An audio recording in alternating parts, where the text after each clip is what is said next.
Hey there, gorgeous gays! Version 2 here with Yakuza 5. Today, it's baseball day. Actually, for real this time. Last time we tried to do a baseball day, we ended up doing no baseball. Well, we did like 2 things of baseball, but most of it was eating food and catching fish. What is the price of a swing in today's economy anyway? Well, it takes like, what is it, like 500 yen per round of 10 balls? So about 50 yen. That's about 50 yen. But as you have a look here at the cost of a swing, we have 6 main missions and then 14 submissions to do. Will we get all that done today? Really depends on how long those things take. This is significantly less missions than any other of these side modes. But, I mean, that doesn't mean we'll get it done in one day. We will have to see. Is my girlfriend is sending me an email. Mr. Shinada! Shion from Club Eden. I'm at the club today. If you're not too busy, please come and see me. We have a girlfriend now. Unlike most times when we see a hostess, we have an actual girlfriend this time. Okay, I have one. When I level up again, I can get a bunch of these. Not that I should be leveling up today, so... Well, I might be getting into fights. Honestly, if some of these things result in fights, I would not be surprised.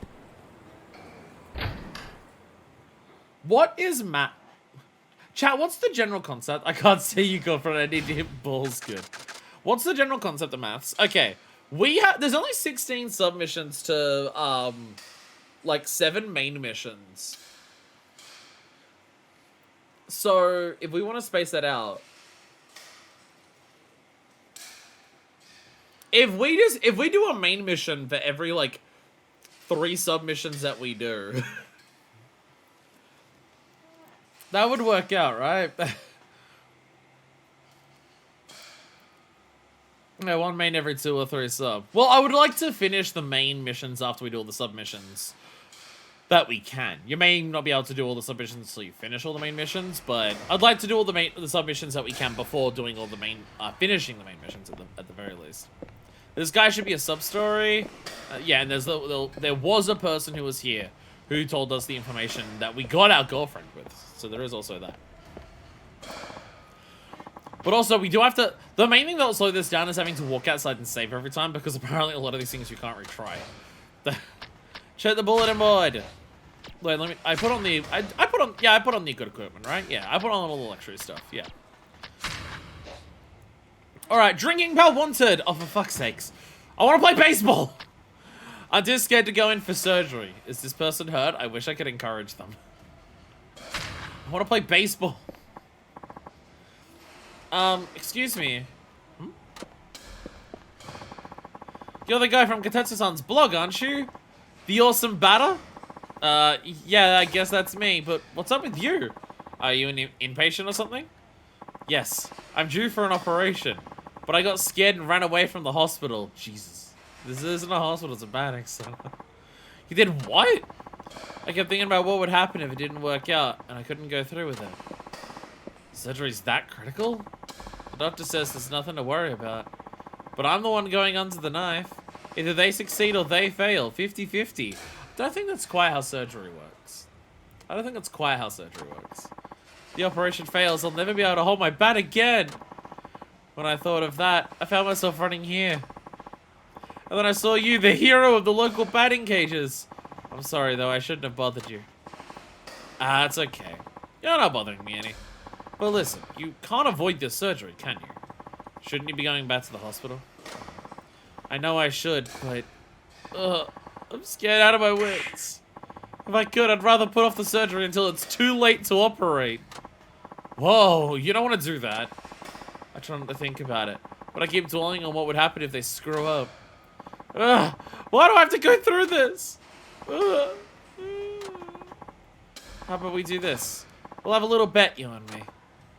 A bet? I'll go into this batting cage here. If I hit a homer, you go get to your surgery. Deal? Shinada, this is a kid's possibly life on the line. Well, we don't know what the surgery is. Oh, I guess it's to do with his hands. Well, actually, to be fair, it's saying that he can't hold a bat again. It is entirely possible that it's like a spinal surgery, and it's just like, oh, if I don't, I guess you're just gonna die? Wasn't there a story like that from the big leagues? Some famous slugger promised a home to a sick little boy? Yeah, there was. Now, I'm not claiming to be anyone famous, but what do you say? Do we have a deal?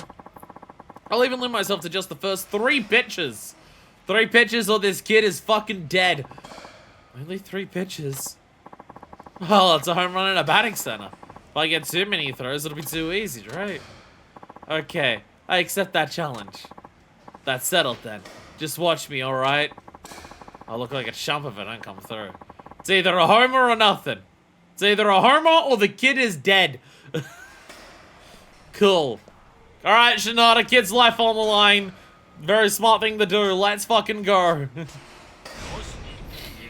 It's either homer or a bot.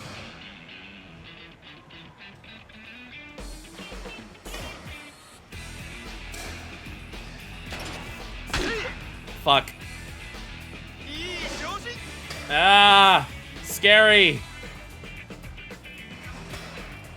Music's groovy though. Come on! Okay, I think okay, heat eye! Heat eye! I think we have to heat eye this. Otherwise the kid dies.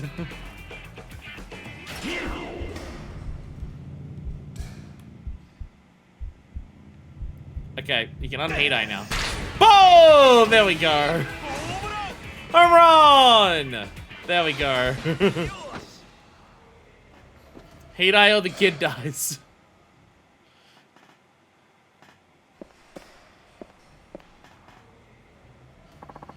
You did it! It's a home run! You really hit a home run for me! Yup. Now it's on to you to hold up your end of the bargain. The doctors are waiting to operate on you, aren't they? Okay, I'm not scared anymore. I'll go have it done. Time to get circumcised. That's not... What is it? When you say baseball bat, do you mean your dick? Huh? Did you say circumcised? Yes, it's a very delicate operation. If they screw up, it would be disastrous. For example, you won't be able to hold your bat anymore.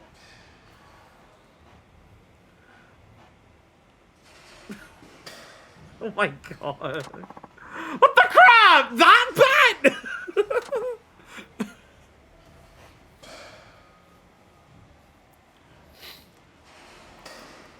Chat, what are the moral ethics of punching a child? Little dingbat! Don't get snipped already! You got me all worked up over nothing. I'm ready to take this on now. Please take this as my thanks. Really, thank you so much. I got a low resilience jacket. I'm going to hit this kid.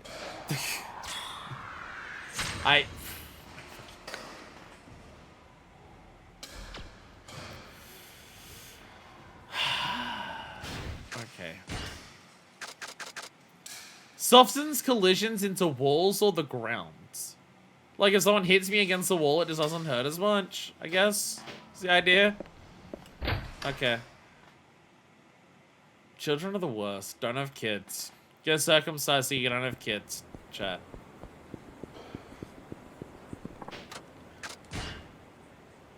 Is circumcision... Okay, I'm gonna ask the Americans in the audience. Because apparently, like, a lot of America does it for some reason. Is circumcision even a complicated process? Like... like... Is it a complicated surgery? And also, America, stop it. America, stop it. Also, like, stop. No clue, but I can't imagine it would be overly complicated. I mean, there's always the jokes about it that you see of, like, on, like, cartoons when they talk about it. And it looks like a pair of pliers, but they're, like, got razors in the middle. I don't know if it's that simple of just go thunk and it's done, but, like...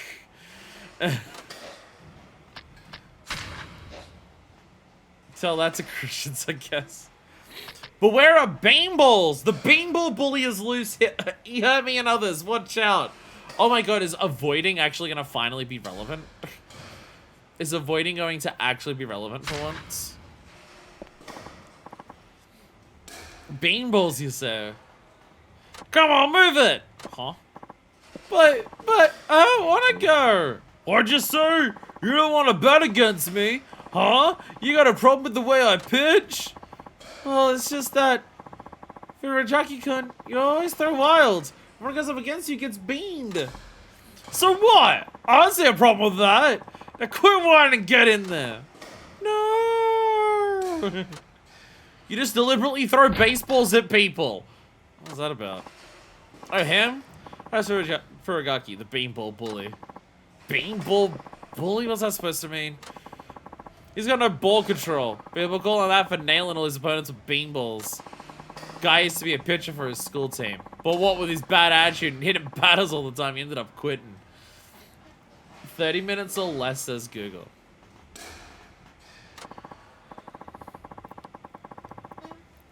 I was about to say, what percentage of circumcisions go wrong? And then I realized if you Google that, you might get a picture of it. So never mind, don't look that up. Guy fills all his bases with beans. It's a real problem. You only hit it and just baked beans explode all over you. So then he grabs other kids to make them go up to bat against their will. Of course, he ends up hitting most of them with beanballs too. Huh? Sounds like a real jerk. Ah! Are you okay, Buster Wolf? Where do you think you're going? Trying to piss me off? Because it sure seems like you're trying to piss me off. Goddamn near everything's trying to piss me off these days. No, no more. I'm tired of getting hurt just so you can have fun. Who cares what you say? You just keep your yap shut and plant your feet in the batter's box like a good little boy. Please, if you could just help me. Good gravy. Yada yada do it. Huh? Who's this ugly old oaf? Look, I don't like seeing kids get bullied, especially when it comes to baseball. It's supposed to be a fun pastime, not an exercise in torture. Have some compassion. Why should I? All I want is to pitch against someone. What's so wrong about that? Maybe I should take you on besides. Serious, kid? Please, just do it. Is that what it takes to get rid of him? Sheesh. Well, I guess I'm stepping in for you then. Alright. I'm cool with that. I like how you roll, old man. But only on one condition. If I can get a hit off you, you stop forcing kids to be your targets. As if that ain't happening. What? You scared to lose? Some bully you are. I tell you to drop the tough guy ass, but you just did that for me. Ew! Yo! Yo, Shinada getting in there. What'd you say? Oh, now you've done it. You're on. Come with me.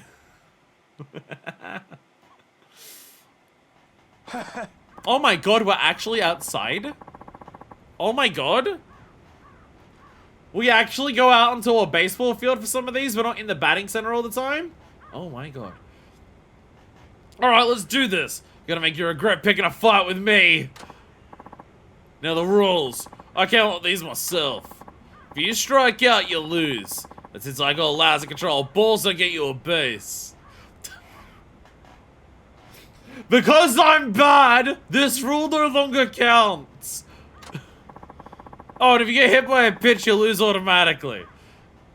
You're just a dick. What kind of busted up rules are those?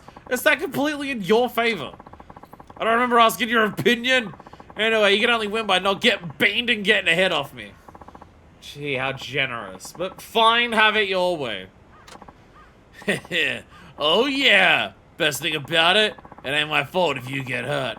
Try not to cry all the way to the infirmary. This... Chat, once again, I am asking, what are the ethics of hitting children? What are the ethics of hitting children? Alright. Alright, one at bat, one hit. Wake up and smell the people! Don't use your bat into it. Okay. Okay. The guy is aiming deliberately at my fucking head.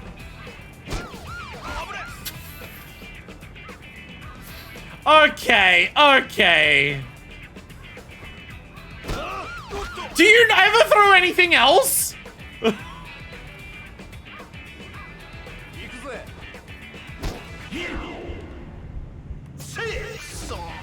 Oh. I pressed the wrong button.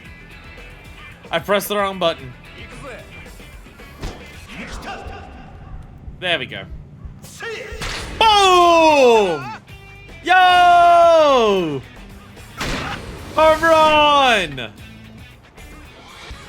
Victory! Actual baseball diamond. That's awesome. I like it.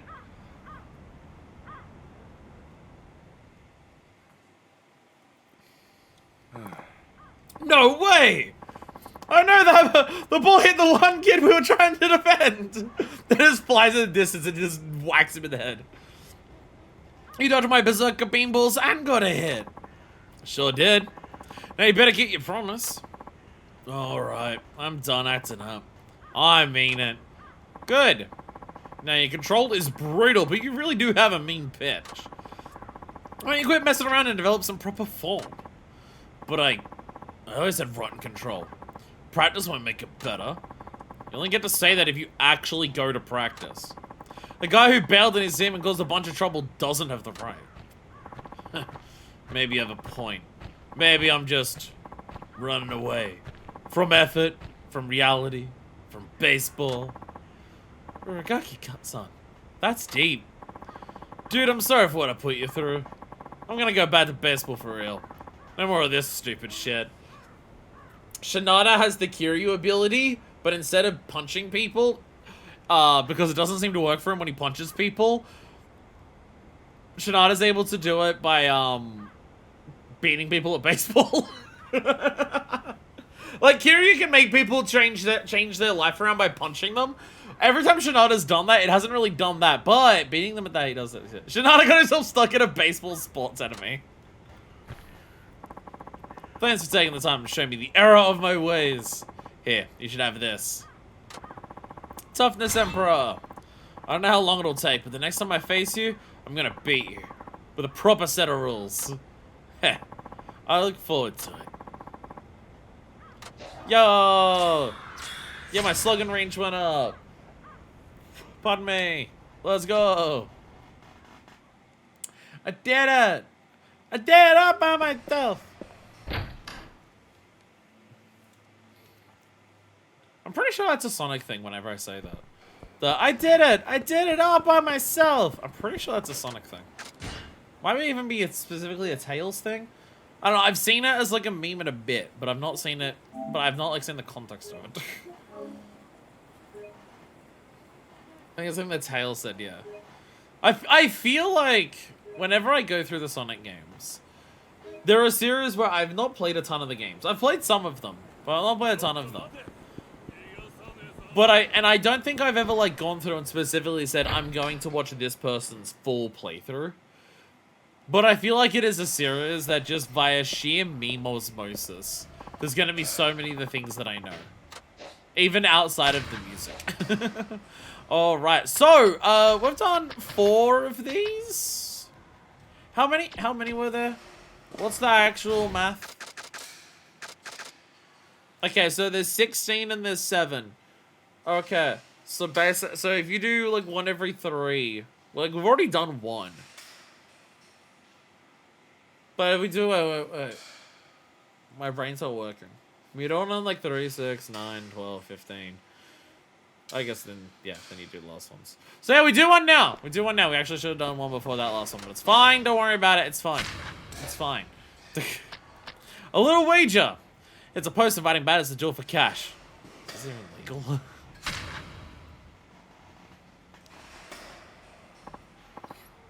Say, buddy, got a minute? Huh? Name's Takamine.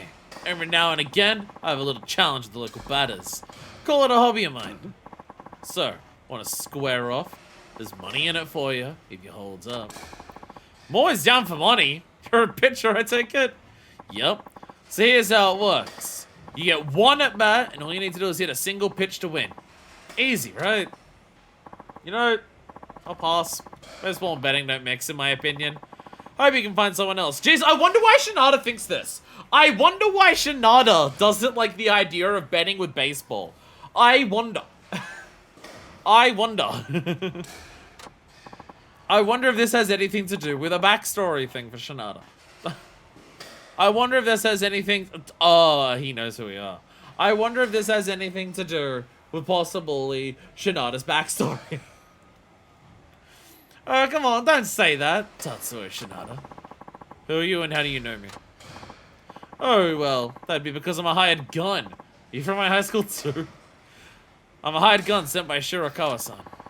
Shirakawa put you up to this? What for? I'll tell you if you can beat me. Now whip out that wallet and let's get to it. How much are we asking? Oh, 50,000 yen should do it. Which one was... Shirakawa's out... Is Shirakawa the main rival? Or Shirakawa... There was like 2 people who hated me. Pardon me. There was like 2 people who hated me. Which one was which? I forget who.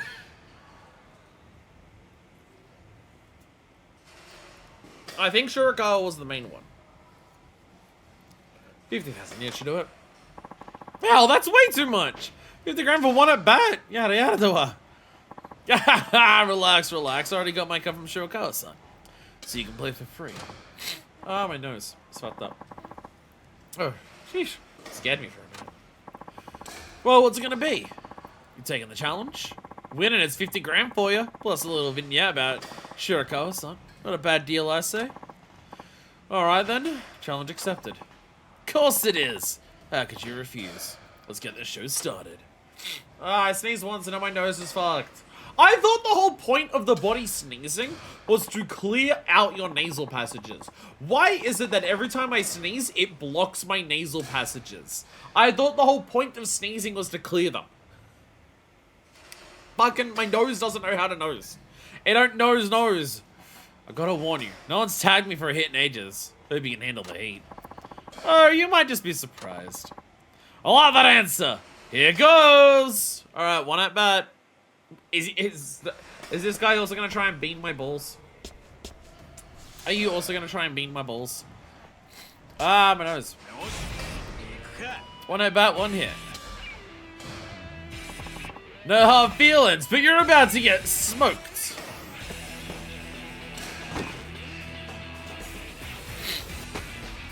Must mean those are gambling supposed to work.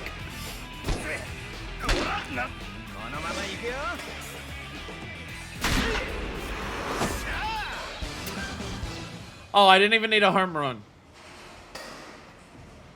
Oh, I didn't even need a home run. Oh, okay.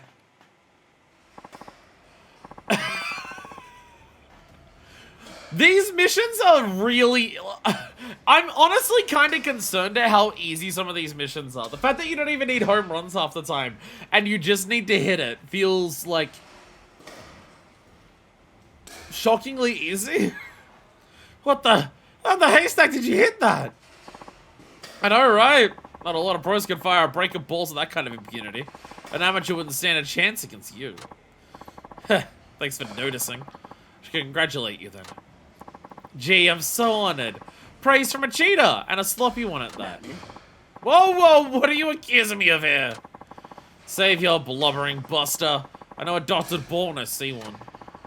You scuffed that thing with sandpaper or something so it would spin weird. I'm amazed no one's seen through that old trick. Oh my god! It's the cricket thing where you get the ball and you rub it on your knee. It's like too much. And you like get a little thing in your hand and you go... Fudge knuckle! Alright, there's no hiding it. You win. Yay! I nearly doubled my amount just then. I spent so much money on Shion. Okay, you promised to tell me about Shirakawa. Oh, it's the guy yourself. Huh? It's the main guy, I think. Is it the main guy? I don't even remember. I can't remember which one was which. How long have you been standing there? Long enough to see your game sense hasn't gone to shit. So you were testing me, huh? Does that mean we've cleared up our misunderstanding? Not by a long shot. All you did was get a hit off some 2-bit con artists. Nothing's changed. Thought you might say that. And hey, has Kurosaki kept in touch with you? Yeah. Nope. Guy's been a lone wolf as long as I can remember. Knows. Yeah, sounds about right. But forget about him. You're the one on trial here. I'll be back in full form for our showdown. And when I strike your ass out, well, let's just say begging for forgiveness won't help you. You don't have to do this, Shirakawa. You'll only hurt your shoulder or even worse. Why is everyone stupid about baseball? Why are you all idiots? We might actually just knock this entire thing out today. There's obviously gonna be a lot of talkies and everything like that, but yeah. the main thing is that we could have got outside and save him.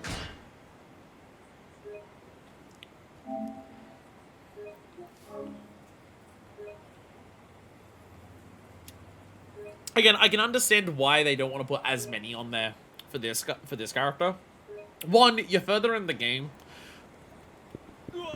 because that's also a part of it. It's similar with Tanimura and Kiryu in 4. I feel like part of the reason that their major side content of like the police calls and the gang stuff, I feel like part of the reason why that was shorter for Tanimura and Kiryu in 4 was just because those characters were lost. So they were just like, we don't want to make the side activities as long for these characters because people probably want to get through these characters a little bit faster because the main story is starting to pick up and build up and everything like that. So it might also just be Shinada's like the last character you play as. And he's very unique and like the only brand new character for this game. Like, yeah, first time you play as Haruka, but she's not a new character for the franchise. But they might also just be like, one, it's based around batting, which is like a very set mini game. But also, two, you know, you're getting closer to the end of the story. You may not want to spend as much time doing this as like Saejima went hunting.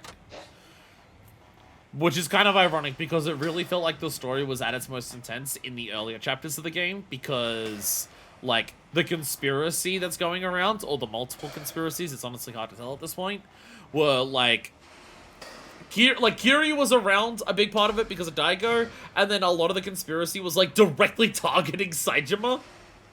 And so once we've gotten to Haruka, it's been, like, it took a while for the conspiracy to actually get around to, like, being somewhere near Haruka. And then for Shinada, is Shinada even a part of it? Like, like, the only reason that we have to suspect that Shinada might be part of, like, might be targeted by the conspiracy is because a certain man with a mask on his face showed up. Alright, let's do the drinking thing. Let's share drinks while talking baseball.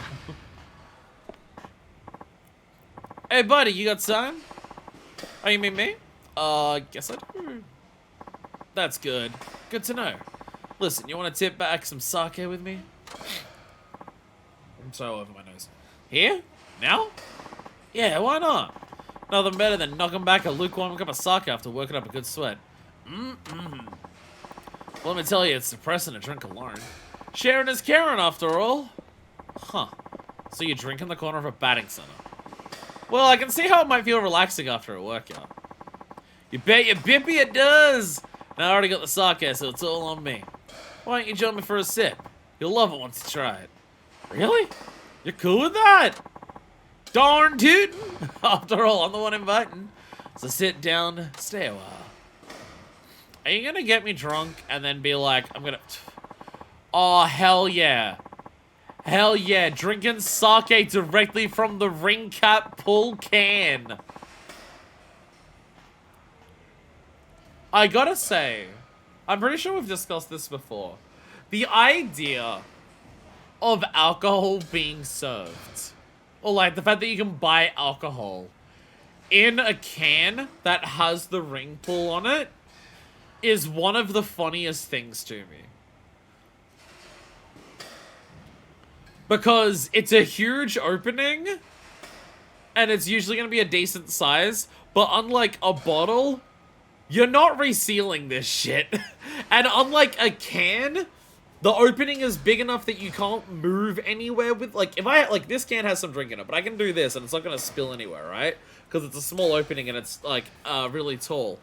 But I love the ring cap pull can like this, because once you open it, it's a commitment. It is a commitment of, this shit is getting drunk and finished fucking now. I can't reseal it, and I can't move anywhere with it without spilling it everywhere. I am opening this shit, and it's going away here. I'm not moving from this spot. I love it. I love it.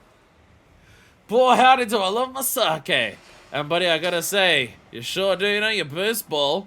Man, don't that beat all. I haven't thought like this with someone in a while.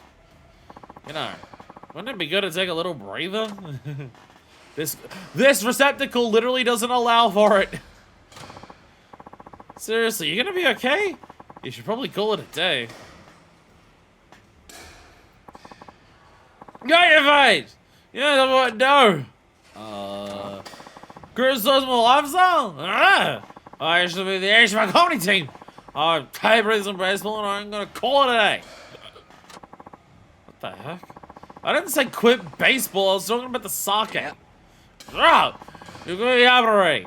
There you go. One go. We're settle this with baseball. Settle this with baseball? That is what you said, right? Yes! You're telling me to go baseball! Then you beat me and I'm done! You should do that. I'll go baseball. I'll take. Yeah. No, listen, I didn't say anything like that. Just lay off the sake, man. Was you losing your show, Flapper? Okay. You win. Sake is a baseball. Happy? There are 5 pitches. Yeah, home or off and you win. That's it. Isn't that kind of unfair to me? I mean, I did get a little wasted myself. I say, to the mound! Oh well, better humor the guy.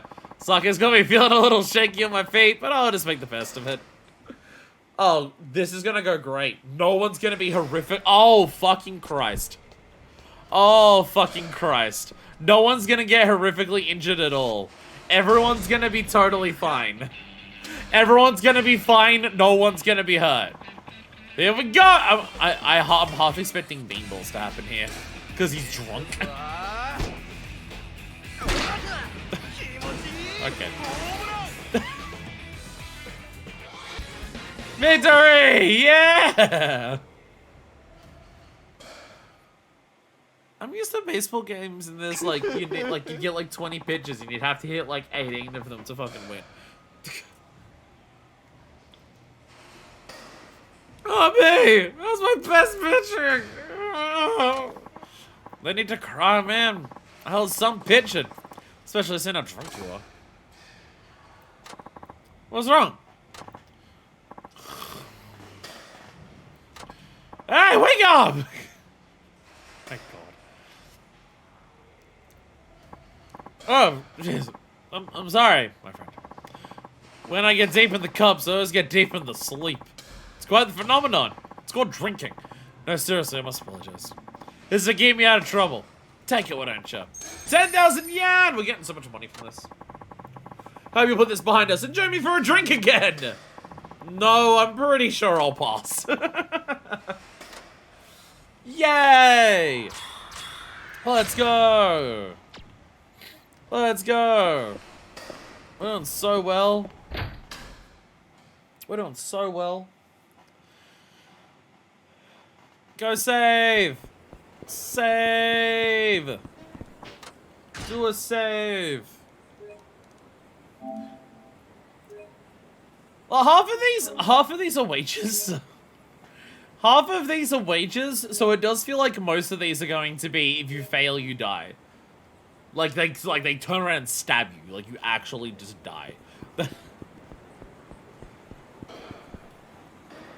So we do have to save. A lot. Makes me wish there was a save thing inside the batting center. But maybe that'd make it too easy. Ah, my nose. Again, I thought seizing was meant to clear the swingnesses. Alright, miracle. Oh my God, it's the miracle pitch. The kid's back. Please don't damage or misuse equipment such as bats. Okay, let's see what this is about. Don't damage or misuse equipment such as bats. What do we got here? What the fuck? This piece of shit's useless! What's this now? Fuck you! Stupid fucking bat can't even hit a goddamn ball! Jeez, taking it out in a bat? What deaths can you get? Come on, fellas. Don't do that to the equipment. It's not the bat's fault. You probably just suck. Huh? And who the fuck are you? You work here? Nope, just a customer. A customer? How do you think you can lecture us? Step the fuck outside, big man. Sure. Okay. Sure, okay. It's amazing how much Shinada will just talk shit and not even really care. Okay, you want to settle this? It's not too late, you know. You still get down on your knees and beg forgiveness. Yeah, I like that'll ever happen. Is that right? You should be worrying about yourself and not some cheap shit bat. Oh my God, we actually have a street fight. We actually have a street fight for this one. Let's go. Da, da, da, da, da, da. All right.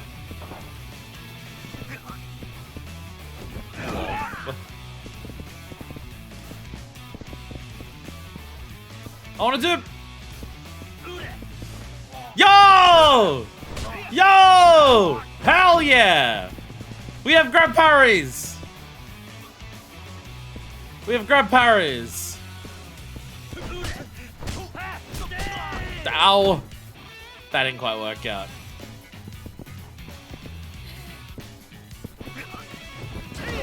Lol. Come on. I want to test out grab parries. Damn it. You're slow going. Do a thing.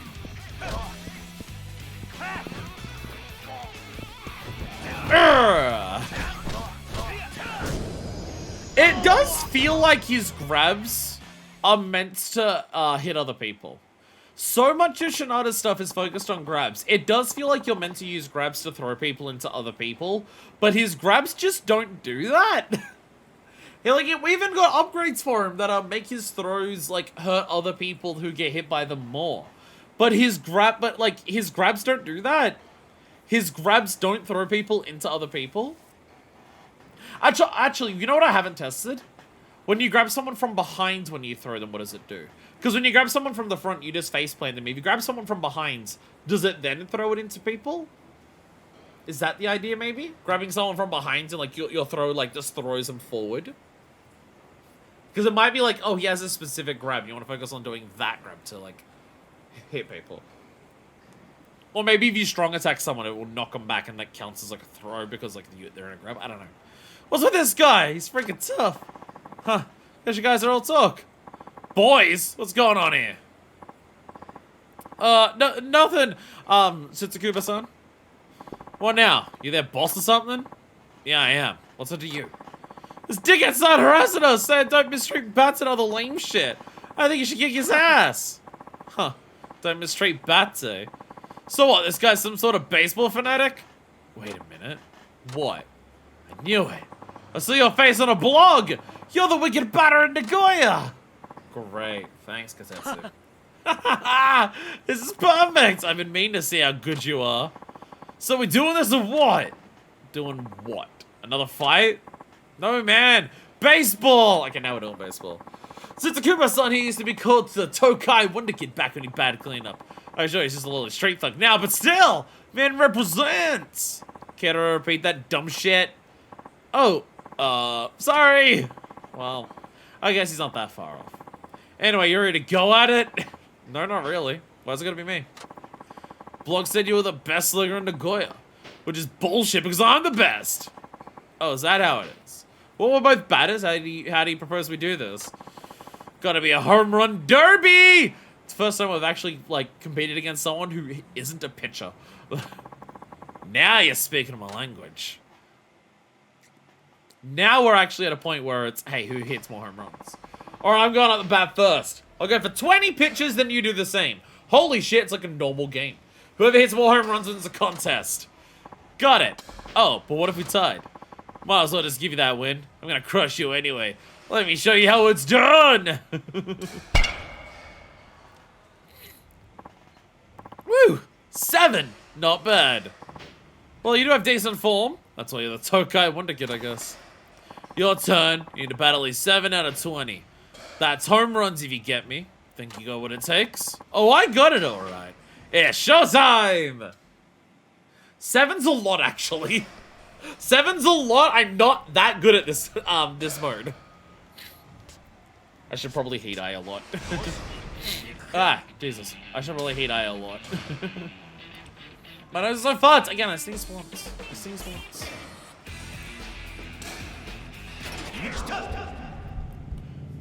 And... Ooh! The fact that it takes so long if you do the heat eye to actually, like, see the hit. It makes it take so much longer. That being said, you've used the heat eye. Maybe it's because we got all the upgrades already from the training thing, from the coach, but using heat eye uses up actually fuck all heat. It's actually barely any heat that heat eye uses. The main downside to heat eye is the fact that you gotta wait for that really long animation before he actually hits it. Like, I'm letting go of Heat Eye and it still just, like, stays in Heat Eye until it slowly comes along. Like, I press it, I let it go. Bonk! Oh! I did it too... Wow, even with Heat Eye, I did it too early. Shit.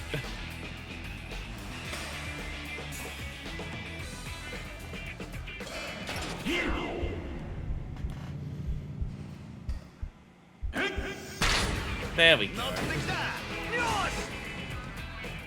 Must have just been slightly too early. A little bit too presumptuous in the last one. Ah, my nose. So fucked.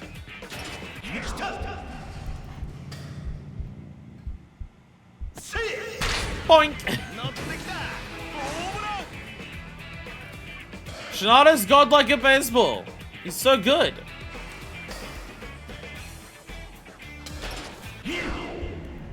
You know, our range is getting so big, we might actually get to a point where you don't even need to move the cursor. Look how huge all of our reticules are. Maxed out, you may legitimately not even need to move the cursor.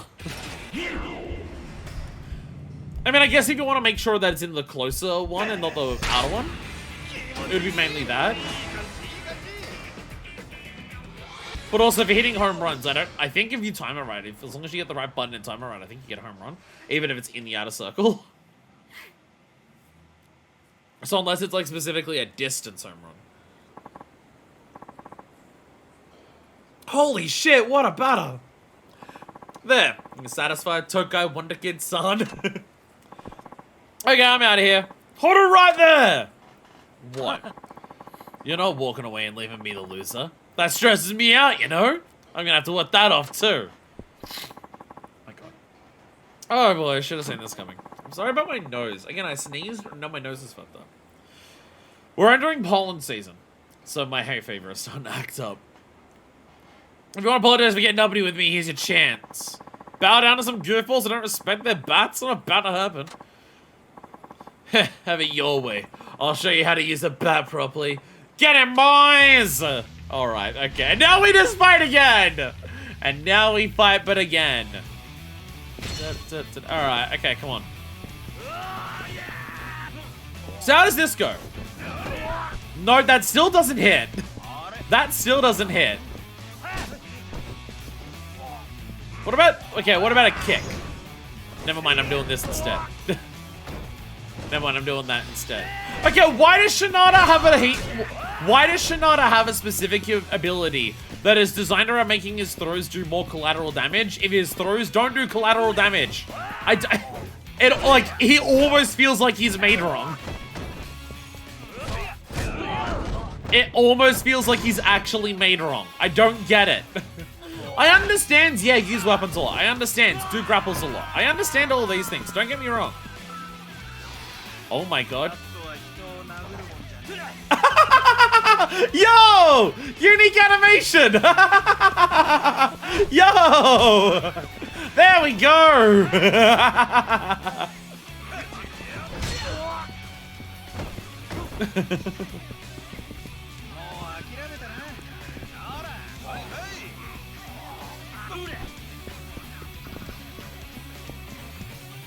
Okay, so he's got grab resistance. Does grab resistance apply to grab parry?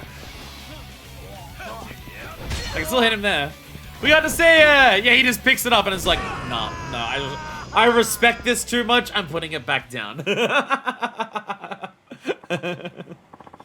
Oh, you kicked my ass at slugging and rolling.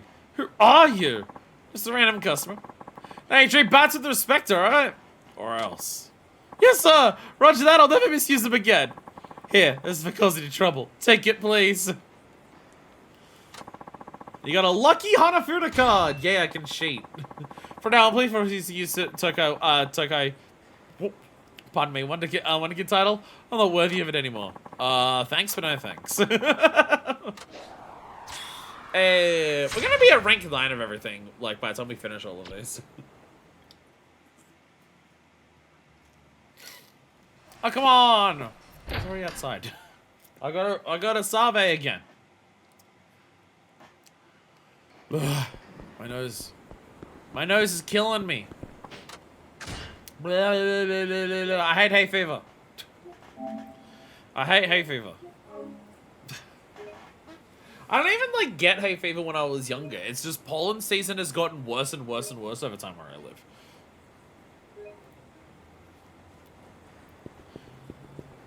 Damn you. Climate change. I don't know if climate change specifically is something that would also make pollen season worse, but damn you, climate change. How many have we done now? 1, 2, 3, 4, 5. That's 6. Wait. 1, 2, 3, 4, 5. We're on 6. We're on to the next main mission. There we go. Yeah, because if we do it at 0, then 3, 6, 9, 12, 15. Then we did the last. Yes. Okay. Pro advice wanted. Someone wants a pro player's advice. It doesn't go into details though. Maybe a coaching job.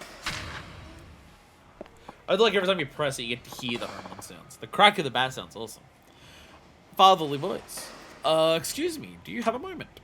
Yes. We often see you here, and boy do you bash our hits with authority. Am I right assuming you have experience in the sport? Well, you might say that. So what's it here? Actually, we were hoping you could evaluate my son's pitching, to see if he has potential. All you have to do is give me a 1 at bat. I'll be doing the pitching. You're not gonna use your son to gamble, are you? Like, that's all I've been running into lately. Make a bet here, someone wants me dead there. It's ridiculous. Oh, no, nothing of the sorts. At least technically speaking. There are actually many things at stake on our end, so in a way it is a gamble. Clarification, please. My son is in his last year of junior high. He hopes to go to the Koshien tournament in high school and eventually reach the major leagues. What school he makes it into next year will largely determine the course of his future. You're not wrong. If you can get into a top team with a good shot at Koshien, your chance of going pro will get a lot better. So which high school are you hoping for? Sideshow High School.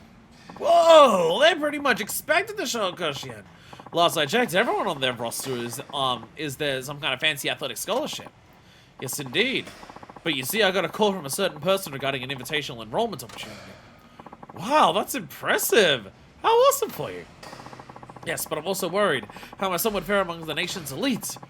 To be honest, I'm not sure if it would be a beneficial experience. That's why we're hoping my son could pitch against a veritable slugger like you. We want to see if he can rank among the best. Well, what the heck, let's do this. Oh, thank you. If you beat my son here, it means that his life is over and he'll never be able to, like, make his Yume come true. Okay, Michio, off to the mountains you go. Thanks for the opportunity. Okay, now it's time to win this. Just watch me, Dad. I'll prove to you I'm good enough to go. I have no doubt you are if you give it your best effort. I'll stay calm and concentrate. First, Pechi throws at Shinada immediately home runs. But don't forget to unleash your fighting spirit when it counts. Also, he won't get his surgery. He also won't get circumcised. I can tell you're really invested in his future. So why not skip all this and send him straight to that school? Then he can go to Koshien without a hitch. Please put our situation aside for now. I'll need to concentrate on giving my son a good challenge. If you can hit a home run before he strikes you out, that will decide the duel and where he goes to school. Hey, if you say so. How about I ruin your kid's education? Do I want to win this? Do I want to win? Do I want to win? If I win, do I ruin this kid's life? Spoken like a Koshien all-star. Be disrespectful if I didn't go all out. Good, because here it comes. Okay. Okay, so I do have to... Okay. I'm going to embarrass this kid. We're going to ruin this kid's future. Time to ruin this kid's future by getting a home run on literally the first pitch. My whole life depends on this. Here goes.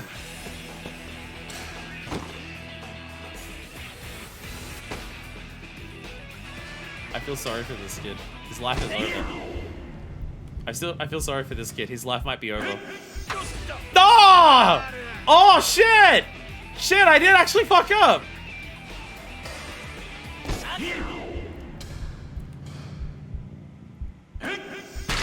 There we go.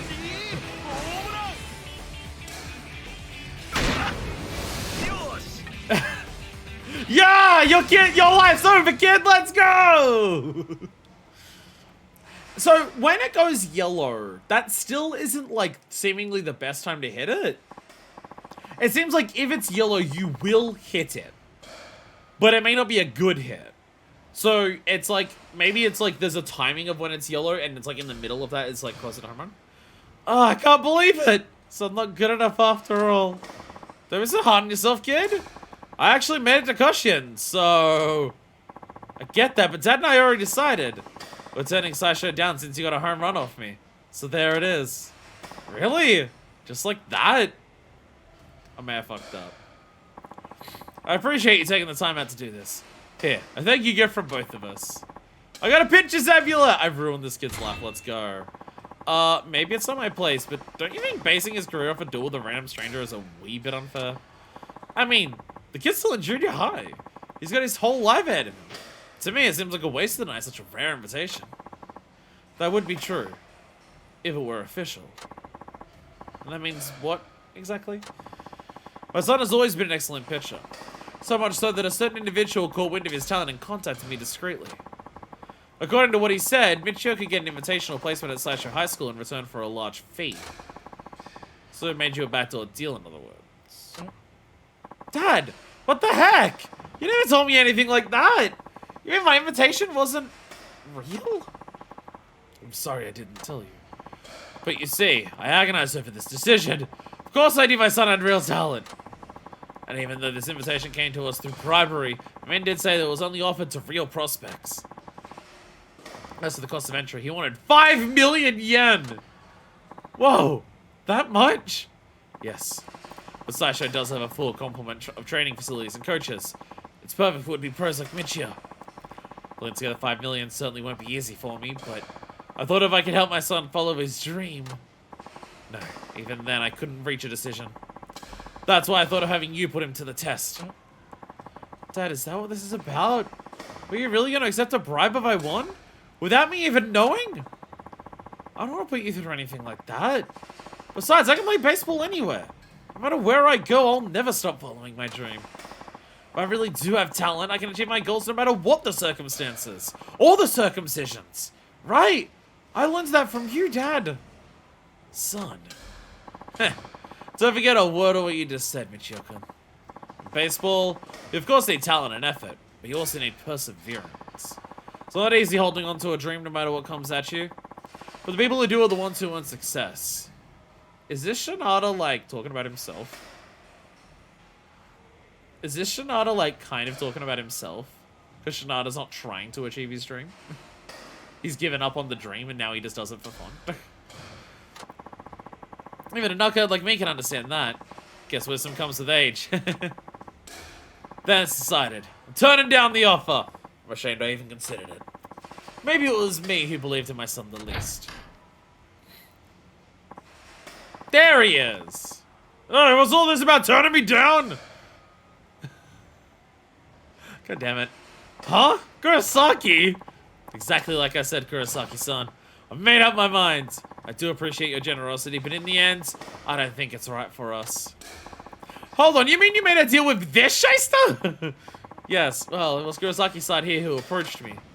That I did! In fact, I already made the arrangements to get your boy into that school. So it's a little too late to be changing your mind. A deal's a deal.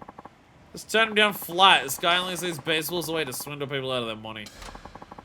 Even that invitational slot becomes a ticket to Koshin. If Michio-kun were to turn pro, Kurosaki can be sure to shake him down for hush money. Shinada, you stay out of this! Or to lose it like you know! It's okay, Shinada-san. You brought me back to my senses. I suppose we should be going now.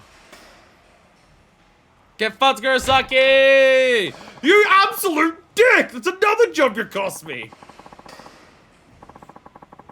Want to take it up with the authorities? You got more to lose than me. Besides, I don't know if you're trying to be a broker or what, but you're gonna crash and burn if you keep this up. Fuck you! You don't know jack shit about me, and you're gonna pay for what you've done. I'll see to it. Such anger. I could have whooped him so badly. Baseball changes you, and by changes I mean fucks you up. Let's go. Yo, my fame's at A? My fame is already at A. I'm doing super well. I'm so fucking famous, y'all. Alright, what are we getting? Further boost damage to surrounding enemies when hitting them with thrown enemies. Does this change the throws? Does this make the throws turn into throws that hit people? I don't get it. I'm taking it because I want to see what it does. But also I want to see what's after it. Extra health. I don't really need that. What's after... The main thing is, like, I want to see what's after other things. I'm assuming a lot of the heat stuff now is just going to be heat with weapons. What's after Phoenix Spirit? Less likely to recoil from attacks in heat mode. I do like that. I will take that next. I will gladly take that next. Anyway, it was a good thing we beat the kid. He didn't get to achieve his Yume, but his Yume was going to be achieved by, dishonorable methods. If we did it. So it's actually fine. So it's actually totally fine.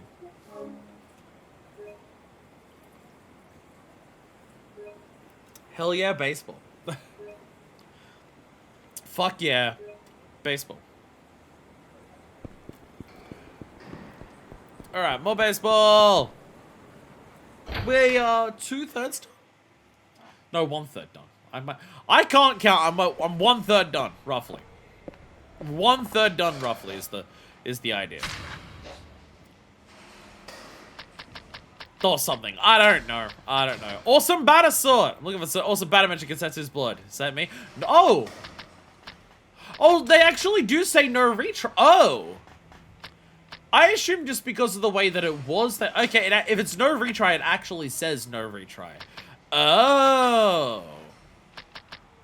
Oh, it actually says it. I figured because the other ones were bets. Like, if it's a bet, you can't retry. I didn't realize it would actually tell you. Okay. Well, I did this one, so fuck it. Let's do this. Angelic voice descending from the heavens. Oh, excuse me. Are you the amazing bat everyone's been talking about? So what?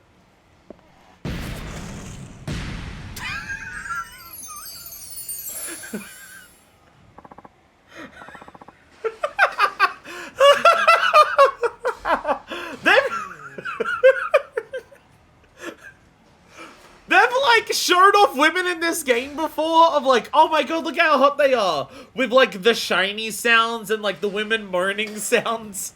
I don't think we've had any TNA shots in this game that have been accompanied by flaming fucking gunshots. Vine boom woman.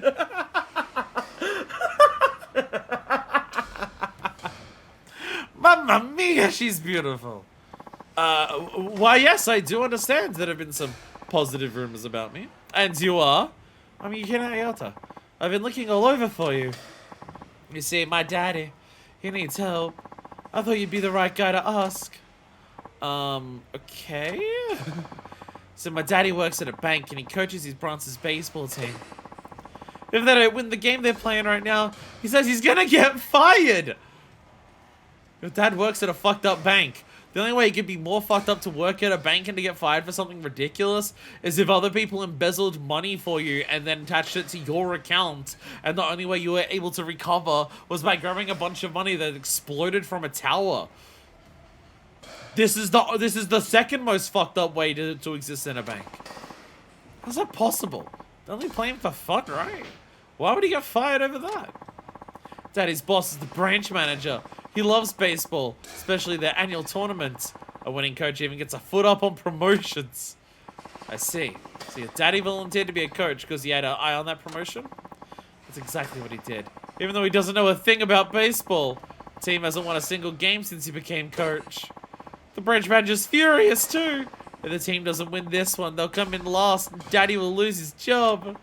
So please, I beg of you, won't you join his team and help them win? If daddy were to lose his job, I don't know what I'd do. A little bombshell like this and a banker dad? Yowza, hope she's single.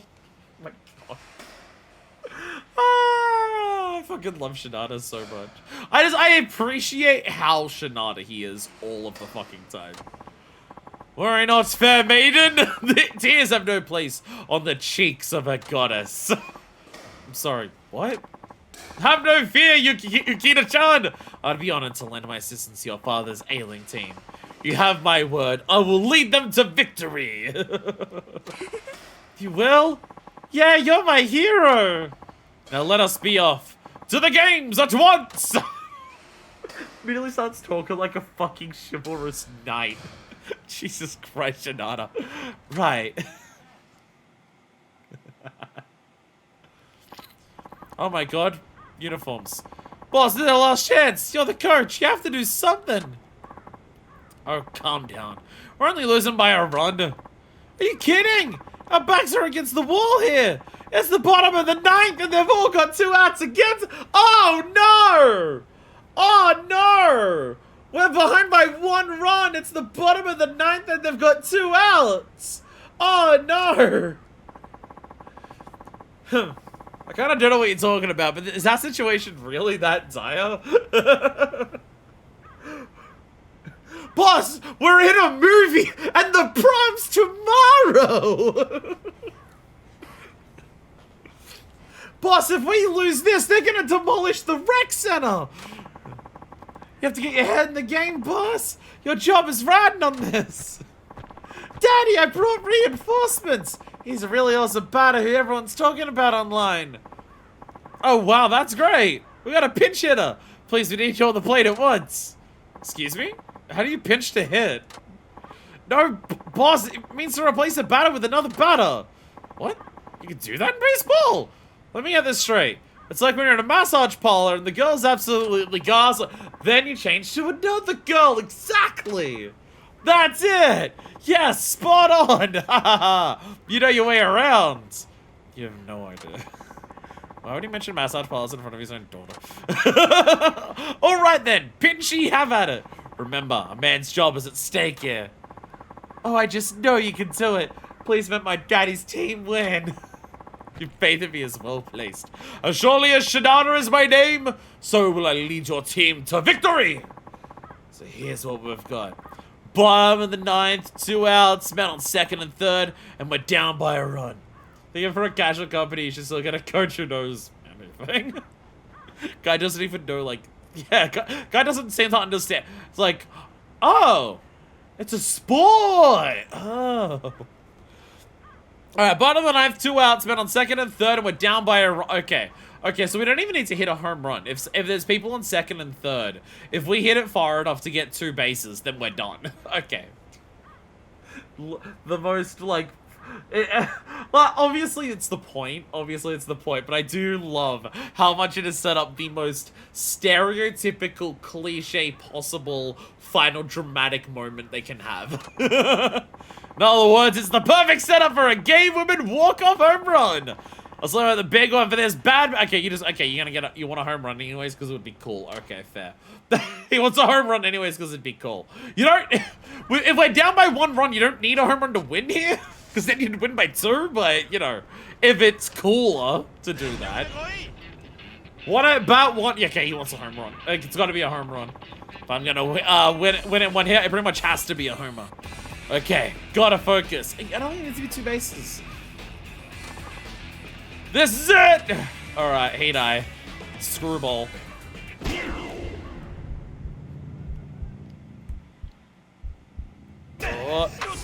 Oh, shit! That didn't work. Okay, shit. Shit.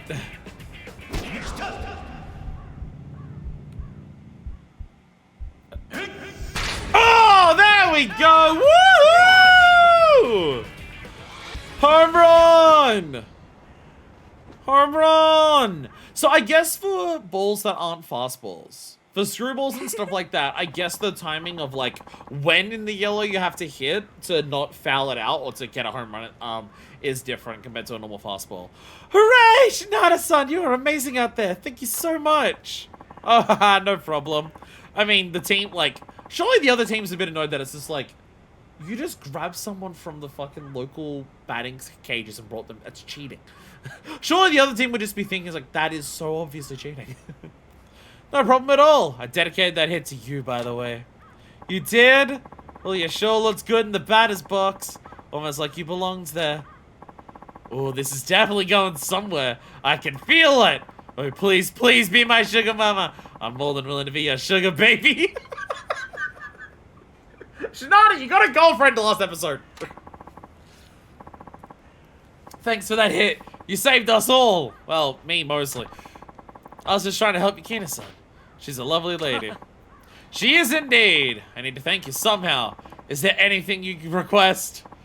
Oh, no, I wasn't expecting anything in return. Now, how about that? You're a man of rare nobility. But still, I must reward you. Tell me what you would like. Well, if I may be so forward, I'd like to ask for your blessing to know Yukina-san intimately. I mean,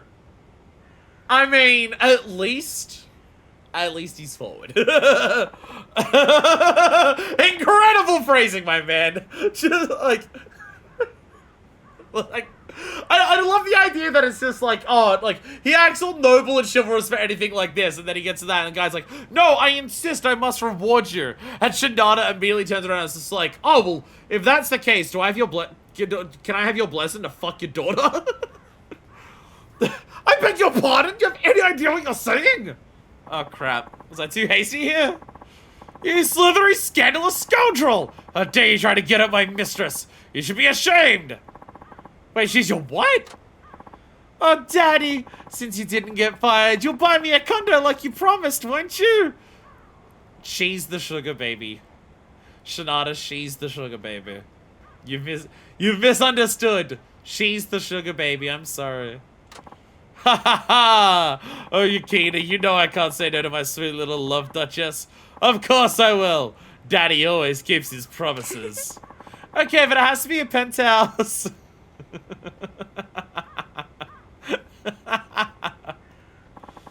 Daddy, huh? Oh, right. That kind of daddy. Oh, I'm supposed to thank you in order for helping us win. So the guy wasn't talking about massage parlors in front of his daughter. He was talking about massage parlors in front of his girlfriends. But I guess the idea is just like, I buy you everything, and in return you let me get handies from the local sex workers. Charlotte, and that meme about, would you be a house husband if your wife made a 6-figure salary? So thank you, Zidor, for helping us win. Oh, yeah, don't mention it. I know you got a bad impression of our boss, but he's a good guy to work for. I'm honestly relieved you won't be fired. I know it isn't much, but please accept this as our thanks. Rage Ring! Gee, thanks. I guess I don't feel as bad now. There's another opportunity. We'll be on to have you join us again. See you around. I fucking love how much Shinada is Shinada. I fucking love it. Just the like having, it's just like you have some degree of it that's a little bit different. Like go to someone like Akiyama, right? Akiyama's not as sexual as Shinada or anything like that, but it's just like when it comes to Kiryu and Saejima, they're very stoic characters, right? They're not they're not the most upfront, honest. When it comes to like they're honest people, but like when it comes to the emotional things, they're very much they bear it themselves kind of characters and everything like that. And Akiyama is usually too busy like trying to fuck with people to have any of that. Shinada knows what he's about, doesn't give a single fucking shit who else knows. It is so fun to have a character who is just openly just be like, I want to fuck that girl. It is so fun. Like, he really does not give a shit what comes out of his mouth. Even with the other guys who are like threatening him to beat him up, he's just openly honest with him, where it's just like, yeah, I think, like, he constantly puts his foot in his mouth. He's like, I don't care. And it's so fun. It's so fun. Oh, hey! This cursed ring intenses enemy attacks against its wearer. Why would you give that to me? Why'd you give me the Ring of Calamity? What the fuck? Pitcher's Amulet. An amulet that adds great power to running throws. Okay. What does that mean? What does that mean? Is this how you hurt people? Is there a throw that involves running with Shinada? Do you like? Is it if you're running and do a grab? Is that instantly like a throw? Is it, if you're holding someone, if you move and press throw while you're moving, like, what does that mean? What's a running throw? Equip it now. What does that mean? What does a running throw mean? Is this the throw tech that, or is it a, surely if it was about my immediate attack, it would say that, right? What is this? What is it? What? How do I hurt people Shinada's throws? What's a running throw?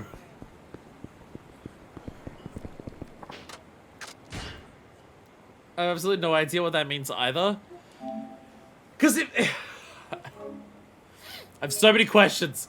I have so many questions about Shinada's combat. Has running throws always have running throws been a mechanic in literally this entire franchise and I've never done it? I'm finding this person over here. I must test. I must test. So I'm gonna try. Seriously says it's throwing or running, aka the shoot battles. Ah! Ah! Boo!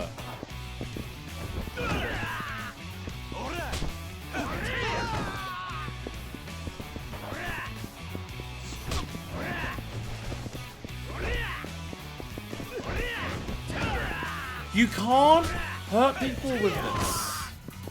I can hurt people! Running throws.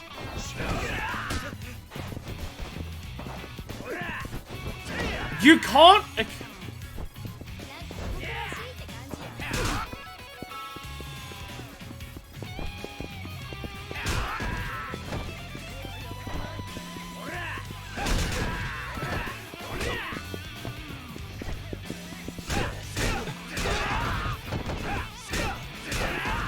I do not understand. I don't understand why there's, like, things about Shinada that are just, like, hurt people while throwing. And literally, his throws literally can't hurt other people. I don't get it. His throws literally can't hurt other people. Because even when I do hit someone with these throws, it literally just moves the other person out of the way. It doesn't do anything more.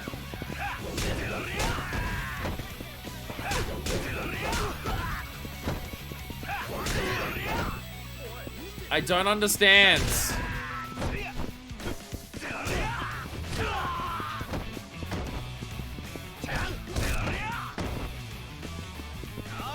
Because his throws don't hurt people. His throws don't hurt people. I don't understand. They don't hurt other people. Again, it almost feels like he's made... It almost feels like his combat's made wrong.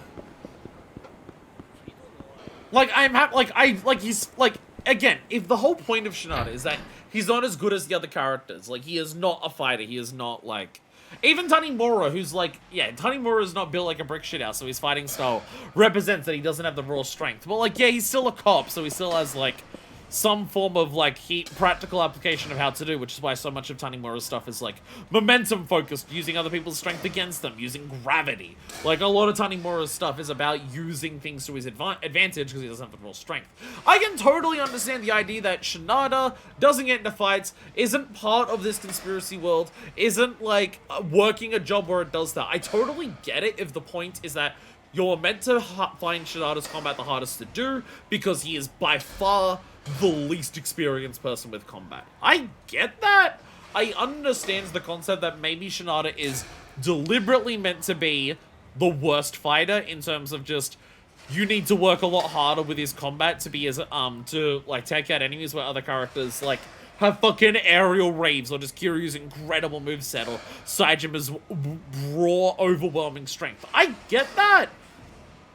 Why do his upgrades seemingly not function? That I don't understand. I don't understand why give him an upgrade that says that his, like, throws do more damage to other characters when his throws can't hit other people. I don't why have so much of his stuff based around throws when his throws can't hurt other people? It feels like he's been made wrong. I don't, like... There are just certain things that they say that you, like, you get stronger at or get better at with his stuff that he has, but then you try it out and it just actually doesn't work. And I don't understand. Anyway, Miracle Pitch Kid! Can't tell, he's a brat, but his pitching's unreal. Oh my god, it's the wallet again. Watch my... Huh? What the? It's gone! My phone! I took the phone this time. Gotcha again! You! Give me back my phone! Yeah, right. You really think I'm just gonna hand it over? Let me guess. You wanna challenge me again? Yep! And this time you'll need a miracle to hit it. Why do you have to be such a rotten rascal? Can't you just ask me to bet against you? It's like you're talking down to me just because you're a grown-up. If you can't hit my new pitch, I'm keeping this janky old phone. What is your problem, kid? Don't think you can blackmail me into doing whatever you want. Oh, you don't want to bet? Okay, I'll just have to make a bunch of international phone calls on your phone then. Where should I start first? Wait, no, don't. Do you have any idea how expensive that is? Fine, I'll take you on. I'll even say please. Good answer. Okay then, it'll be the same rules as last time. If you can get 3 hits out of 10 pitches, you win. Alright, so what's your miracle pitch this time? Another curveball? Slider? Nope, let's not spoil the fun. You ready to go? He's gonna throw the ball, it'll disappear and reappear next to me. That's what it's gonna be. He's learned how to make the balls invisible. Alright, 10 pitches, 3 hits. Mahomes just hits. Miracle time! Throw down. Let's go.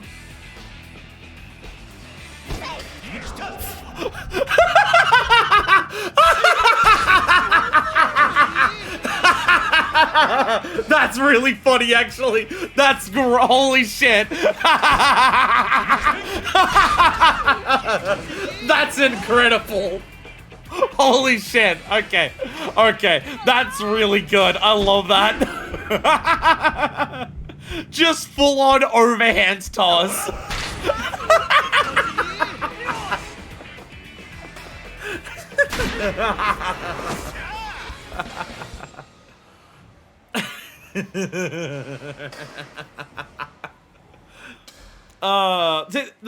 The world's first baseball slam dunk. See, that makes sense. That makes sense as like call that a miracle pitch, because that I mean realistically it means that the ball has more time before it gets to the person. So it would like the reason it would be harder to hit is just because you're less used to it and not expecting it. But because it has to physically travel more distance, it does mean that it takes longer to get there, which means that the person has more time to actually line up the shot. But still, that's so fucking funny. I really wasn't expecting them to actually just go full-on miracle pitch. Just completely unique shit. That's really fun. You hit my Tomahawk Mark 9? Ah, this sucks! Hey, kid. Kenta, right? Which Little League do you play for? Well, what's it to you? I've never seen a kid throw a forkball with that kind of dip. You must have some crazy coach. Yeah, well... Texting me a coach right now. I need to chew this guy out and fast. Huh? Why? The coach is insane for letting you throw pitches like those. He's making you wreck your shoulder. No way, seriously? That's common knowledge for young players. What's your coach thinking? Take me to him right now. Why are you so mad? It's none of your business anyway. I'm concerned about your condition. I don't want you ending up out of the game for good. You mean, you're worried about me? Yeah. So tell me who your coach is. He needs a good long lecture. I don't have one. How's that possible? Look, I'm not with any team. I don't play for anyone. You sure about that? Okay, I have to go now. Bye!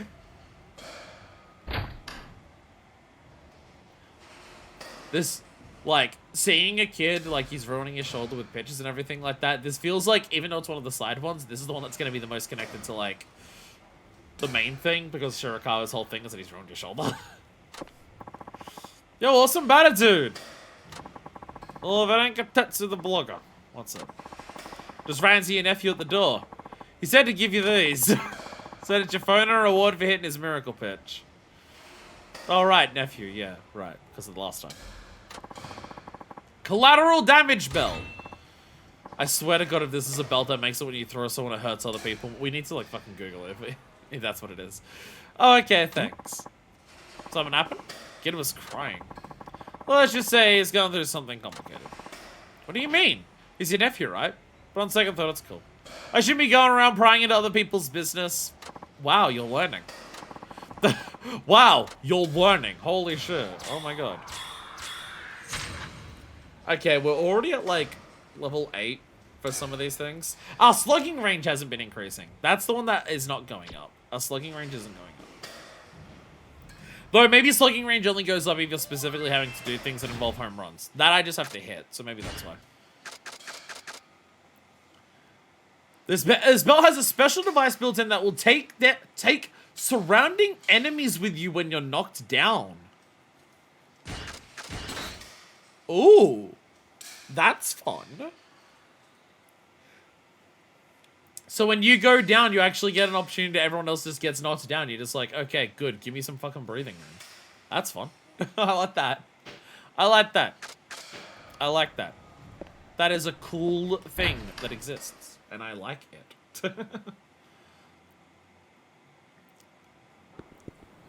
While I'm doing baseball, can anyone do a Google?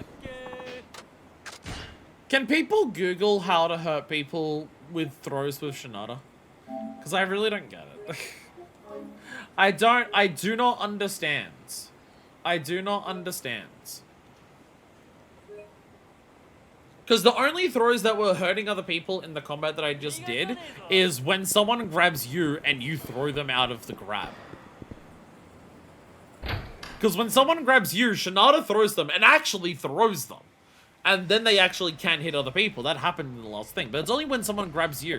Surely the idea of you hurt people more when you throw other people into other people. Surely that can't only apply to when you get grabbed. I'm trying to find info. Don't worry, Chief. Thank you, Doodles. But because again, I get why his grab is strong, because his grab does have like multiple beatdowns.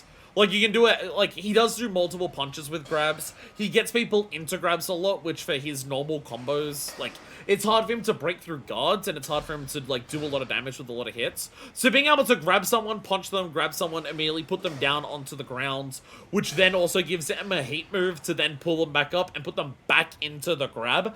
I get that flow of combat. I understand the flow of combat of why he's so focused on grabs, because his normal moveset, like, needs the grabs to compensate for it, because grabs are easier to guarantee attacks. And again, you can grab someone, put them on the ground, heat move, that puts him back into the grab, you get to punch him again. You can change shit with his grabs. I get that. It's just, it does also seem like you're meant to be able to hurt people with his grabs. Like, if his because his grabs can't do crowd control, that's the thing. His grabs are good at, like, isolating one person and hitting them a lot, but his grabs don't do crowd control. Which he has an upgrade that makes his grab do crowd control damage better. But a percentage increase of the 0 damage it currently does is still 0. How many have we done? 1, 2, 3, 4, 5, 6. Have I done 8? 1, 2, 3, 4, 5, 6, 7. I've done 8, so one more. I want to be a pro. Gonna turn pro no matter what. Written over and over. Some high school kid. Yeah, my nose. Over-enthusiastic man. Excuse me! You Tazo Shinada! Want to play with the Wyverns? Oh. I thought I recognized you from somewhere. When I was by you swinging away in the cages, I could have sworn it was you. I'm so lucky I ran into you again. Lucky? What do you mean? Oh, allow me to explain. My name is Kiyumi Moriboshi. I'm 40 and I'm trying to be a pitcher in the pros. You're 40? I don't mean to be rude, but most pros would be long retired by then. I think it's a little too late. Hey, we're free to chase our dreams, however old we are. I want to pitch for the major leagues. I don't want to give up until my dying breath. Say it yourself.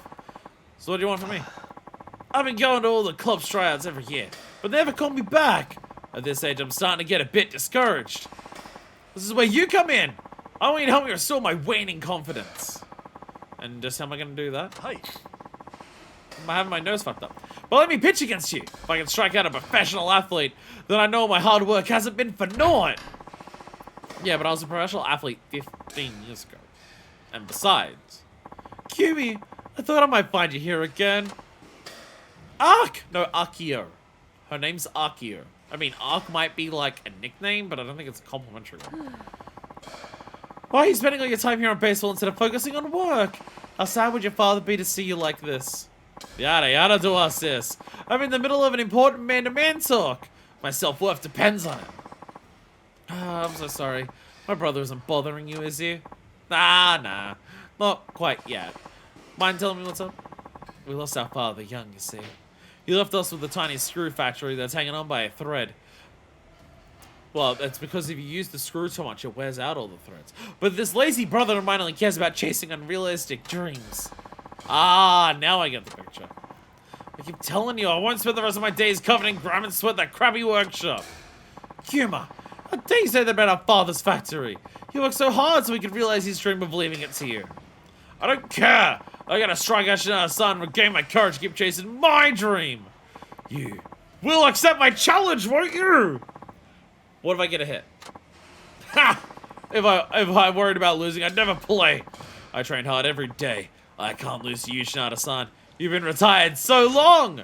I thought the whole point was that you were going to beat me because I was a professional and that would encourage you. But if you're now saying that I'm so washed up that it's so easy to do it, how did I regain your confidence? Go to therapy! Please accept my challenge. I'll compensate you probably for getting it in the batter's box too. Oh, alright. Well, I'm not going to pull any punches. It's not my fault if I dent your confidence even more, okay? Understood!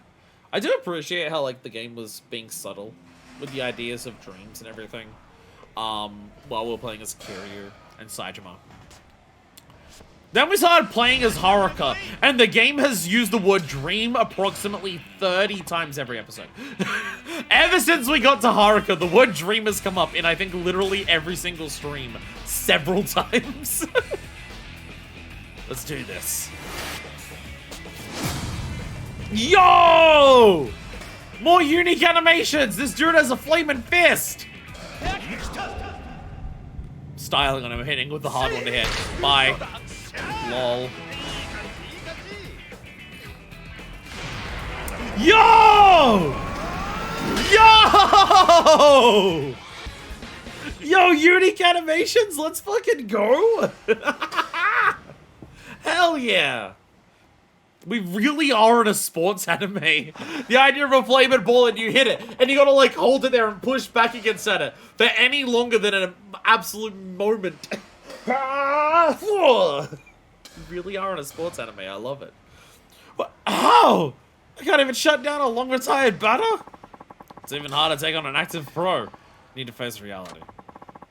So this is the world of the pros. It's so harsh. Was I foolish to think I could measure up? I wouldn't call it foolish. It's hard to say it's wrong to follow a dream. There was a guy who did retrospectives for each of the Yakuza games, and wherever someone mentioned dreams, you just go, no, not yet, not that game yet, or stuff like that. I mean, look.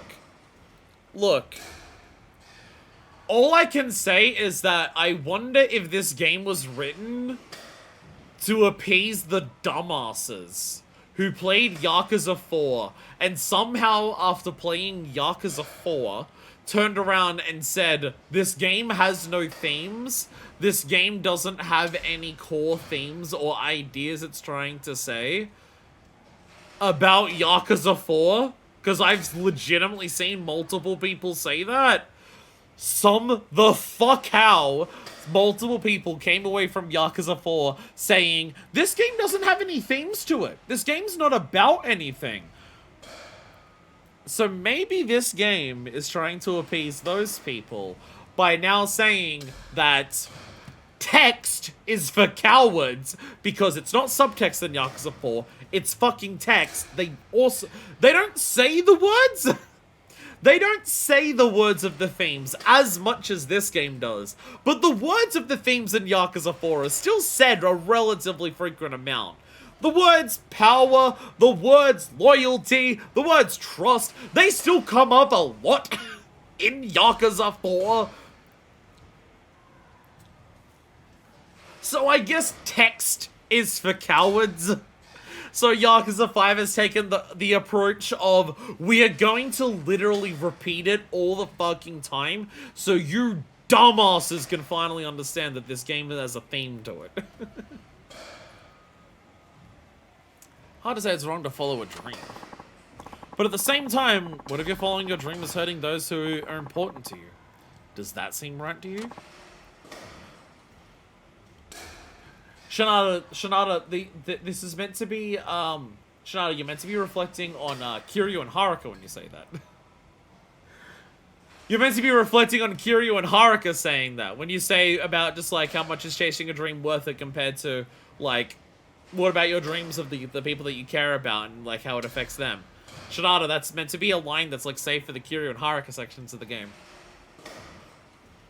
Not yours. It seems other people are hurting you because you tried to chase a dream. You're the victim.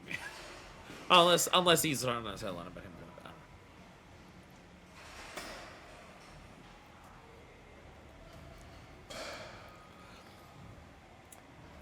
The thing is, like, with the theme of dreams in this game, it works really well for Haruka and Shinada.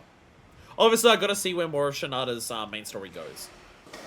In terms of, like, how does Shinada's dream and how it's been affected, and how do all the story pieces around Shinada's dream, like, tie into everything like that. There's just, like, Kira and Haruka. I don't know anyone with those names. There's all of that. The theme of dreams, it doesn't come across as strongly with Kiryu and Saijima's part. But also, I don't know if it needs to. This is one of those. This is a situation where, like, part of the thematic through line of this game is actually directly a follow-up to 4. Because, like, who are the characters that we've seen who aren't pursuing their dreams? Who are the characters that we've seen? Well, okay, if we want to say Haruka, you can say that, because Haruka's whole thing is that we don't know how much Haruka's dream is actually her dream. Even at the very end, when she was, like, when the game was very explicitly asking her, hey, Haruka, are you resolved to see this? Is this what your dream is? Are you sure you're doing this because this is your dream? Even when the game very explicitly said that to Haruka, Haruka said, yes, because it's someone else's, and so now it's mine. And, like, there is that whole thing. Because, like, obviously, like, Akiyama's whole thing with dreams is very obvious. It's the whole point of Sky Finance, right? But how Kiryu and Saejima in this game aren't pursuing their own dreams or anything like that, and the topic of dreams doesn't really come up in their parts. But this is why you have to think back to Yakuza 4. Because Kiryu and Saejima literally had a conversation about dreams at the end of Yakuza 4. Kiryu and Saejima literally had a conversation at the end of Yakuza 4 about how we are some of the lucky people who have strength. We are some of the lucky people who are able to put up with the shit that we do. We are some of the lucky people who are able to do what we do. It's our responsibility to make sure other people can strive for their dreams, because that's the situation that we are in our lives. So, like, Saejima and Kiryu's parts in this game are, like, a direct thing is, because again, it's one of those things where until the idea of dreams has become more and more apparent in this game, I was wondering why Kiryu's section of the game felt like it was such a backstep from Yakuza 4. Of just going, Kiryu's whole thing that he learned at the end of Yakuza 4 was he can't run away. He needs to actively be there for the people who are there for him, that he cares about. The whole point of that ending is he takes a proactive step towards finishing the story, towards, like, taking on the people that need to. He's taking a proactive step in terms of being there to help the Tojo clan be able to move on past him and everything like that. He's actively helping them get to that point and everything like that. That's, like, Kiryu's whole thing in Yakuza 4 is that he doesn't get much character development, but everything that he gets is basically revolved around that. And from the moment you start, the moment that you even start fighting him as a character in Yakuza 4, that's basically what his whole arc is about. And then he gets to this game and he's immediately left everyone. He's immediately left his daughter, left his kids, left the Tojo, and he's, like, refusing to contact any of them. And so there is that part of just, like, that doesn't quite make sense. This feels like Kiryu is just completely backpedaling on what Yakuza 4's like, character development was. So it seems like what they've done for Yakuza 4 Kiryu to go into Yakuza 5 Kiryu is to take that conversation that Kiryu and Saejima had about dreams and just be like, this is the thing that Kiryu learned. I still don't think it makes sense. I still don't think it's like... I still kind of don't like what they've done with Kiryu in this game. I still don't think it quite works. Like, it's the type of thing where I think what Kiryu does in this game would work pre-Yakuza 4. It's just, I understand that he's doing all of this for Haruka's dream and also for the other kids. Like, he's not leaving, he didn't leave the kids just for Haruka, because Kiryu choosing Haruka as a favorite would feel weird for Kiryu. Like, obviously, like, Haruka is going to be, like, the main daughter, because it's, like, the one that he's been around the longest and the one that is, like, more, quote-unquote, his. Because it was, you know, his love. It's his love's kid, so it's kind of like that. But in terms of just, like, Kiryu sacrificing something for the other kids for Haruka, it just doesn't make any sense. But the whole thing is just, like, he's willing to help, like, Haruka, because it's also... Haruka going through with it all means that the other kids don't have to give up on their dreams, because, like, they actually get to continue working on that instead of having to go into work and stuff like that. I still don't know if I quite like that the way that they have Kiryu, like, self-sacrifice to help other people achieve their dreams, because that's his role, is to once again get out of all of their lives. I still don't like that. I'm never going to, because it felt like Kiryu, like, it took so long for Kiryu to get to that point in Yakuza 4 that the beginning of the next game instantly backpedaling it is still disappointing. Saijima's is totally fine, though. Saijima's is totally fine. Because Saijima's whole thing with dreams... Sorry, Kiyama and, Akio, I'll get to you in a second. Saijima's whole thing with dreams in this game is totally fine. Because Saijima's been very clear, like, the literal beginning of Saijima's arc in 4 was about also helping other people achieve their dreams. Like, it was to help Sasai, to try and, like, raise up in the ranks and everything like that. He was willing to give himself up for someone else for Sasai. And then obviously the whole teacher angle, which is very important for Saijima's character. Like, to understand Saijima's character, you have to understand that he wanted to be a teacher. I don't think you can read Saijima's character without understanding that and have a full, like, and have an actual proper understanding of what his character is, arc is like. It's just too important to his character. So getting into this game and everything about Saejima and his connection with Baba absolutely 100% makes sense. The fact that, again, Saijima's part in this game is just another fucking prison escape. It's really bizarre, honestly. This game is overall really bizarre in this sense. Haruka and Shinada are the most unique things this franchise has done so far. By such a, like, even more, it's more unique than Dead Souls. Yeah, Dead Souls is very unique because of, obviously, it's a fucking zombie shooter. But in terms of, like, how their characters work and what they do with all their characters, hell, they just bring back all characters from previous games and everything and just have very, like, have character arcs with those characters that very much make sense, just, you know, in the unique setting of a zombie apocalypse. Haruka and Shinada in this game are the singular most unique things that Yakuza has done so far, and I fucking love this game for that. Haruka and Shinada are fucking incredible parts of this game, and I love it. And it is so bizarre to have that at the same time as Saejima and Kiryu, who literally just feel like they're repeating Yakuza 4. It's really fucking weird. Like, Saijima's character arc in this game makes sense. In terms of, like, he's taking a more active approach to helping other people achieve their dreams. Instead of just letting himself running away in prison. To just be like, well, this is what I had to do, so therefore I'm okay with it. I'm just going to rot in prison forever. He's way more proactive in wanting to help other people achieve their dreams and everything in this game. It's way more active. It's way more for that. But also, it's really hard to ignore how much of this game is also just another prison section with Saejima and being on the run from the cops again. Like, yes, there's a lot of differences in how they do it. There's a lot of things that are different about how they do the prison section and the subsequent escape and the run from the cops. Yes, it is different and how they handle it. It doesn't change that it's still there, though. Because I've been to square away my opinions on this game thus far. I mean, I'm pretty confident in this being definitely above 1, 2, and 3. I'm absolutely... On sheer scope and, like, ambition alone. On sheer scope of fucking several different cities and multiple different extensive side activities of fucking taxi driving, hunting, idol performance, the baseball shit. Sheer scope and ambition alone puts this above 1, 2, and 3. Absolutely. But yeah, beyond that, it's really hard. This is the most, like... I would say this is the most conflicted I have felt about my opinions on Yakuza games so far. Overall, this is the most conflicted I have been about it. Like, I've been pretty clear in terms of just, like, playing through 4 consistently the entire time. I'm just like, this is shaping up to be one of my favorites. To then beating it and just being like, I'm pretty sure this is my favorite. And Yakuza 1, 2, and 3 were just like, Yakuza 1, I'm just like, yeah, I still like the game, but I have a lot of issues with it. And then Yakuza 2 is just like, these are some low fucking lows, but these are some high fucking highs.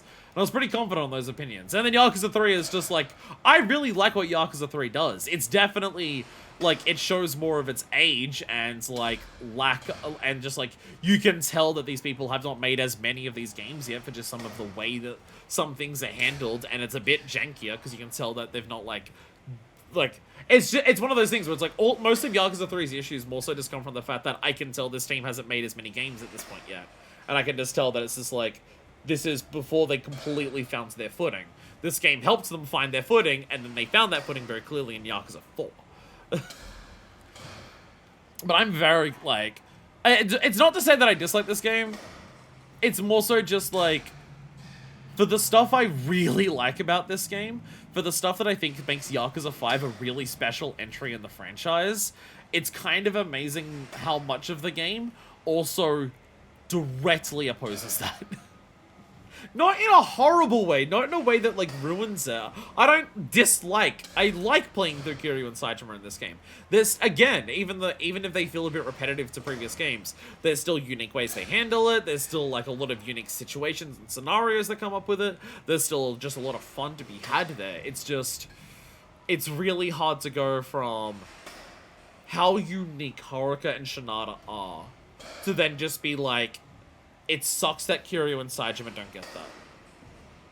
Because that's one of Yakuza 4's strengths. One of Yakuza 4's strengths is how unique Akiyama, Saitama, and Tanimura are when you compare them to Kiryu. All three of those characters, combat-wise and storyline-wise, and their connection with the city and how they interact with it, which directly ties into the themes of power, which is and trust and everything like that, which is why Yakuza 4 is so fucking goated, is because even how those characters are different to Kiryu directly ties into their characterization, which ties into the themes of the overall game. It's incredible in that regard. It's incredibly well considered of how every piece of the game contributes to the whole. Shinada and Haruka are such a big step above that, because, like, Akiyama, Saitama, and Tanimura in 4 are unique compared to Kiryu, right? But compared to, like, Yakuza as a franchise, they're not as unique or distinct. They're very unique compared to Kiryu, the one playable character you had in the franchise up until then. Shinada and Haruka are unique to this fucking franchise. Playing as the other characters in Yakuza 4 still felt like I was playing Yakuza, but from a different perspective. Shinada and Haruka feel like they are redefining what Yakuza even is on a conceptual level. It's that level of uniqueness and how well done it is. And Kiryu and Saitama are kind of just repeating Yakuza 4. It's so weird. Maybe that's why. Maybe that was the cost. Maybe the cost of a swing of the development cycle of this game, fucking kill me, is maybe that was it. Maybe they put in so much of their focus of how do we make these unique characters? How do we make characters that redefine what Yakuza as a franchise is? And so much of that creative focus went to Haruka and Shinada that they didn't have the time or, like, the creative energy left to give that to other characters So they re-brought back in Kiryu and Saitama. Because, again, these games are made on a pretty consistent development schedule. Like, I don't want to blame the devs for... Well, I don't even want to say that the devs fucked up. Like, I'm not even close to saying that. Don't get me wrong. This is not me saying the devs got lazy, the devs didn't know what to do, like, these are games built... Like, these games are made in a fucking year. These games are made so fucking rapidly, and this game redefine... Hi. Don't fade on me. I'm ranting. This game re-fucking defines what Yakuza can be. Gives us multiple new cities, multiple new entire complex minigames. That, yeah, maybe in the time that they had, they only were able to do that for Haruka and Shinada. So when it came time to do other characters, let's do Kiryu and Saitama because people really like those characters. And just do what they do. Like, it's not the devs' fault for that. It's not the devs' fault for that. I don't blame them at all. Maybe it's deliberate. Maybe it's deliberate that Kiryu and Saitama feel so similar to... Because maybe if this game start... Like, you know how we had the mise-en-scène scene in Yakuza 3? You know, maybe the mise-en-scène section of Yakuza 3 is meant to tell people, don't worry, this is still a Yakuza game. Yes, you're going to spend the first, like, fucking 30 hours raising kids in an orphanage. But don't worry, this is still a Yakuza game. Look, Daigo's getting shot. Ah! So it's like, it's to make people not panic. Version 7, yapping flower. It's to make people not panic that, don't worry, this is still a Yakuza game. And then for Yakuza 4, they don't really need to do that because you start the game with Akiyama, and they just deliberately make Akiyama's introduction the second best character introduction of any character in this game. It was the best at the time, but then Majima and Yakuza 0 beat it. And no one will ever beat it again. So yes, what you're saying here, Doodles, maybe this is the point. Maybe it is the point. Maybe Kiryu and Saitama feeling so much like previous Yakuza games, even their direct predecessor, is meant to be the point. Maybe the point is that the comparison of those characters makes Shinada and Haruka stand out even more when you've spent so much time in this game being in Yakuza-ass Yakuza, even if you're in new cities and shit like that. Maybe that's the point. Maybe they wanted those characters earlier to, like, guide people into this game of just, like, you're playing a Yakuza game, but now there's taxis that you drive around and race and, like, actually do turn signals and shit. You're playing a Yakuza game, but now there's a hunting section. It could be them trying to ease people in to the level of scope this game has. So by the time you've finished 2 characters, and the game is clearly established, we're Yakuza, but we're doing some extra shit this time. We're giving you new cities. We're giving you new types of gameplay. Maybe that's to, like, prep people to get ready for how much Haruka and Shinada redefine Yakuza. It's very possible. It could be an intentional decision. It absolutely could be. I would still say, even if that's the case, you don't need to have Kiryu and Saitama literally rehash Yakuza 4 to do it. You could just have them be very Yakuza-esque storylines that aren't just literally repeating Yakuza 4 again. You can do that. But I can understand what, like, the intention of it. I can definitely understand that. Again, it's just like, I don't think the Kiryu or the Saitama sections of this game are bad. I don't think they're done wrong. There's a lot of positives to them. It's just, when I compare what the scope and ambition of the last half of this game has been, it's weird to see Kiryu and Saitama feel almost stale in this game, if that adjective makes any sense. No, I understand. Kiryu the most, like, I'll be honest, I think a better way of doing it would be have Kiryu not in this game. Or you can have Kiryu as a character. I don't think Kiryu should have been playable in this game. I already saw people say that Kiryu shouldn't have been playable in Yakuza 4, and I do disagree with that. Saitama and Akiyama and Tanimura are meant to be counters to Kiryu specifically. There's way too many details about how they're different to Kiryu and like tie back to Kiryu that absolutely you need to have Kiryu at the end of that game to like truly make you realize what the other characters are and what they're doing, you need Kiryu at the end of that game to be an absolute powerhouse and realize how uniquely strong and definitive he is when you've been playing with these other characters with their restrictions. You need to have Kiryu at the end of of that game to make a point about Kiryu's last section of character development of he's always late to his own stories, and Yakuza 4 is the most extreme example of that. You need Kiryu and Yakuza 4 to be a final moment of, like, Kiryu accepting help from others and actively working with other people. Yakuza 4 ends Kiryu's storyline perfectly, and, like, the game in Japan is, I think, literally called Successor to the Legend. Like, Kiryu's last game being 4, and then doing the fan service finale of Dead Souls feels like the intention. That's what it feels like. It feels like Kiryu's last game was meant to be 4 in the main story, and then Dead Souls is the fan service finale. It does feel like Kiryu was never meant to be playable in this game, and is probably why Kiryu's section of this game, in terms of his character arc and his story, feels the most repetitive. This will be the end of Kiryu's story. No, but for real this time. That's alright, our next game is Yakuza 6, the end of Kiryu's story, which honestly makes me wonder how much that's even going to be fucking true, but you know, whatever. I can see this game without playable Kiryu, maybe. I can understand Saejima. They introduced Saejima in 4, he gets a chance. I honestly would have preferred Kiryu just didn't have a character arc, really, in this game. Is it because his character arc just feels like it's a repeat, like... Here's the main things that where Kiryu works in this game.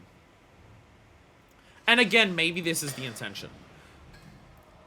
The parts where Kiryu works in this game is when you play as him, see him, like, go to this life that he's, like... He doesn't hate the life that he has. He enjoys the life. He enjoys working the day job. He enjoys having his friends there. But you can tell that this isn't what Kiryu wants, right? You can tell that Kiryu doesn't hate the life that he has in this game, but you can tell it's not the one that he wants. But he's willing to go through with this for the sake of others. This is where Kiryu works in this game, because you then play through Haruka, and you realize how much Haruka is Kiryu's daughter, because despite it being a completely different environment and a completely different situation, Haruka's personal arc is following Kiryu's. That's where Kiryu works in this game. And maybe that's the intention. Maybe the idea is that you play as Kiryu in this game and see what he's going through and what he's doing for the sake of others, so it's more apparent that Haruka's doing the exact same shit when you play as her. That's, like, the one reason why I'm okay with, like, Kiryu being playable in this game is just because of the Haruka stuff. Like, I don't think Kiryu's section does anything for Kiryu himself in this game, really, like, at all, because it's all stuff that he's done in previous games. But what Kiryu's section in this game does to highlight the parallels that Haruka then later exhibits, that works. That absolutely works. And so they make Kiryu's arc more explicitly parallel Haruka's in this. Yeah, so it might be, maybe that's why. Or maybe it was because Sega said, hey, we know you want to not make a game with Kiryu, but people know Kiryu as the Yakuza man. You need to put Kiryu in the next game. It could also be that. Kiryu could also exist here because of marketing. And they were just like, okay, well, if Kiryu has to be in this game, what do we do with him? What's the best that we can do with Kiryu if Kiryu has to be in this game? Anyways, let's continue Shinada's stuff. Sorry, I've had these thoughts bubbling away about this game for a really long time. And so the moment it started coming out, I just went all in on it. I've been having these thoughts about this game for a very long time, but I've been so focused on, like, new characters, holy shit Haruka, holy shit Shinada, that I haven't really had a chance to just, like, yell about it for a while. Your sister is clearly worried about you. Aren't there ways of making her happy that don't involve standing and facing each other for 15 minutes not saying a word? Come on, Kuma. Let's go home. It's alright if you don't become a pro. There's happiness to be found in living a plain and simple life. I can't! What? I can't give up on my dreams! Please, give me one more chance, Shinada-san. Just one more, that's all I ask. Okay, I'm gonna redouble my training and challenge you again. Next time, I'm shutting you down. This is the only thing that matters. Jeez, don't you get it? I'll tell you flat out, you're never gonna make it to the pros. Like hell I'm not! You'll be going down flailing next time! Kima, wait! What about thanks to Robin Shinada-san into your ludicrous challenge? Can't you see I'm busy? You deal with it! I need to go train! Get therapy! I'm so sorry. This isn't so much a thanks, this is a token of apology for all the trouble we put you through. Say sturdy. Say the word sturdy. Do it. I want another sturdy. Yeah, let's go! Oh my god, a sturdy knife. Oh dear god, we are now a menace to society. Holy shit, we are a menace to society. We have a sturdy fucking knife. Please use it responsibly. Ma'am, you gave me a knife that doesn't break when I stab people with it. What the fuck do you mean responsibly? Look at what I'm wearing. You think I'm gonna go home and fucking prepare food to cook with this thing? Anyway, I'll talk some sense into Kuma so he won't bother you again. I doubt he'll listen to reason. When he comes to challenge me again, I'll have to burst his bubble for good. Well, that's really handy because you just got a knife, something that's really good at bursting bubbles. Fuck, I'm gonna open so many boxes! Understand, ma'am, I'll only stab people with it after disinfecting it first.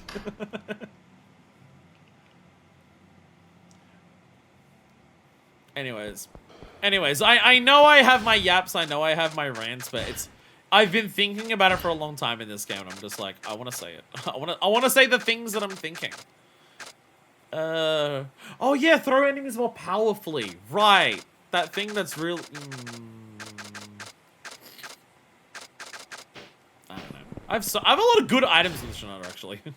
Shinada's actually getting to a point where he's got a lot of good items. Knife! Very sturdy knife. It won't break no matter how much you use it. There we go. Shinada, what do you have? A knife! No! I love that video so much. I fucking love that video so much. It's just the enthusiastic way the kid says, a knife! I mean, also the way that the woman says, no! I also do love that. But just how enthusiastically the kid goes, a knife! It just fucking does me every time. And also just the amount of edits that I've seen of that audio on other videos is fantastic. One of the all-timers. 1, 2, 3, 4, 5, 6, 7, 8. I've done 9! It's time for a new machine.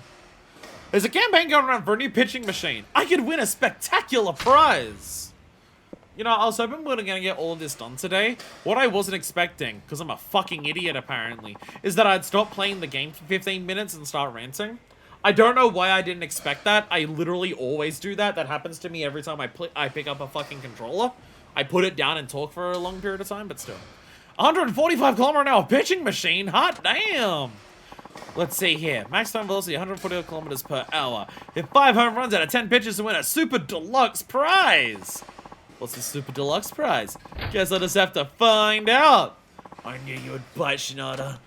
Whoa! What are you doing back here? Can't you tell? Akamatsu threw at 150 km/h. If you think you can hit that, 145 should be easy, right? Well, yeah, I guess. Prove it to me, Shinada. 5 home runs out of 10 pitches. I'm sure you can pull that off. Testing me again like you did with that cheetah? Fine. I got nothing to hide. I'm not doing this for you, though.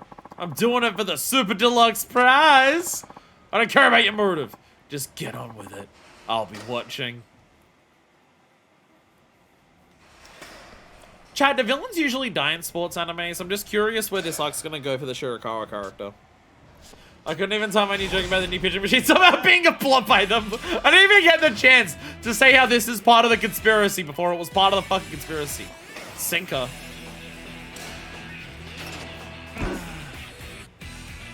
Okay, 145 kilometers. Guess what? It's fast. Guess what? That means fast.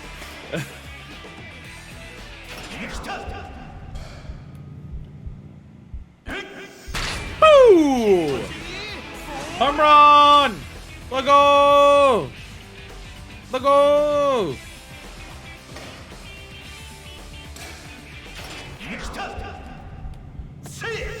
Boom! Home run! Also, it glowed extra a bit there. So I think if you want to get a home run, it has to be close enough to the extra glow. See how it does that? It glows, it has a brighter glow, and then it goes down. So I guess the idea is you have to hit it closer, like, if it's glowing, you'll hit it at all. It has to be close enough to the big glow to actually count as a home run. And depending on the pitch, your bat, etc., etc., etc., is how close you have to get to that glow to get a home run. I guess that's the idea. I guess that's the premise. Because I can definitely see it now that that's fast, so I'm pressing heat eye slower. I'm pressing heat eye slower there, so I'm not getting it as quickly. But yeah, it goes yellow, and then like it flashes white. So I guess the flash white is these, like, the best timing, and then just any yellow is hitting. And how close you get to that depends on all of the factors combined of whether it's a home run or just a hit. There, you see that, Shirakawa? You happy now? Yeah, yeah. Here, your super deluxe prize. I swear to God, if it's an energy drink. A scarf! Could have given this to the hostess. Huh? What am I supposed to do with this? It's entirely up to you. All I know is I fulfilled my end of the bargain. Can't have a contest without a prize, right? Wait, did you tell me you paid for this yourself? Did you reserve that pitching machine too? I sure did. Now I know I can take you on directly without debating of whether I'm wasting my time. After all, if I do replicate Akamatsu's pitching, it would be futile if your game's rusting away. Yeah, but can you really imitate Akamatsu's pitching with your bum shoulder? That machine was nothing compared to him. Oh, it won't be a repeat of our last duel. I could almost stake my life on it. You're really dead set on this, huh? You won't have to wait much longer. Soon I'll be ready for you. Be seeing you around, Shinada. What's gonna be sleeve? A cybernetic arm? I hope he doesn't pull some kind of... I swear to God, if this is a... I swear to God. I swear to fucking God. If that is, like, foreshadowing as a literary device, and this motherfucker has actually turned his dead wife into his arm, I'm gonna be so pissed. And by pissed, I mean, if I had a nickel for every single time a Yakuza character showed up with a robot arm, I'd have 2 nickels, which isn't a lot, but what the fuck? I'm playing Yakuza. Oh, Igarashi. At the bar, they were saying the pawn shop in Kinacho just got some new baseball gear. Oh, hey! I can get even better baseball gear. I'm getting even better baseball gear now. Let's go. Actually, do we want to let's go? Like, I already have access to, like, the shops online. Is it even better than that? Do I even need it? I'll be honest, but now that I actually, you know, understands the premise of how the game works here, it doesn't seem overly complicated. I don't know how much I actually need something to, like, buff up my stats anymore. A foul demonstration. I don't know how to cut fouls off pitches. It does take a certain kind of technique, I guess. How do we actually intentionally hit fouls? I don't actually know. The guy was talking about pinch hitting, but I don't actually remember how to, like, intentionally do that. This sucks. Why would anyone even have to train for this? Huh? Oh, he must be in high school. Hey, he's got some batting trouble? Hey there. Why the long face? Huh? Who are you? Oh, nobody special. Just your average, men's health journalist who happens to be in the area. Oh, snap! I know what that is! So do you, like, get to go to massage parlors all the time? That sounds like the best job in the world! Teenagers know too much these days. They know too much. They're too... It's honestly not that great. I mean, I do get to get my muscle tussles quite often, but that's not what I'm here to talk about! Look, I noticed you were talking to yourself about training. I used to be quite the slugger myself back in the day. If you'd like, I'd be happy to give you some pointers. Well, I'm just conflicted. So my coach told me to learn how to foul pitches off. Oh yeah? He wants you to learn how to cut away pitches you don't like and run up the pitch count. Yeah, well, I'm our team's cleanup hitter, but my stats after 2 strikes are terrible. I get psyched out by the pitcher. I swing at bad throws and have a pile of strikeouts to show for it. Coach has had enough and he's talking about dropping me from the starting lineup unless I can get it together. So that's why he wants you to learn how to hit fouls. He's not wrong, you know. When a batter gets behind on the count, his ability to foul off pitches really makes a difference. For instance, if you have 2 strikes against, being able to foul off the pitcher's best throws will annoy him while you wait for a chance. I can understand that, but it seems so cheesy. It's tough to get into that mindset. What's tough about it? Cutting fouls takes a lot of technique. You have to be an expert at controlling your swing. Think about batting like a chess match between you and the pitcher. Your cutting technique is just another tool in your arsenal.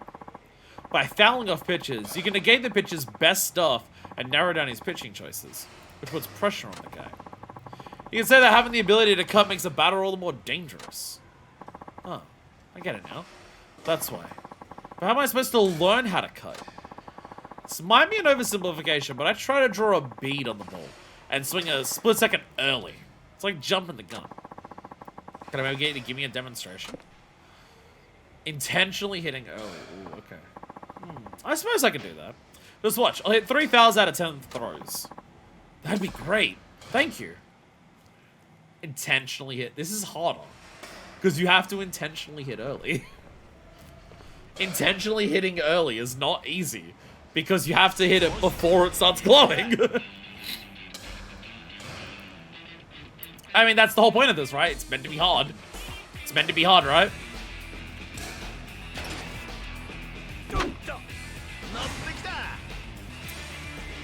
Or you just mash the button, that's fine. Or you just mash the button, that's fine.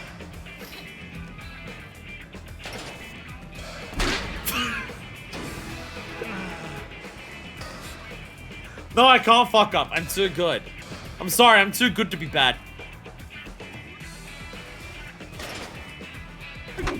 There we go. It's actually really generous. It seems like if you're in the right range, but you hit it, you foul it. It's actually really generous. For fuck's sakes!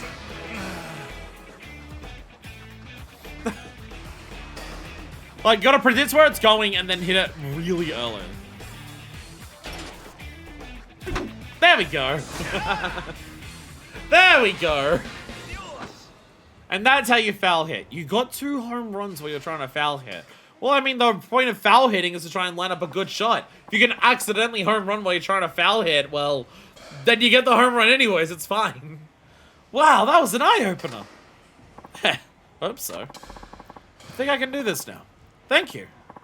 Please, take this. Stamina and Spark! Oh, I'll send that for when we fight armor. Go for it, guy. Once you master it, it'll be much tougher to pitch against. That's right. I'm gonna do it. Yeah. Heh. Well, that sure brings back memories. Hope I wasn't too preachy. Yo, big hitter! Yeah, I did 10 baseball submissions in Shinada side story. Let's go. Let go.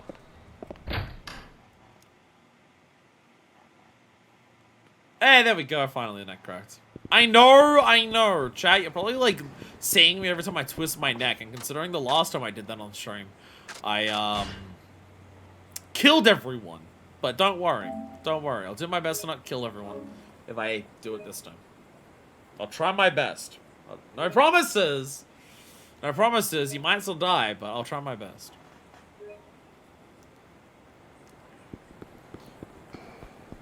I shouldn't have ranted for so long about the video game. I shouldn't have ranted for so long about the video game. I'm now realizing this is gonna make it a long stream. We totally would have had time to do this all like in a simple amount of time, but then I ran for a long time, and now it's gonna take forever. Don't look for me. This is from Q. Oh. We're fine. We're fine. We're fine. But chat, do you have crackles? The disconnected in the middle of a stream. That's not normal. My cables might be getting a bit loose. I haven't, like, tightened them up for a bit. A lot of the cables go through a hole in my desk, but also my desk is really bad and tilts a lot, so it slightly tugs on them sometimes. So it might just be that it's getting a little loose. Hopefully there's no crackles. Can you, up and down the menu a bit? It's a very quiet menu.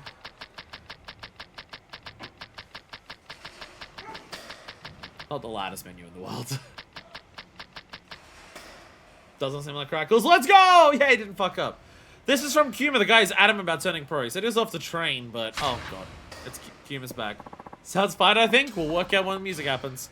Shinada-san! Oh, thank goodness. Akio. You're Kuma-kun's older sister, right? Yes, it's Akio.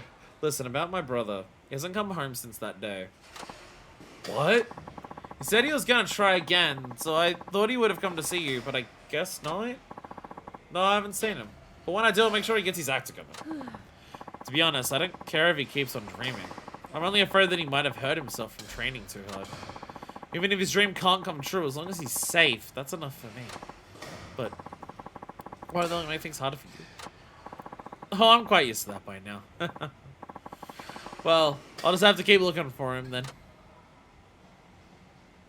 I was half expecting it to just like pan over while she's walking out and he's just like hiding in the batting cages. For fuck's sake. There you are! Kuma-kun! What's with you, man? Your sister's worried about you. All that matters is that challenge, Shinada-san. I'm ready for you now. I went off into the wilderness to train and I finally developed the pitch to take you down. This time you're mine! I fought a bear out there and I learned how to throw baseballs from doing it. Kuma, that doesn't make any fucking sense. Who would fight a bear? Alright. But you have to promise me something. What kind of promise would that be? If you lose today, you give up your dream of turning pro. But if you can't make that promise, I won't accept your challenge. Is that what you want? Fine. I'm a man of my word, after all. No, you're not. There's no way I'm gonna lose. See, look at that confidence right there. But you asked for it. I'll show you what it really means to be a pro. Remember, everyone, chase your dreams. Try to achieve your dreams in life. Before you turn 40. Once you turn 40, give up on your dreams. Once you turn 40, you need to give up on your dreams. But until then, it's fine. Chase them. Yeah, the flaming pitch hand. How are you not burning your fucking fingers there, kid? Lol. Chase your dream, unless it's a really dumb dream. Yeah! Yeah! Yeah! Turns out Hidai's really good. We could have seen this coming.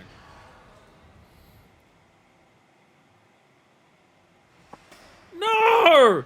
This is a nightmare! I trained over and over to perfect my pitching, and now...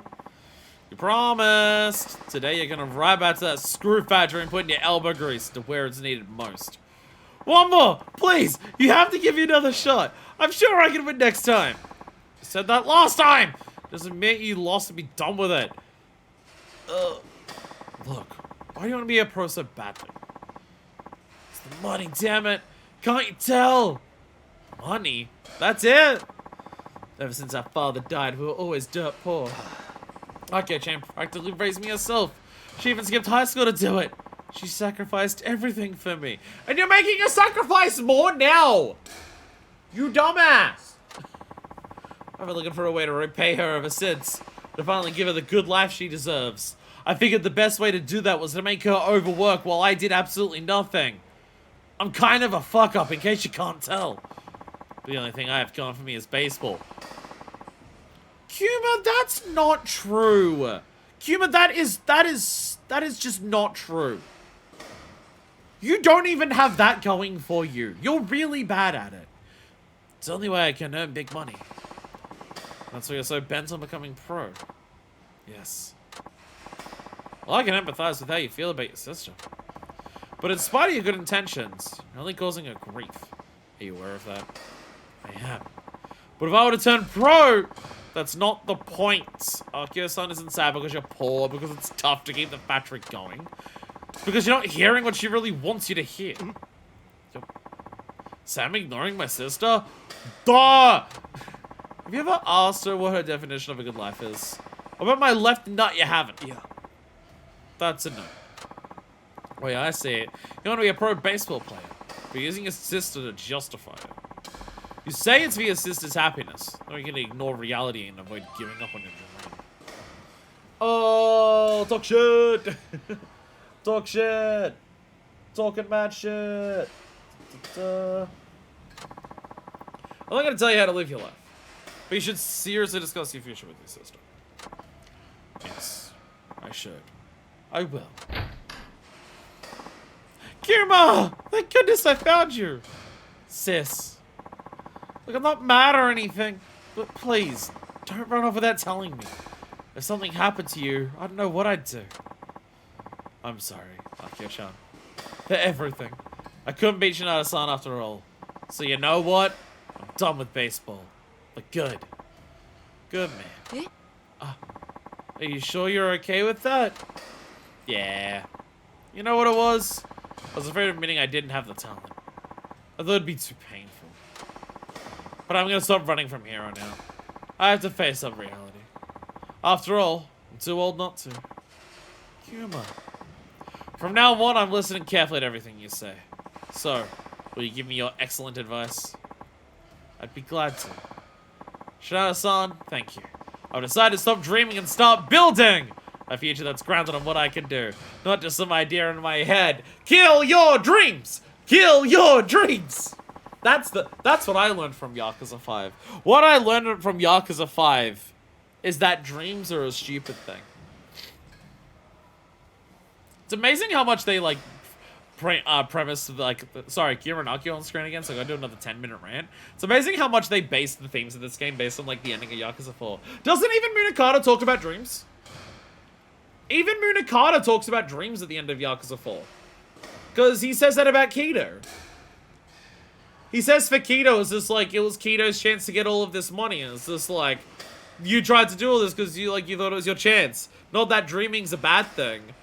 But know your place, whelp. It's almost like this game's a sequel to Yakuza 4 or something. To be fair, don't chase your dreams to the detriment of the people you care about isn't the worst lesson to throw in there. I mean, I guess overall it's that this game is trying to take a nuanced approach to the concept of dreams. The game isn't just chase your dreams. And that's the end of the themes. That's not what the game's trying to do. The game is trying to address it with some nuance. About just like how dreams are a good thing, how they're a motivation, but also like any motivation, it can be twisted and warped into a bad thing. About how you might think that you have one dream, but you've not really considered it enough to realize whether it's what you actually want. Your dreams can be your aspirations, but can your dreams just be what you want more than anything? Are you chasing a dream that you think that you want and accidentally giving up on one that you would prefer? Like, it is a nuanced approach to it. It isn't just chase dreams, that's good, yay dreams, let's always try to achieve our dreams. It's not.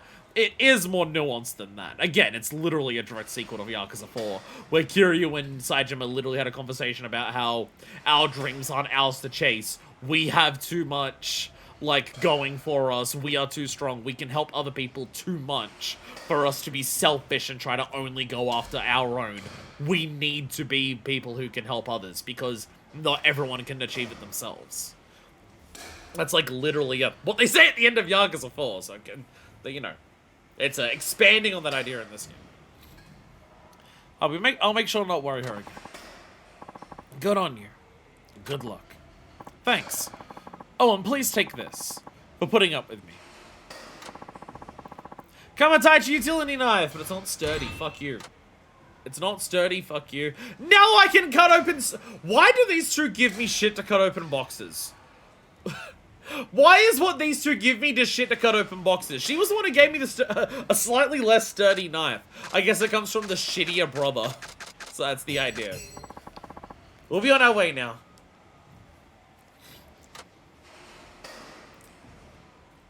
The Dagger Twins.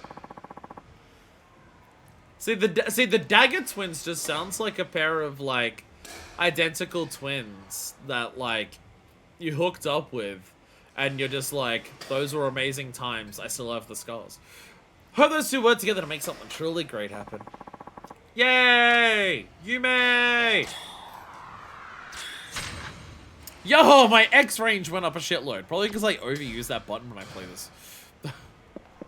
Probably because I overused the X button.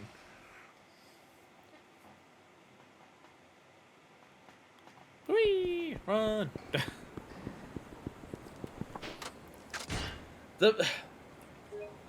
The big thing about this game, I mean, it's obviously the case in every Yakuza game, but I feel like it's even more so because of this game, especially with just, like, the way the characters are going. Like, because it kind of felt like in Yakuza 4 that each character had a section, and their section, like, really concluded their story, and then all of the things, like, combined. I mean, obviously there's still cliffhangers and things to draw you in, but it's just, like... It was like, what's the way I'm trying to say what I'm trying to say in a particular way. In Yakuza 4, there was a conspiracy, right? And, like, you played as Akiyama and you learned this much of the conspiracy. Like, right? You played Akiyama, you learned this much of the conspiracy. You played Saejima and you got this much. You played Tanimura and honestly it went up to, like, this much. And then you got Kiryu and it went up to this much. In terms of, like, your grand picture of what the conspiracy is, each subsequent character you played as expanded the overall conspiracy. We're not quite doing that in this game. It's more so you play as Kiryu's character and you learn this much of the conspiracy. And then you play as Saejima and then you learn this much of the conspiracy. And then you play as Haruka and then you learn this much of the conspiracy. And then you play as Akiyama and it slightly crosses over into Haruka's section until they become one amorphous blob down here. And now we're playing as Shinada's. Like, the whirlwind of all the different things happening in Yakuza 4 until they all combined with all the characters was one thing. But holy fucking Christ, in this game, it's so much more. Get it? It's so, like, the conspiracy is like, there's maybe something overall going on. But it's not like we're learning one thing and learning more about that one individual thing. We keep learning separate sections. And we're just wondering how the fuck they're gonna collide at the end. So there's that element of how will this story end in terms of that. But there's also the element of the story of character-wise, where will this story go with its characters? What does the end of this game look like for Kiryu and Haruka more than anything? Because, like, Saejima, Akiyama, and Shinada, and everything like that, like, I can see them as just being, like, Shinada, like, is able to, like, pay off debts. Maybe he, like, enjoys baseball again. Saejima, like, goes back to working for the Yakuza and is able to, like, train more people again. Akiyama actually asks Salhana this time. I don't know. But the biggest thing in terms of, like, where does this game go with its characters is so fucking clearly Kiryu and Haruka. Where the fuck does this game go with those characters? Where the fuck does this game end those two characters? And that really is going to be, like, a big determinant factor in terms of, like, overall opinion of the game. Battle wanted to beat former pro pitcher. What's this, about a field? No retry! Excuse me. May we have a word with you? Oh, the Outlaws, hell yeah. Yes, Jim, me, right? If you're the guy from Katetsu-san's blog, we need an ace in the hole and fast. Our team's in dire straits, you see. Bottom of the 9th, 2 out. Bases loaded. We're wondering if we can get your help. Wait, come again? Who are you guys anyway? Oh, we're from a local sandlot, so I've always had no problem playing at the public park. But about a year ago, some hooligans showed up and started kicking us out. They had this giant dog, and we were terrified about it. We knocked the ball over them. We thought it was going to attack us. You serious? Yes. We made proper bookings through City Hall, but they just strut around punching and kicking until we give up the fields. Dang. That sucks. Did you take it up with City Hall? We thought of that, but that won't make up for all our pain and humiliation. So we decided to settle this ourselves. We challenged their gang to a game. We made them promise to never hijack the grounds from us if we beat them. It's an interesting solution. What if you don't have magical Yakuza powers and beating them doesn't make them turn over a new leaf. The thing is, it's on right now. Whoa! That was fast. Yes, I'm gonna lose them by a run. And I did mention it's already the 9th inning! Oh my god! Oh dear, no! It's the bottom of the 9th and we're behind by a run! At this rate, they're gonna pound us into the dirt! Please, could you go up to bat for us? No thanks. You guys challenge them fair and square. Why'd I show up out of nowhere? They wouldn't be right now, would it? That's true, but they brought in a hired gun too! And he's shooting us while we try and hit the ball! They did? Okay, now that's just dirty. That's why we thought it'd be okay for us to have a helper too. Well, it certainly would even the odds. Or asking a little help. Even one at bat will do. We'll even pay you for your trouble. Sure, it's nicer than wait for you two to go find some replacement. Oh, alright. Just one at bat then. Sweet deal! Then let's get over that. I mean, to be fair, it's a baseball innings. Even if we are in the 9th inning, it's a baseball innings. We've got about 6 hours to get there. We'll be fine. Strike! That's 2 outs. 1 more to go. Yo, Justice. The Outlaws versus Justice. Wait a minute. Wait a minute. The Outlaws are the ones who are going through the proper channels to do things properly. To try and make sure things are fair. And the people who were on the team of Justice are the ones who are wearing blue and going around bullying people out of a sense of power for themselves. Is Yakuza making a social commentary here? What do you expect? It ain't shit shutting down these weaklings. But damn, if you clowns would have scored more runs, I wouldn't even need to try. You're all a bunch of amateurs. Well, I apologize for that. We'll make sure to pay you good, though. And I'll sweeten the deal with a little honey. This little baby wants a piece of this. I'll slide it your way. I like how you seal the deal. Let's get her done. Hold it right there. Time. We have a pinch hitter. Huh? Who's this guy? Why is his footsteps so heavy on the ground? Now then, remind me of our situation. Bottom of the 9th, 2 outs, no runners. We're losing 1-0. 1-0? Bruh, none of you fucks deserve this field. Let people who can actually play go here. Jesus Christ. So home run ties the game. Got it. I'm asking who you are over there. Oh, just about it happened on by. No, I can't say I like the idea of a former pro waving his dick around in a Sandlot play. Sounds like a personal problem. Besides, what's wrong with getting paid and getting laid? Should I just slowly cross it over staring at the camera? It's about as good as it gets. Yeah, get off the mound already. This ain't about us. It's their game. Get a load of this goody two-shoes. Alright, if you get a head off me, I'll see myself out. But that'll never happen. I'm gonna hold you to that. I hope you know. Now bring it! Oh, I'll show you just how out of your league you are! Alright, well, I gotta get a home run.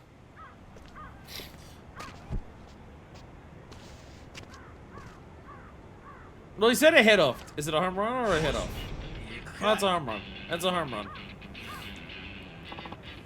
Eat this, punk!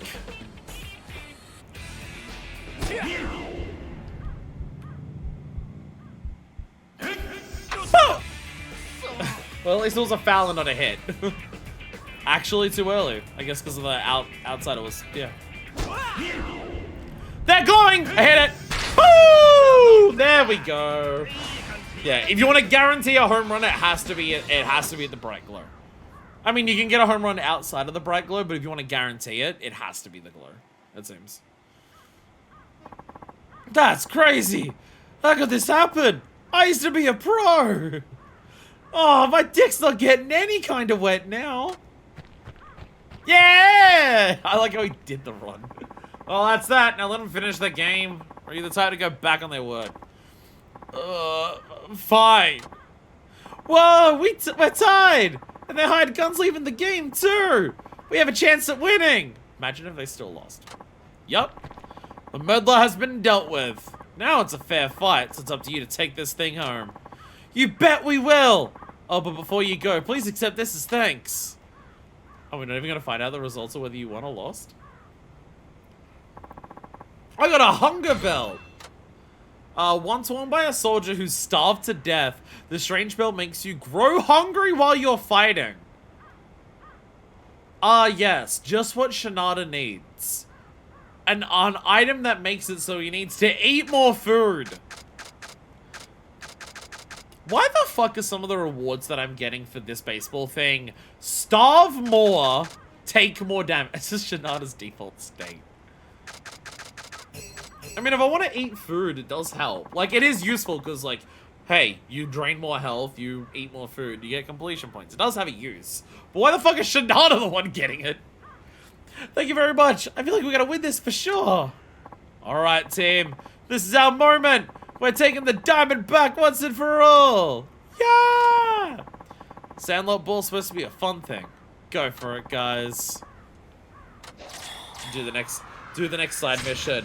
Shinada, we lost! My fame is S now. I'm pretty sure if my fame was S, I'd still be playing for the Nagoya Wyverns. I'm so good at baseball. I'm like a baseballer. And I hit baseballs with my baseballs. And I win. Yeah. Or something. I don't know. Chad, I want a drink. Can you get one for me? My fridge is just over there. If someone wants to go over there and get me a drink. Not the water. I only put in the water right before stream started. So it's not going to be cold enough. Like either one of the poppers of milk. Maybe one of my Kirk's cans. I think I got a coconut milk bottle in there. If you want to grab that, that'll also be fine. Just any of the bottles. Thanks. Hitting a baseball with a baseball would be more impressive than with a bat. We're playing reverse baseball. The person stands at the mound with a baseball bat. They throw the baseball bat, and you hold the baseball in your hand, and you have to use the baseball in your hand to hit the baseball bat and see how far you can hit it. We're playing reverse baseball today. Wait, how many have I done now? 1, 2, 3, 4, 5, 6, 7, 8, 9, 10, 11. I've done 12! New leads wanted.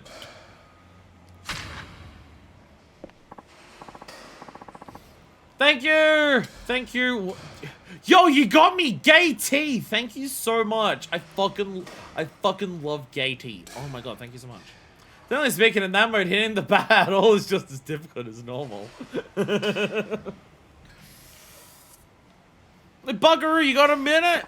Hi there, impetuous voice. Can I help you? Shana's just here trying to mind his own fucking business, and people keep yelling at him saying, "Oi, dickhead!" You can't even Tatsuo Shinada, the former wyvern. That is you, right? Do I owe you money?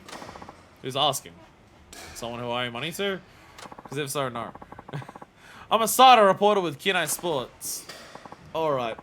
So what, you hit me up for some kind of interview? Of sorts. You're familiar with Kurosaki-san, yes? He told me I could find you here. Motherfucker. So he's the one who sent you. Sorry, but my schedule's full today of not dealing with your bullshit. And tomorrow, and the next day, and the next day, and forever! I want nothing to do with either of you. Oh, that's cold. Frosty, even. I thought you'd be happy to help another journalist, especially after putting out nothing but nightlife sleaze. Hey! Don't insult my job. Fuck you. Hey, man, respect the craft. My interviews take long hours and hard work, even if they do end on a happy note. Oh, no, I was only trying to break the ice. I'm the sleaziest guy I know. Maybe I should decide with my background. See, I was also with the Wyverns for a time. That doesn't...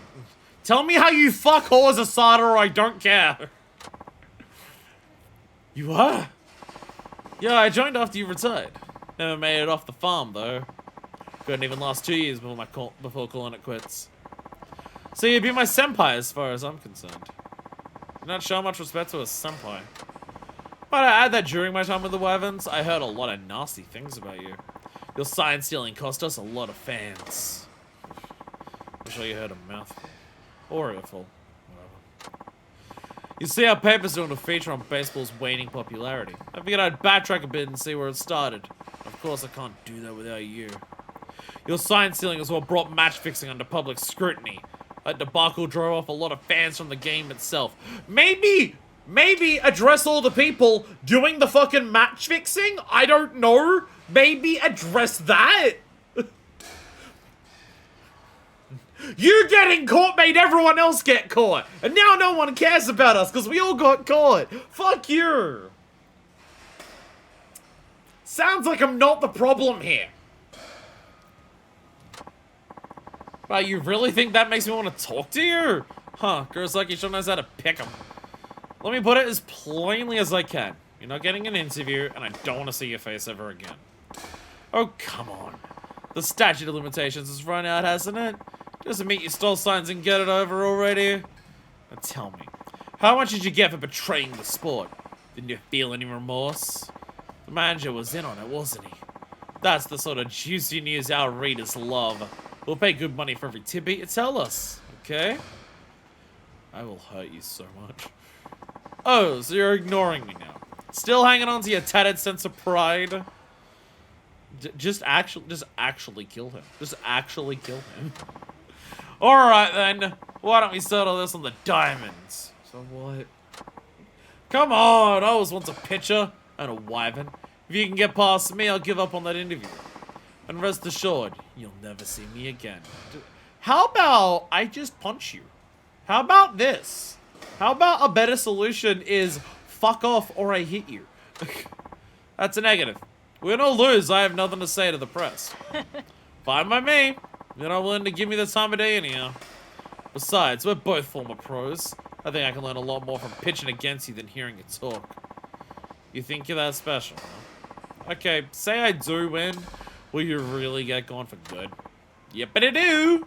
I don't need to say it twice, do I? Can this sport make people normal? Here's the deal. I'm going to throw 10 pitches, make 5 of those home runs, and I'll be out of your life faster than you can sing, "Take me out of the ball game." Only 10 pitches? Must be out of practice if that's all you can throw at me. Hey, I've been retired for years. For these 10 throws, I'll be as good as I was back in my heyday. You can count on that. Do you want to maybe not wear the fucking suit while you do that? Nope. Seems like he doesn't give a shit. Alright, fine. Let's see how good your baseball pitches are while you're wearing a suit, you dumbass. Okay, so you being also a sleazy journalist, I'm assuming you don't have the money to afford a good suit you can actually pitch it well. Gonna write a sexy article about this one?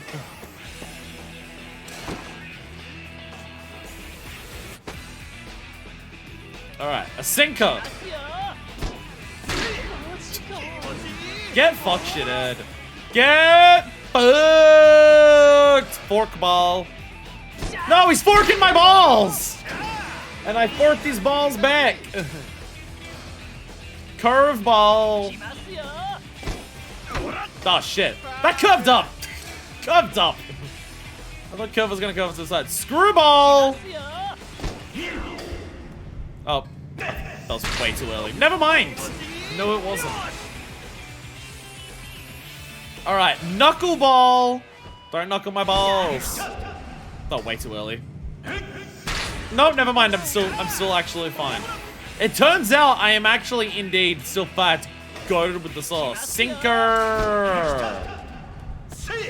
Bonk.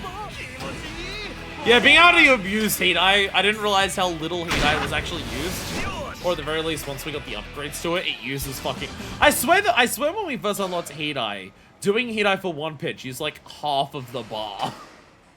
But now, with the upgrades to it, you can basically hit eye every single fucking shot. Who would have thunk it? 2 former wyverns sticking out in a dinky little batting cage. Both of us descended to lowly newsmongers, no less. It was all that fish we caught, I think. I think it helped us. Catching that tuna made it totally worth it. It was a Cinco de Mayo ball. At least people care about my news. Now will you quit pestering me? Yeah, I suppose that was the deal. Fine. Consider me a stranger. Oh, but first, I guess I owe you an interview fee. Yo, I'm getting some money. I'd prefer a sturdy weapon, but it's fine. What's this for? I gave you no such interview. You're right. You gave me something better. I can clearly see your batting hasn't rotted away. You still have what it takes to be in the pros. Even after all these years, you still kept practicing your swing. in spite of your permanent ban. Some dedication. You practice in hopes of making a comeback someday. You wouldn't bother to do that unless you were truly innocent. And because you know that in your heart, you have the resolve to press on. You're convinced your innocence will be proven one day. Correct me if I'm wrong. What'd you say your name was? Asada? I'd say you have more talent with a pen than a ball. It's quite the compelling narrative. I guess I'll take that as a compliment. But it doesn't make me happy one bit. No, I'm sure it doesn't. Hence why I said it. Oh god, I love Shinada so much. Oh, I love Shinada so fucking much. Holy shit.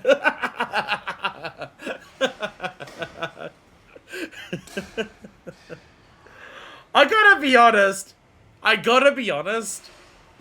We haven't had like a shitload of time with Shinada. He's absolutely up there. He's among my favorites in the franchise. He is absolutely among my favorites in the franchise. He's so fucking good. You're a cruel man, Shinada. Hey, Sada-san! Don't tell me you're taking his side now! What the hell's going on? Why can't anyone keep a grudge against this jackass? Because it's baseball, fuck off. Kurosaki, why are you still holding on to yours? It's like, it was like one game when we were high schoolers. Fuck off. Stop being a dick. Sorry to disappoint, but I ran for a small gossip paper. Our readers are hardly sophisticated enough to understand the tear-jerking redemption of a fallen hero. Still, you did provide me with a lead. I'd be happy to spot you for a coffee break at least. What was that? Now, if you'll excuse me, Kurosaki-san. I hope you'll give my readers something they can actually chill on next time. Little shithead. Well, I'm out of here too. I'm sick of you creeping up on me. Oh, Kurosaki. What's up, man? You can't be pulling people's strings forever. It's gonna snap right back at you. Mind your own goddamn business! If you only knew. 2,000 experience points. I will say, hey, most of these are at level 9 now. Some are still at level 8. I gotta focus on certain types of hits. I will say, like any of these really, really good side stories have done,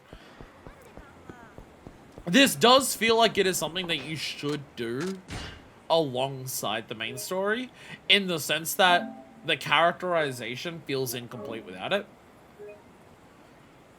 Getting more ideas into how Shinada treats baseball, despite the circumstances that he's in and everything like that, how he still views it, despite, like, what he's been through and everything like that, how he treats other people who care about it. I do think Shinada's character would be incomplete without all of that.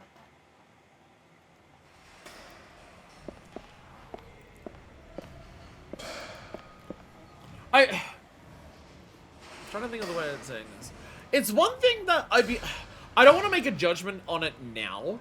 Like, I wouldn't make a judgment on it now, because it wasn't something I was focusing on anywhere near as much while playing it. Being my first entry. Which is why I gotta do the director's cut.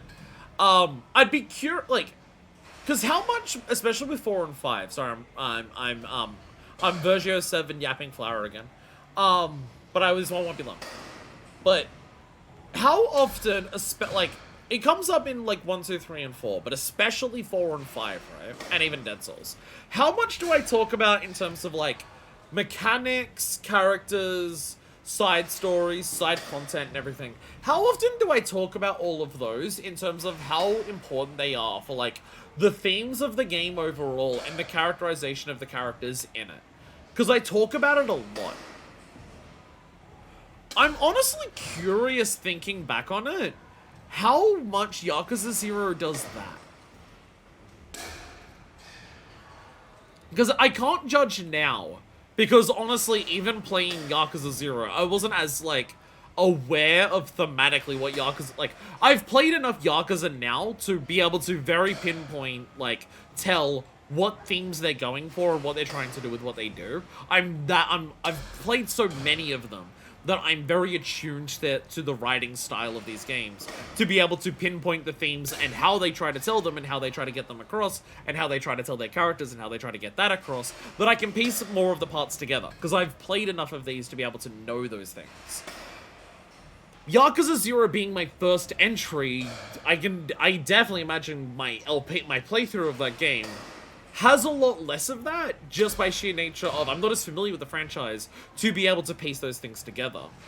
Because when I think back on it, I can't think of a ton of those elements and those moments that do tie those things together. And so I'm curious how much it, like... Because like, when I think of the sub-stories in that game, like, a lot of the sub-stories in these Yakuza games are also absurd, wacky Yahoo shenanigans, because it's a fun Yakuza game. But especially in 4, but also a bit in Dead Cells in this game, even, like, the sub-stories will have, like, characterization moments and these things like that. The side stories in this game specifically, like, every single one of them, even, like, Kiryu's best section in terms of his characterization is his taxi driving stuff. It's him interacting with co-workers, it's how he interacts with the public, it's how Kiryu tries to interact with people when he's not trying to be a Yakuza and he has to be a normal person, because he can't solve confrontations like a normal person. Like a Yakuza, he has to do it like a normal person. I think back to 0, and none of, like, the moments of... Outside of, like, the parts that show you what Kiryu... Like, the main things that I can think of is just, like, Kiryu throughout the game. And, like, and Majima. Like, Majima's got a different story going on, but, like, Majima's story is honestly just better told in 0, so it's, like, it's kind of cheating. But, like, let's say for Kiryu. Kiryu's story in 0. He's very stoic, he's got a lot of resolve, but he's a very naive person, right? Like, Kiryu's trying to learn how this world works. He's trying to make his way, but he's very naive about it, and not quite aware of what he's doing for a lot of it and stuff like that. But he's very headfast, he's very resolved. He's got a lot of those elements that do come up and help him out later on. The main thing that, like, I can think of that, like, sub-stories and side content do is, like, show how much that is not the only parts of Kiryu's character, which was a big part of why I cared about Kiryu so much. Kiryu wasn't just gruff, angry man tries to punch everyone to fix all of his problems, to make people not angry at his dad anymore. Kiryu was also a nerd who got super excited about pocket cars. Kiryu was also a person who would go out of his way to help random people on the street if they asked for it. Kiryu was also a person who only ever shopped at supermarkets and convenience stores. Kiryu was also a person who would just enjoy chilling out and just playing some, like, bar games and getting into dancing and karaoke and stuff like that. It shows, and every Yakuza game has done it, but obviously with my first game, that was the thing that was evident. But, like, how much does Kiryu's real estate stuff in 0 get across the themes of Yakuza 0? How much does Kiryu's, like, real estate stuff get across, like, Kiryu's characterization? Does it? Or does it not? Or is it just meant to be leaning into, like, the themes of the economic bubble? Is it about the themes of what the economic bubble in Japan was like, and why it was so fucked up, and when it burst and everything like that? Is that the idea? Like, I don't have the ability to just, like, remember back to 0 to, like, analyze it. I have to replay it. So it'd be something I'd be curious about going back to 0 specifically for, just to see how it does those kind of things. Because my brain don't remember. My nose. Koshien and Spring. Go for it, Kinai High. Koshien is within sight this spring. Good for them. Maybe there's a bit with the boss people, but probably not much. It's kind of like why I'm worried that if I go back to 0, my opinion of it would be lesser. Because I'm partially worried about how much of 0 is meant to be, like, spectacle of pure entertainment. I worry of, again, this is not a judgment, this is not a breaking the law, breaking the world. I worry if I go back to 0 and analyze it through the lens that I've now analyzed the other Yakuza games, now I've become more familiar with them, I worry if it would fall short or not in, like, the other aspects that I appreciate the other Yakuza games for. Because so much of my memory of Yakuza 0 is about the wackiness. It is about the spectacle. It is about the entertainment. And, like, there's obviously, like, the emotional storytelling is absolutely there, right? Like, I obviously can remember the emotional story, like, one of Yakuza Zero's biggest strengths is emotional whiplash. That game is, out of the Yakuza games that I've played, possibly one of the best at dramatic whiplash of going from one emotion to another and using that rapidness of switching to make both of the emotions feel stronger. Yakuza 0 is very good at that. I can think of multiple moments through the story that get to me emotionally. And like all of that melodrama that Yakuza is so fucking good at. I know Yakuza 0 is good at that, and I can think of that. So that part I have no issues about. It's more so like, how does the game use the various pieces of what a Yakuza game does to like, how do the various pieces of Yakuza come together to expand on the whole? It's more so that element.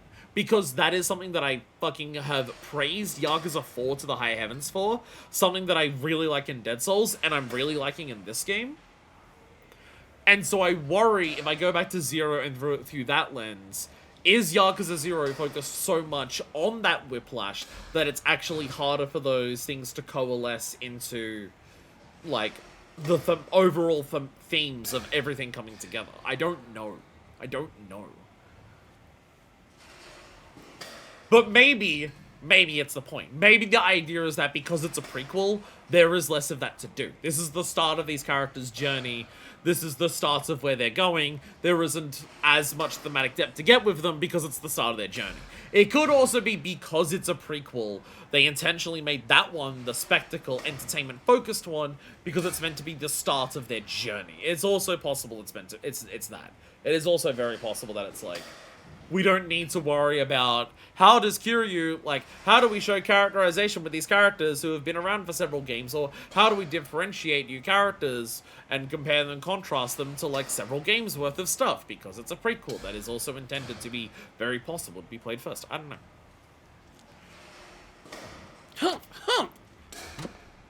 Kinai! There's a diligent kid. Swinging pretty good, too. Did you want something? No, you just look like you're training hard. What team you on? I'm a freshman at Kinai High. It says it on my jersey, old man. I've always wanted to practice against a pitching machine, but I can't afford it. As much as I'd like to treat you two around, I don't have any spare cash either. Shinada said, with over 100,000 yen in his pocket. But also it's Shinada, I can understand why he doesn't want to spend that, because who knows when he'll get more money of it. That's the thing with Shinada, is that it puts you into the mentality of being poor. Even once you get a lot of money, you don't want to spend it with Shinada. Because it puts you into the real-ass mindset of, but when am I going to get this money again? Even when he does get money, you don't want to spend it, because you're just like, but if I run out, the only way to get it is to fight people again. They'll allow me to do the honors, Kotetsu. Oh hey, guy with the blog. Oh, what's up, Kotetsu? You know each other? I'm actually Kinai High grad. I was on their baseball team too. The kid's Mikasa-kun. He's a freshman, but with big hopes on him, he's already batting leadoff. Oh, let's square off against him. And just how do you suggest I go about doing that? Base it on the batting average. You both go up against the same pitching machine for 10 throws each. Whoever gets the most hits wins. From what I hear, Mikasa-kun has an on-base percentage that's out of this world. I think it could be a good match. Well, so you can blog about it? What? I see no harm in that. I am paying for the both of you. My offer's null and void if you don't play, though. Could I ask you to play too? Going against a machine would sure be a lot nicer than swinging around my battle there. And I just realized, you're the awesome batter Kotetsu-san writes about on his blog! I'd love to watch and learn from seeing how you bat. Man, that's pretty flattering to hear in this day and age. How can I say no? Good, so it's on! Let's have Mikasa-kun go first. Wow, really is out of this world. He hit 12. Yeah, it only threw 10, but he hit 12. He hit it, it went out, and it bounced back, and he hit it again. Twice! Fucking ridiculous. 10 pitches, then? By the way, Mikasa-kun, what's your usual batting average? Oh, a little over 500. But against a pitching machine, I should do even better. Guy's pride's on the line. Don't you go losing now. Yes, sir. I'll do my best. Love that sound. Whew. 7 hits. Though I could do better. So I'd hit at least 8 to win? That's a lie. Yep, if it's a draw, Mikasa gets the win. Is that okay with you? Sure, whatever. I mean, what's in it for me if I win? Yeah. Nothing.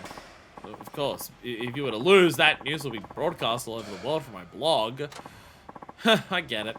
Then I better not screw up. I should use an item to get more heat eye. I'm starting to run out. I am kind of low, and this needs 8 fucking hits. So, you know, a little worried. A little worried. Fastball. No idea how fast my balls are. What? Well, I'm gonna hit it at least. Home run! Go! Go! Fastball.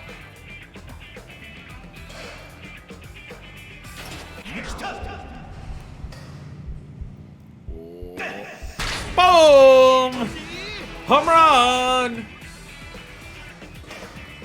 Alright, we go. And thunk. And home run!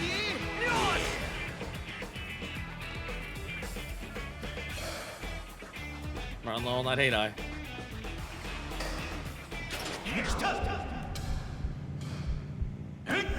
Woo! Yeah!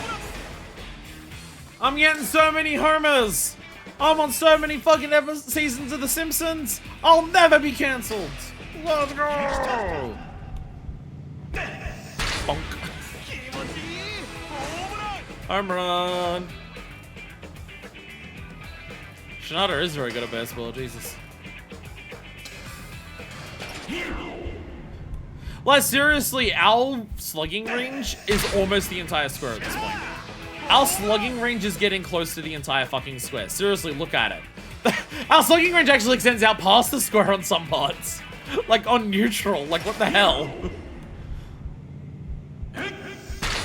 Ridiculous how much our skill has actually increased. Turns out once you start leveling this up, this thing gets fucking ridiculous. Oh my god. Flexing now. Any day now. There it is.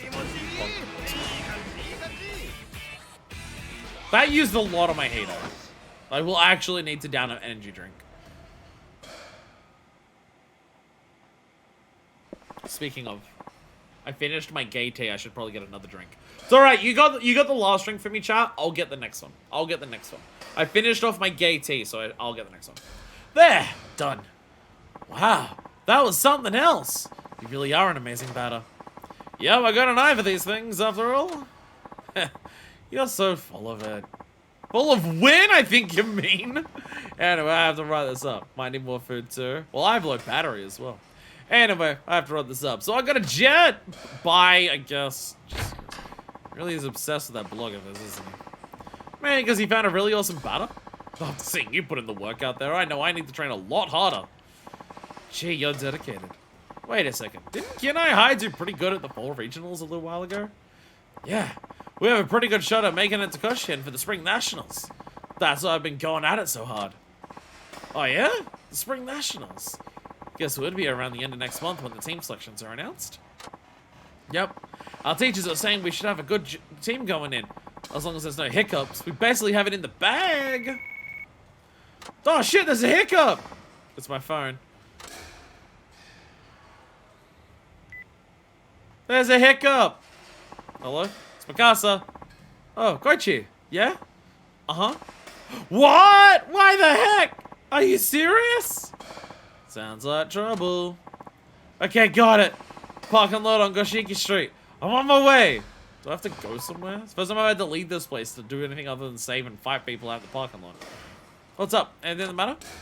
No, nothing! I'm sorry, I have to go! It shouldn't seem like nothing. It's in the parking lot of Goshiki Street, right? Better go see what's going on. Teleport me there?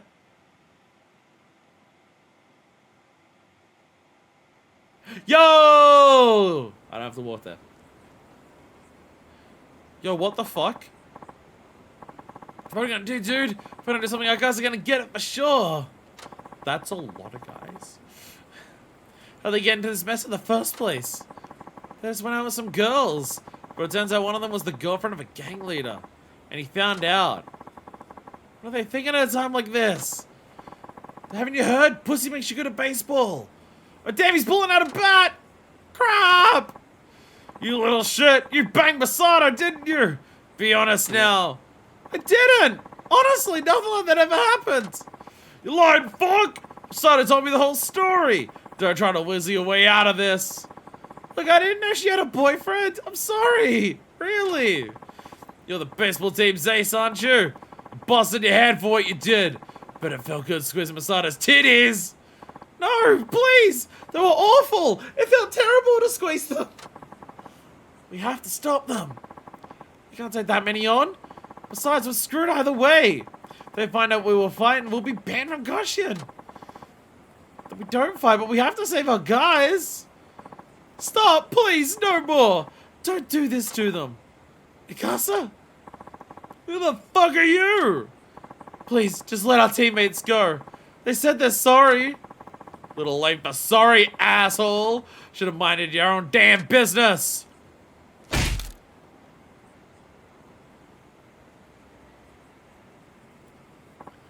Ah, my arm!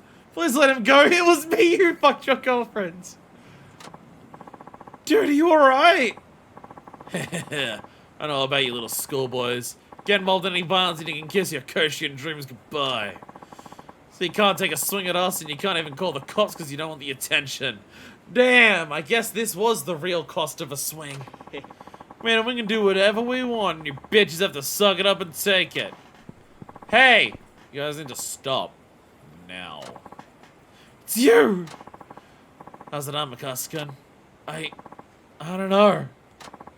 Get lost, geezer! Feel like getting your ass kicked too? Not in particular, but I don't like what I'm seeing here. I used to play high school ball myself. And fuck you too! It's these assholes' fault for messing with my girl.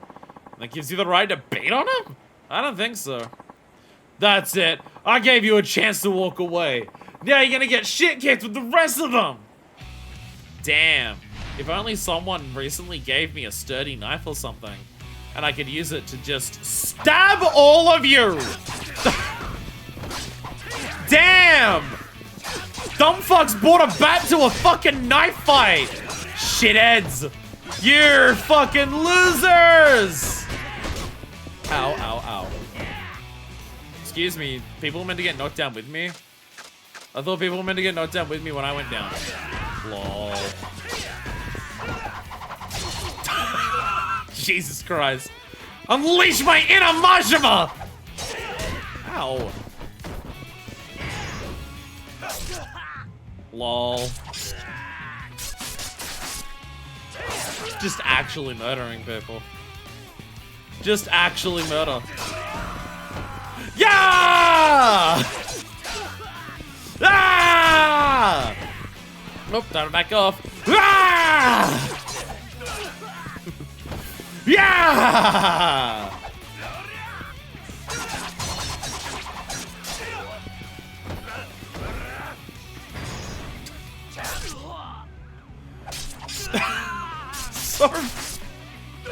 so fucked up. Shinada's actually so good at human anatomy, he didn't hit any vital organs. The thing is, like, I am stabbing them and, like, it's obviously hurting them, but, like, it's a sturdy weapon, so it's still doing, like, fuck all damage. Like, look at how much it's actually doing. It actually doesn't do that much.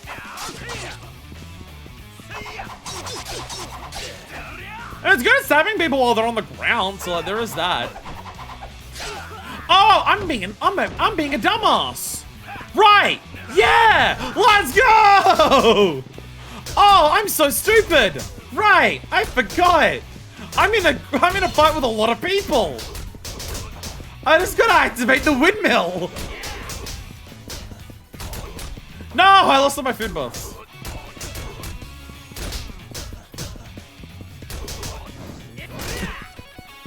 This is what gaming's all about. Let go!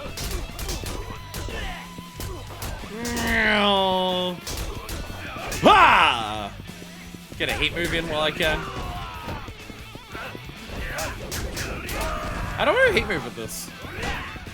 There's actually no heat move for just having heat. They gotta be on the ground for it, I think. Yeah, I think they, yeah, that's actually, okay, just kick.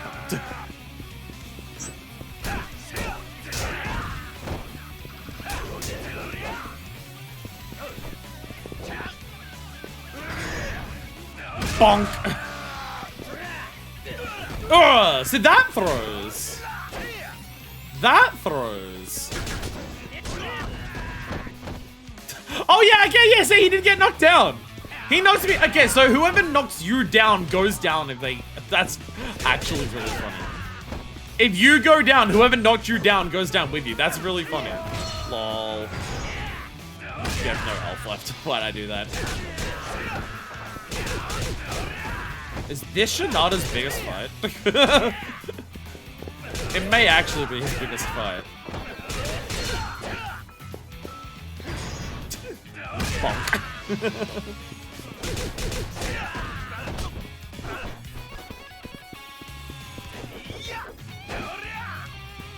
Ah! Stab! Hey, weapon skill improves. Weapon skill improved. Oh, there we go. There we go. Yeah, having a sturdy knife means you can basically, like, guarantee you can chip people down, because most people can't block knives. Okay, we got it! We won't miss to get our high save again! Let us go! They say with just, like, 1,000 cuts across all their faces. Oh man, you really saved our hides just now! Casca, you need to see a doctor now. If there's any bone damage, you might not heal up in time for caution. Okay, I will.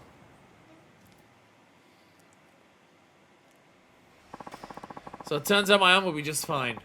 Doctor said there wasn't any bone damage. All I have to do is rest up for a while. I can go back to playing. Hey! It's great to hear. Had me pretty worried. If you hadn't come by, I don't want to think about how it would have ended. We seriously can't thank you enough.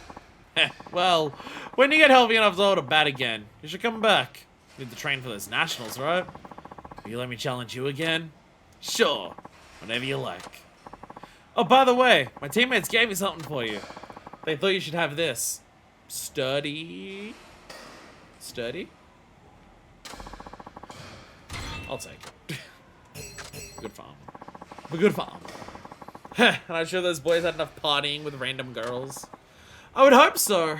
They said they'll concentrate on training like never before. Then how about that? Maybe this all worked out for the best. I'll expect big things from you in the spring. Then I'll be sure not to let you down.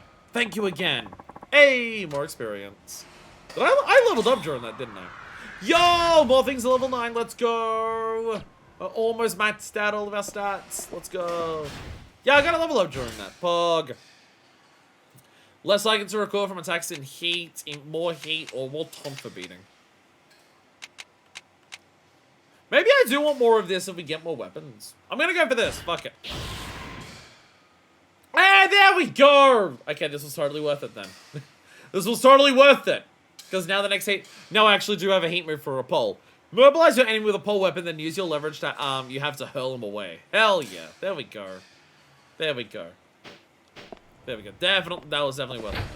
So we can actually get a heat move for now. Sturdy pole. Alright, I'm gonna go save it. And then I'm gonna go get a drink. I'm gonna change my headphones out. And while I do all of that, I will cut it out of the YouTube video. I will be nice for once, and I'll make you not watch me unplug things from my ears and put them back in. Only the Twitch viewers get to see that sexy content. Or only if YouTube VOD watchers, VOD heads out there, if you want earplay, you have to tune into the Twitch stream for that.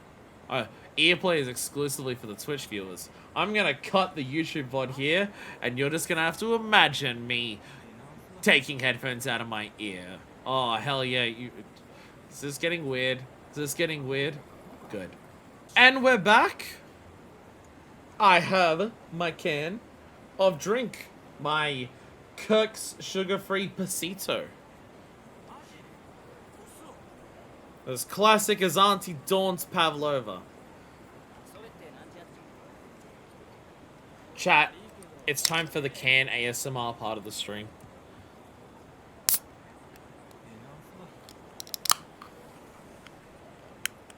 How loud was that? That was actually basically next to the microphone.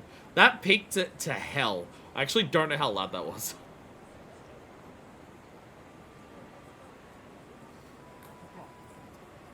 Quite audible. I did that. I was looking over at OBS while it was happening. I'm just like, that completely peaked the audio. That may have actually been too close and too loud.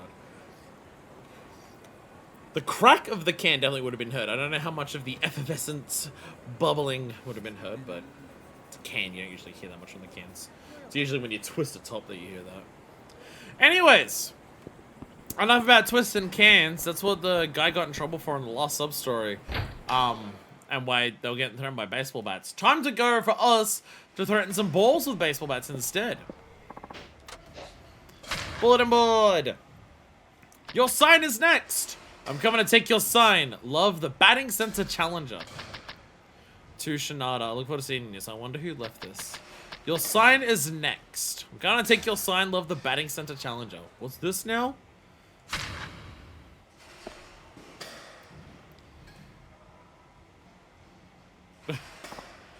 Hey, do you know anything about this batting center challenger? What, you didn't hear? He's basically the batting center equivalent of a dojo breaker. One of those martial arts experts who goes around challenging dojo masters. How the heck does that work? From what I gather, he goes around to batting centers and challenges their best batters to a 5-pitch duel. If a batter loses or refuses the challenge, the guy takes the batting center's sign as his trophy. Wow, sounds nuts. I hereby challenge this batting center! Whoa! Speak of the devil. Could it be? Indeed it is! For I am none other than the batting center challenger feared throughout Kinasha. The most supreme slugger of this here baseball whacking establishment should announce himself now! Well, no one? Yellow-bellied cowards! Then I shall take this batting center's sign as my own! Hey, over here! This guy's the best slugger you'll ever see! Don't just volunteer me. It'll be fine. Plus, the whole world wants to see this show done just as much as I do. I do appreciate Yakuza just being like, it'll be fine, the same way that I say it with several eyes. Do most batting centers have a champions? I mean, like, I can go down to, like, my local bowling place, and they'll have, like, here are the people who have bowled perfect games here. But I don't think that's quite the same thing.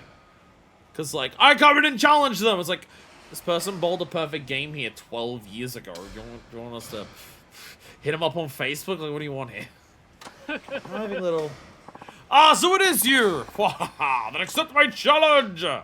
Or else I will stalk you for the rest of your life! You're just a nutcase. That is gross and that is weird. But I'll do it. Happy now? I love how frequently Shinada acts like he doesn't realize he's in a Yakuza game.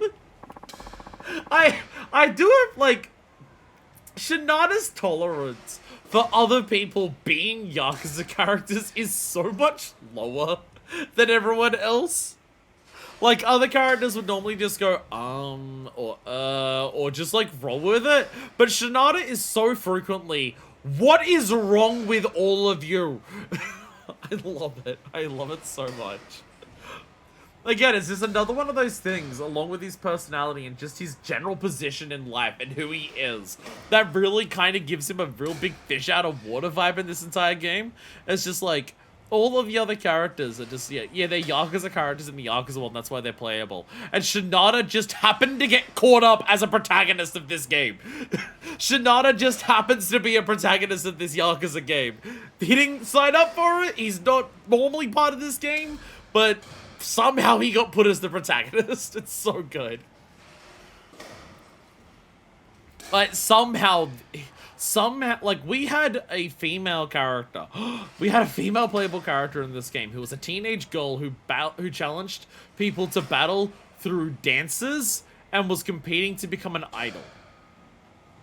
And somehow Shinada is still the most unique character that this game has. It's so good. Very. I prefer to challenge a bit of reason anyway. Well then, how sure them will be.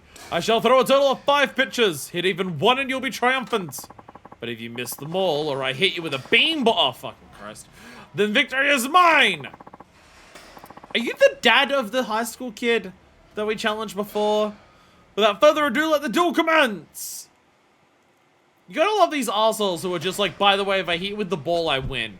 Despite the fact that I'm pretty sure if this was like a legal competition, I think hitting someone with the ball is not allowed. On guard! Oh, on your fucking guard.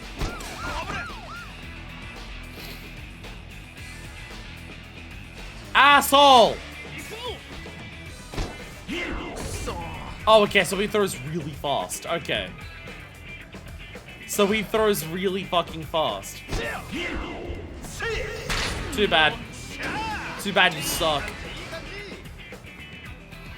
Too bad you fucking suck. Yeah, when he throws that fast, and he might throw a beanball, so you have to actually, like, be... Okay, do I want to hit itis or avoid it? That's actually a pretty quick response time. Impossible! I was defeated!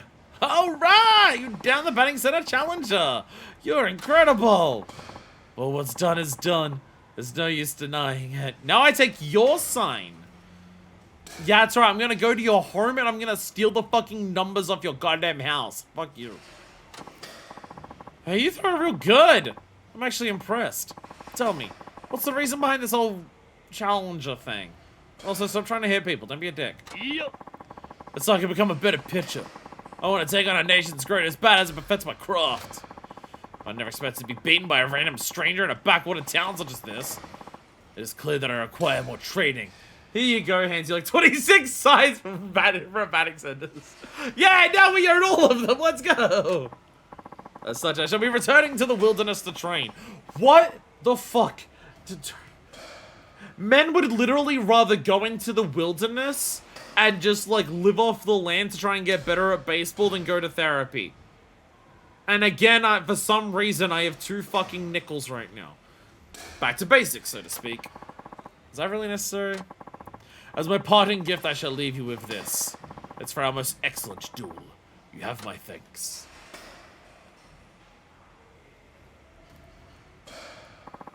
I got a sturdy katana!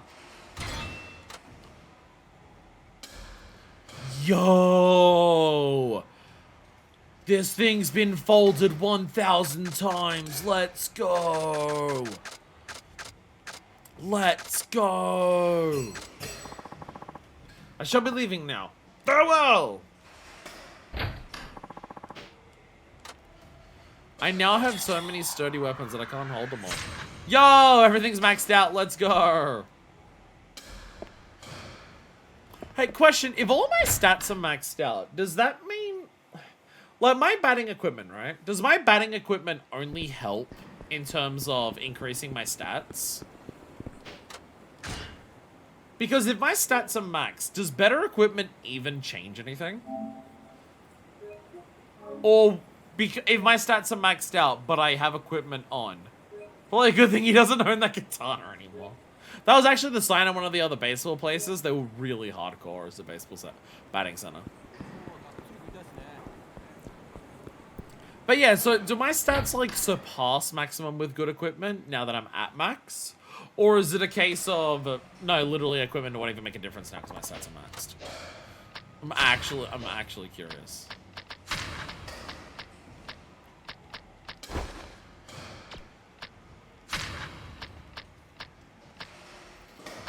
Oh, so I can, okay, so the level ups that I'm getting are actually, like, based on what my current experience is. Because if I go to cheap batting gloves, my slugging range is actually slightly lower. So the level ups that I'm getting are actually are including my current equipment. So like if I go to cleats, okay, yeah, so you can actually see that.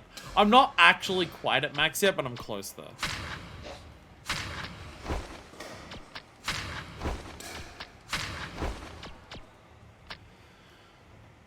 So why is there so many options to buy different gear for Shinada? You can go and buy so much stuff online, and there's several different variations online. Halfway through this, they added more stuff to the pawn shop.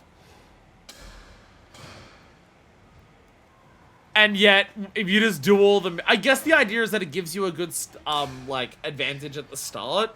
Like, when your range is really bad, it helps you then, but then once you level up, it's fine.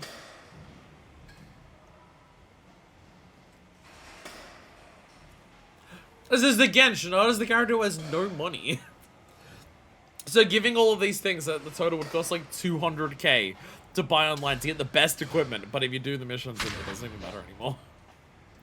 All right, so there's 2 left here. So we got so we do this one, we do 2 more, and then it's that. Need to talk. It's a message to me. Is this handwriting Kurosaki's? Hi there. Hey, Shinada. Hmm? Oh, just Kurosaki again. What a surprise. What are you scheming this time? Quit yapping and come with me. Yeah, no thanks. Why would I do that? I got enough problems already. Fuck off and leave me alone. So you're a coward then. Don't worry, I won't lay a finger on you, I swear. Yeah? Then what are you planning? Come with me and see for yourself. Alright, might as well see what he wants. At least for all time's sake. He's not gonna leave me alone unless I do this, so fuck it, fine. I hear bird. Brings back memories, darn it. Of course, I was always a backup in high school. I never got to pitch a game. Then why? Is that what you're bitter about? That's right. You were a pitcher too. When it came to raw power, I thought you outclassed even Shirakawa. And he was the best of the best. But high school ball's all about winning tournaments. My coach would rely on a pitcher who would melt down on walks. It didn't matter how hard I threw the pitchers, I got to play with guys like Shirakawa. Guys with good control. Yeah, I guess. In the summer of our senior year, when we finally made it to Koshin, our team got a lot of attention. You especially, since you batted cleaner. I had to watch you guys in the spotlight from the shadows right nearby. It was made all the more pathetic being so close to the light. I had to cheer for you guys on the field in the game I wouldn't get to play. Up in the stands with everyone else in far away Koshin.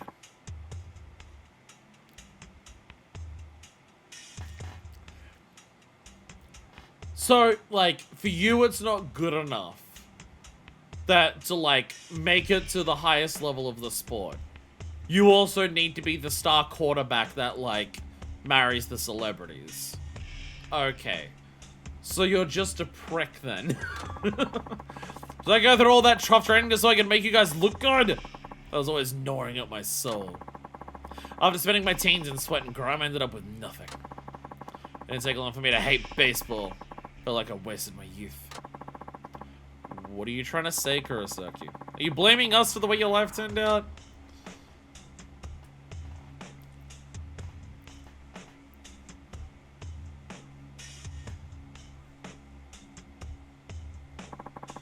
Get in the batter's box, Shinada. By pitching against your batting. That's how we'll settle the score. What are you trying to prove? That we're not so different, you and I. Whatever happened in the past be damned. I'm not... I'm not the only one to be ruined by baseball. You got tarred and feathered by the pros. You should loathe baseball just as much as I do. Oh, so you just hate me for not being depressed. I hate baseball so much I made it my entire personality. He just hates that he just hates us because we don't hate baseball. We didn't give up on our Yume and he did. And ours was for way more justified reasons than I wasn't the star quarterback of the baseball team. I didn't get to do all the slam dunks. Speak for yourself. Oh, right. You're the one in the spotlight's shadow now. You might be desperate to forget that, but I'll make you remember. Fine, I'll show you when nothing alike.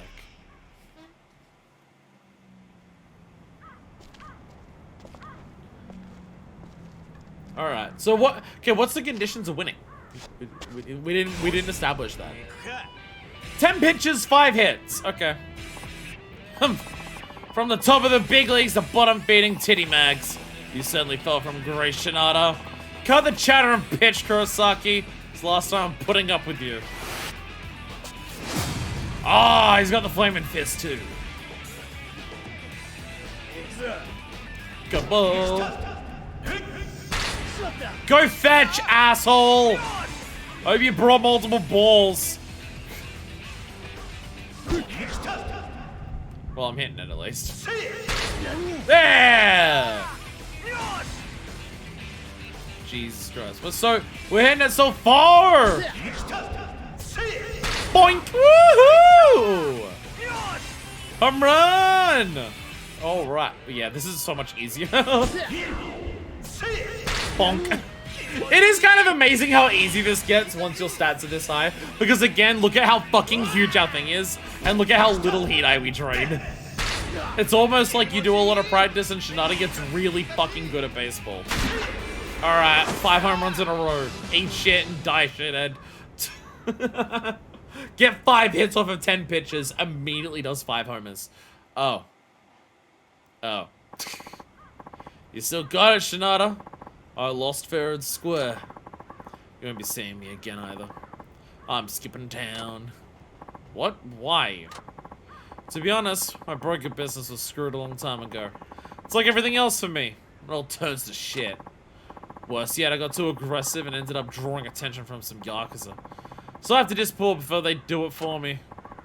Well, you brought this on yourself. Don't look at me for sympathy. Run away from the fucking Nagoya family, shithead. I know that. I was planning to get out of the business anyway. You just move the timing up a little, is all. Hey, Kurosaki.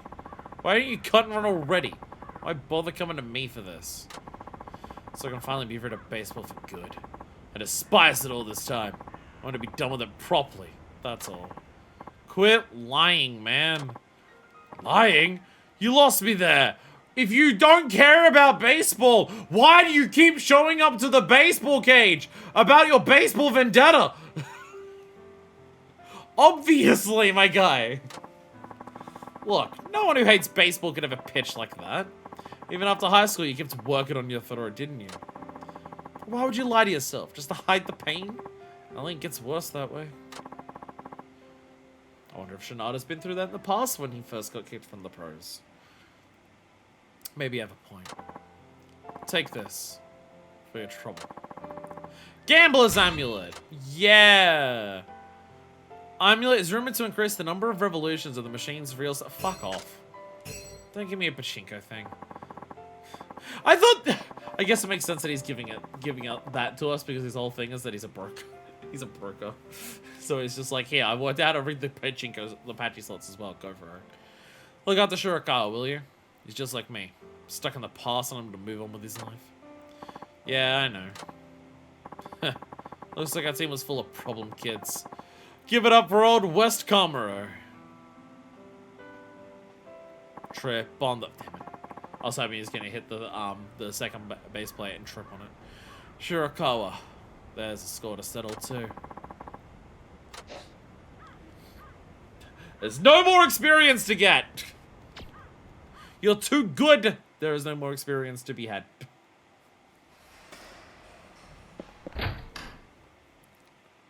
One last bit of ass. That is definitely a phrase.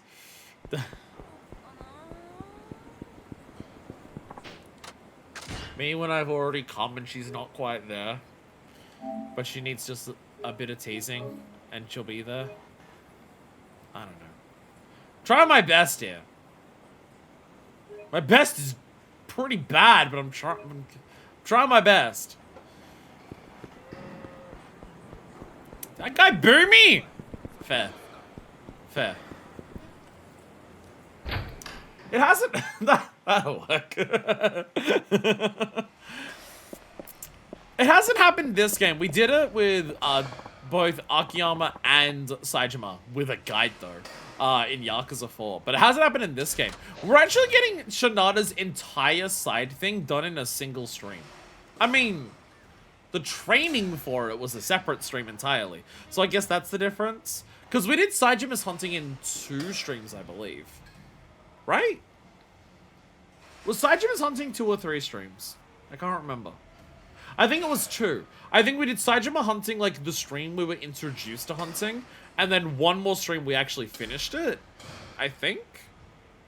Kiryu's felt like it was almost every single episode of his that had fit till they finished the taxis. But yeah, Shinada's, like, actual side stuff kind of took only 1 stream, because we only did, like, 1 main thing and 2 side things before. But... to get to the point where we had all of the stats for this, to make it as easy as it has been, it was also an entire stream of the training. So I guess it kind of balances out. But it basically took 2 anyway. And Haruka's, well... Haruka's was her entire character. Doing just the side missions for Haruka, I'm pretty sure was 3 full streams. Just her side work missions, I think, was 3 full streams, let alone all of the stuff that it's like, you know, it's still her main character thing, because her side mission is just her normal mission. Shinada, I'm looking forward to seeing you. It's for me. I wonder who left this. Well, if it isn't Shinada himself. Huh? Been a while, hasn't it? Do you remember me, don't you? Wait, Shida-san? Heh, glad you didn't forget. After all these years, too. I could never. Anyway, what brings you here? My son found a photo of you online. Went into a popular baseball blog. And then he followed what that person did. And he found all of these photos of you getting jerked off after reading up on it. I'll end up by running into you here. Must be consensus blog. The internet's mighty useful, isn't it? Shida-san, are you still a batting pitcher with the left? Yep. No, I gave that up. I'm past 50 now. How about you? Growing old gracefully? Well, I'm growing old at least. I pitched you for the 4 years you were on the farm. Any of that fresh in your head? Of course. I pretty much learned how to bat from your pitching. You believed in me a lot more than our batting coach did. Well, I'm glad you're still active. Whoever made that website I mentioned keeps ranting and raving about you. That's just him frothing in the mouth. All I do is come here for a little practice. Batter of your caliber lose them on the crowd? No wonder you gained a reputation. Either way, it's good to see you haven't lost your passion for the game. You think? I wish I could agree with confidence. That's so. Huh. In my case, I still have regrets. You do? Despite of just being a batting pitcher, I loved my career with the Wyverns. Due to my age, I thought my body was telling me to retire. When I saw you slugging away on that blog, I realized how much I missed the game. So I don't want to get back to the pitching for a living. Let's get back into the league, educate young players, and help them grow. Old fogey that I am, I must have something left to contribute. Okay, then why'd you come see me? I came to you for help, Shinada. I want you to gauge whether I still have what it takes to do my job. And you want me for that? Of course I do. Batting pitchers gotta pitch in a way that batters can hit, which is surprisingly difficult. It takes even more control than a major league knuckleballer. My role in this is to help batters gain confidence as they overcome whatever pitches they find challenging. Yeah, and I'm living proof. I got off the farm thanks to you. Sure it took me long enough. Then, will you help me? Won't take much. Should be a one and done job. What would you like me to do? I'm gonna take the mound for 10 pitches. All you need to do is hit them. So it's a 10-pitch duel then. Yes and no. I'm pitching to let you hit, not get you out. That's my job as a batting pitcher. What if I can't hit anything? Then I'll take it as a sign that I've worn out my welcome as a batting pitcher. I'll draw the curtains on my career and never pitch again. Whoa, you're really gonna make that huge decision on 10 pitches? Yeah, pretty much. It's all riding on you, Shinada. But you know I retired a long time ago. Even if your pitching is good, what if I totally suck? It's my job to determine the batter's ability and throw what they can hit. If I can't do that, I'm no longer useful. I mean, I see your point, but... Look, it's you who made me regret leaving the game. So I'm holding you accountable. What fucking I am wet, so it's your responsibility to make me come hentai shit is this? Hey. That's how it is, then okay! Pitch me up. Good, this is what we'll do. I'll throw 10 pitches, and if I have any hope of resuming my career, you should be able to hit at least 8 of them. 8 out of 10? That's a pretty tall order. I was not expecting you to say hit all 10. Like I said, I'm not trying to get you out. I'm trying to let you hit. There's nothing challenging about it. Into the cage you go, Shinada. Come on. This should be fun for you. What an odd challenge. But I have to hit these for Ashida-san's sake. And his sake. So they're not meant to be hard, but I need to be very consistent. Just gonna throw the fastest fucking sinker you've ever seen. Alright, get ready! Here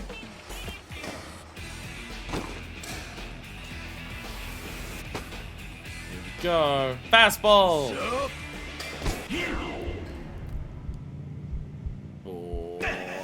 Boom! There we go. Do I even need to move the fucking thing anymore? Like, seriously? Do I even need to move the thing? I guess once you've gotten this good, I don't even need to move the aiming cursor. I'm gonna be hitting it in slugging range no matter what, right? I don't even need to worry about moving it, right? Right? I just fucking go. I just go. I think it's actually fine. I think it's actually fine. Like, it has to be the dead corners for me to, like, not be able to home run slug it. Shinada, the world's best, laziest batter.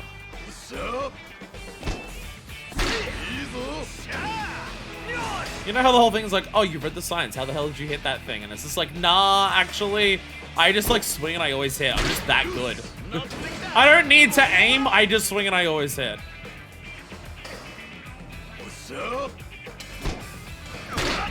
Actually, yeah. Yeah, because our skill is so high, positioning is no longer a concern. So all of the focus can just go on timing, which makes the timing way easier. There! You did great, Ashita-san. You still have your control. Thanks, Shinada. It's an odd thing, having a batter pump the confidence of a pitcher. Can't say I've ever done that before. Of course, there's no guarantee the team will even be interested in hiring me. But he gave me the confidence to try. It's all thanks to you, Shinada. This is a token of my appreciation. Accept it if you would. Sturdy. 30,000 yen, I'll take it, I'm poor. Batting hasn't eroded one bit. I think it's still make it in the pros today. You could even take some water if you wanted. Remember, I'm banned from the big leagues for life. Appreciate the compliment, though. Yeah, well, I don't care what the others say. I never doubted your innocence in the least. You'd never steal a sign. But a home run was all you. I threw it to you for 4 years. I know what you can do. You're the only person who ever vouched for me. Back then and even now. Yep. But I had no influence. I couldn't say.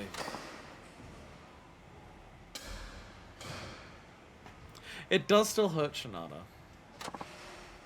Like, he still cares about baseball this much and is still, like, practicing and getting better and helping other people constantly. But, like, it does still hurt that, like, people didn't believe him.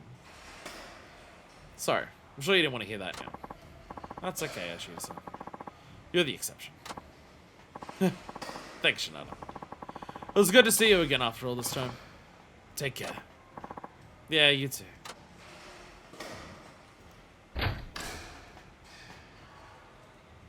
Aww.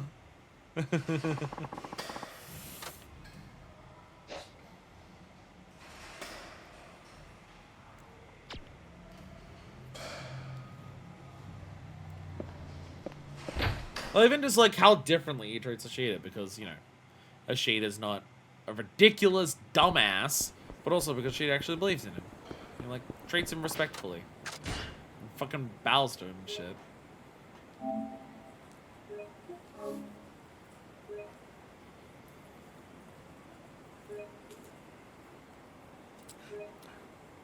Shinada has, like, I mean, I'd say so quickly, this is like our 4th or 5th stream playing as him.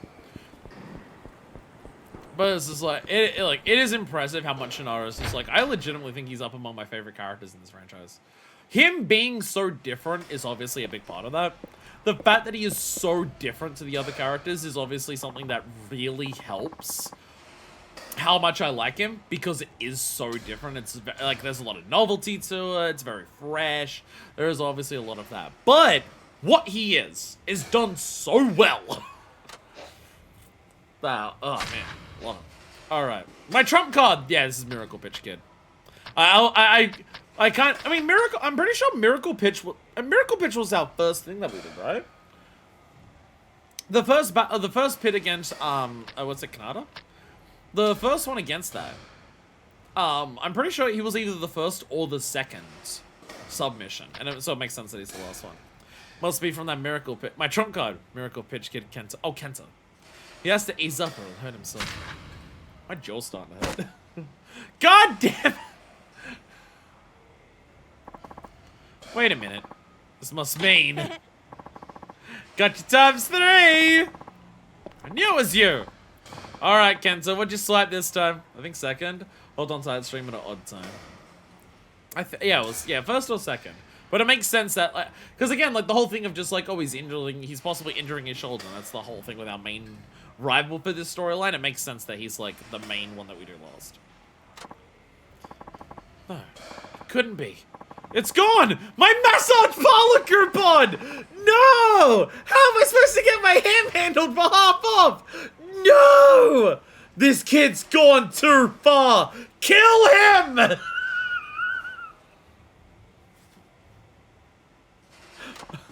Huh?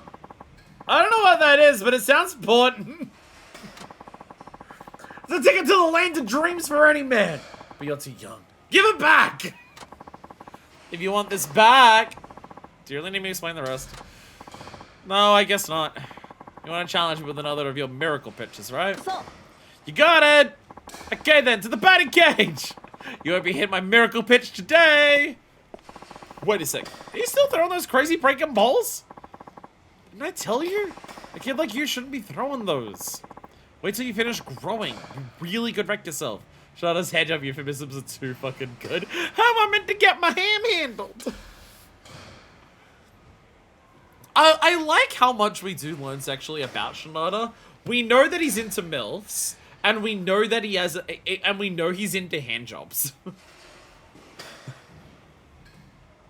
Which, to be fair, those two things do go hand in hand. That like, it is not at all surprising that someone who's into MILFs is also into hand jobs. That does line up.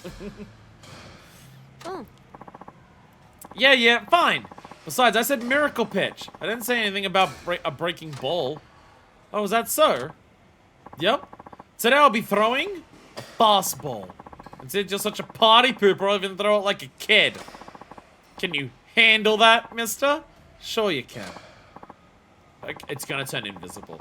It's gotta turn invisible. But now we're talking about a little kid's fastball. Where's the miracle on that? How about wait until you see me throw? Because this is my trump card. It's gonna turn invisible. I'm so desperately hoping it turns invisible, and I want no fucking explanation why it does it. Just this kid is that good. The rules are the same as before. If you can get 3 hits out of 10 pitches, you win. Please turn invisible. I want it so badly. I have he's throwing golf balls. Come on. Fuck me up. Fuck me up. Throw it to a monkey who then passes it off to me after 4 beats. Fuck me up. Go for it. It's miracle time!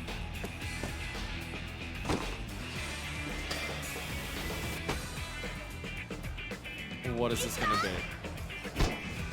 Oh yeah! Let's go! Yes! It goes in bed! Let's fucking go! Yeah! Let's go! Fuck yeah!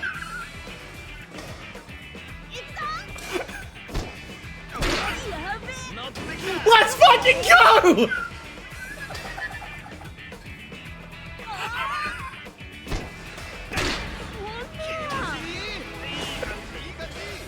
Yes!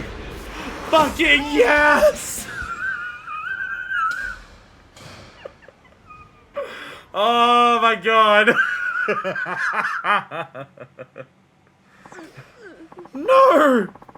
Even my disappearing pets flash Mark 12 got whacked into oblivion. It's true. Ball did seem to flicker out of your... Kid's a freak. I can't do this. I can't think of any more miracle pitches that would get you. I can't. I'm so fucking happy that's what it did. I'm so fucking happy that it was actually the ball goes invisible. I know this franchise too fucking well. I know this franchise too fucking well. I really do. Say, Kenta, what the fuck? You mentioned you weren't with a team. Why is that? I don't like it when I throw invisible balls.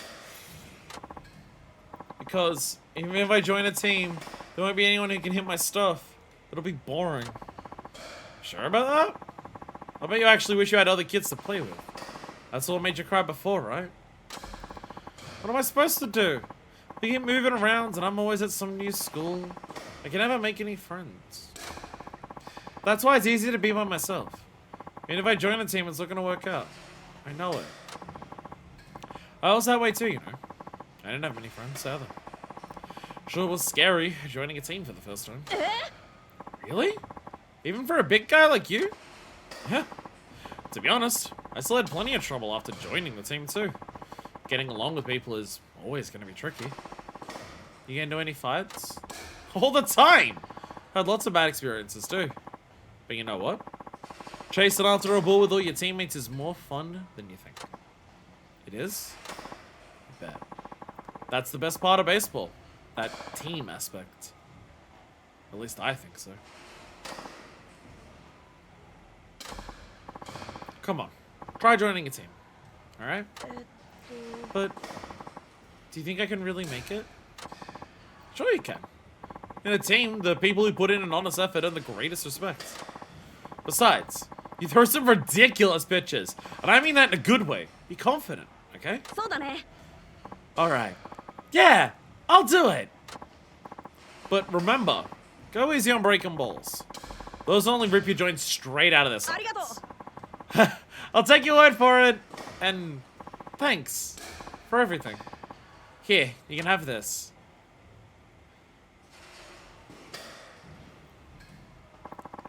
Stamina Royale! That's like...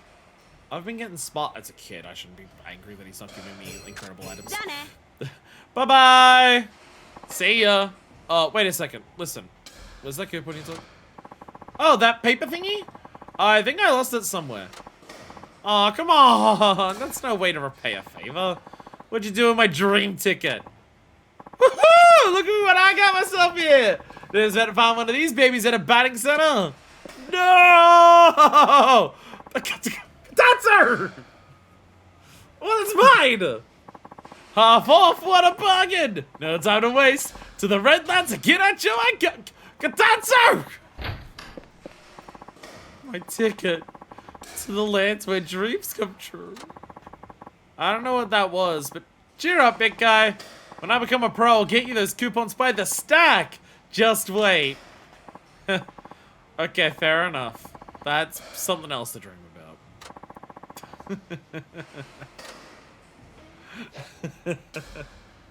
Have I mentioned that Shinada's one of my favorite characters? Have I mentioned that Shinada's one of my favorite characters? Also, I feel like going through that, I feel like there's a really key detail in that.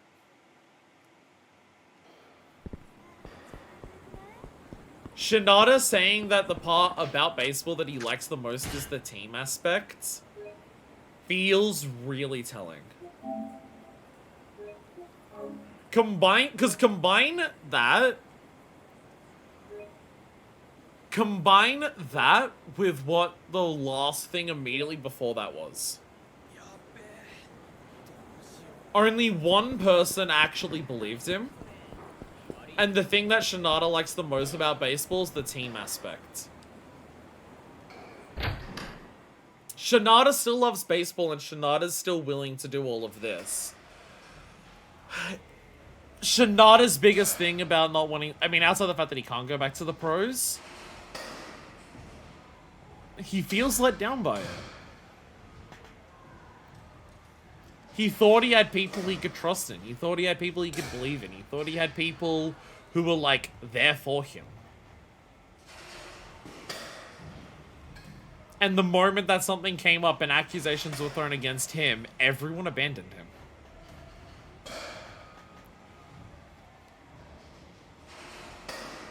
This is why Shinada is the way that he is in this town.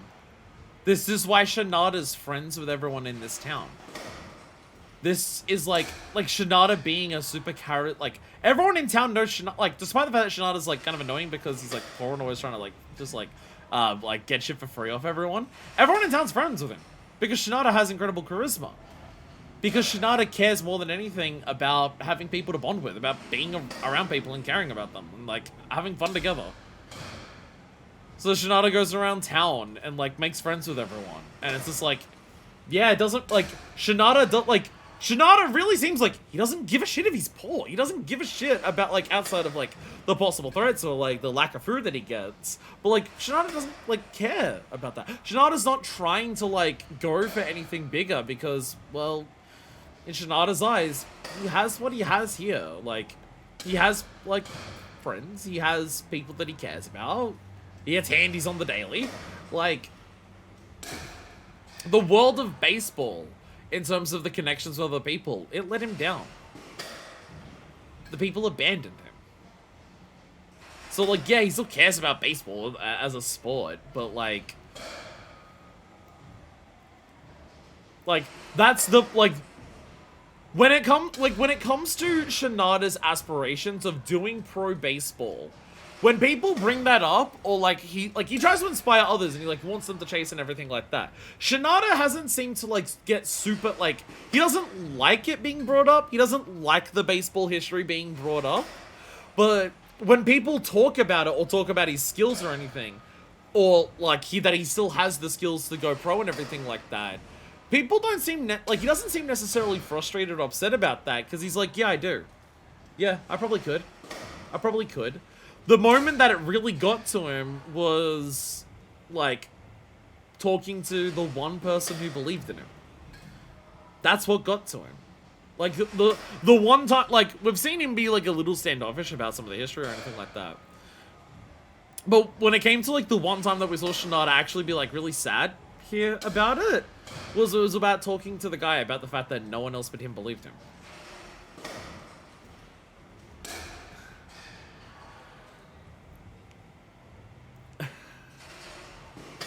Like, it's one of those things that Yakuza ends up doing really well. Because it's similar to Saejima.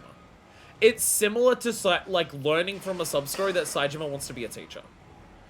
This is a very similar experience to that. It's one of those things where you learn, like, you go through this thing. Because, when we learned that Saejima wanted to be a teacher, it was one of his big important sub-stories. Because in Yakuza 4, there was a lot of disconnected sub-stories. But every character in Yakuza 4 had one sub-story that was several in a row. Like, every character had an arc sub-story that was multiple again around the one character, right? Akiyama had the one business dude who kept failing and he gave way more chances to than anyone else in a weird way and stuff like that. It was for Saejima, it was during that multi-sub-story arc that we learned that Saejima wanted to be a teacher. Because it was around the kid. There was that one kid that he was helping. And it was during that sub-story arc that we learned that Saejima wanted to be a teacher. So it's during the big important thing that we learned that about that fact. And also his, Saejima wanting to be a teacher also comes up in the, his big side mission of, like, teaching the dojo. And that is, like, you don't have a full understanding of Saejima's character without knowing that. It's too important. It is actually too important to Saejima's character to understand, even where he goes in Yakuza 5. So now we have Shinada. And there's a lot to understand about Shinada from the other stuff that we see. But in terms of, like, the part about baseball that he cares about the most, and the part about what happened to him that hurts the most, and why, like, everything about it, it comes from the end of doing all of this. And it's just, it's one of those things where you learn this truth about this character, and it just recontextualizes everything else you know about it. And it is, fuck. When they do that shit, it's done so fucking well. It's done so fucking well when they do it. Holy shit. Final Duel. It's a message to me. It's written by, yeah, Shirakawa. No doubt about it.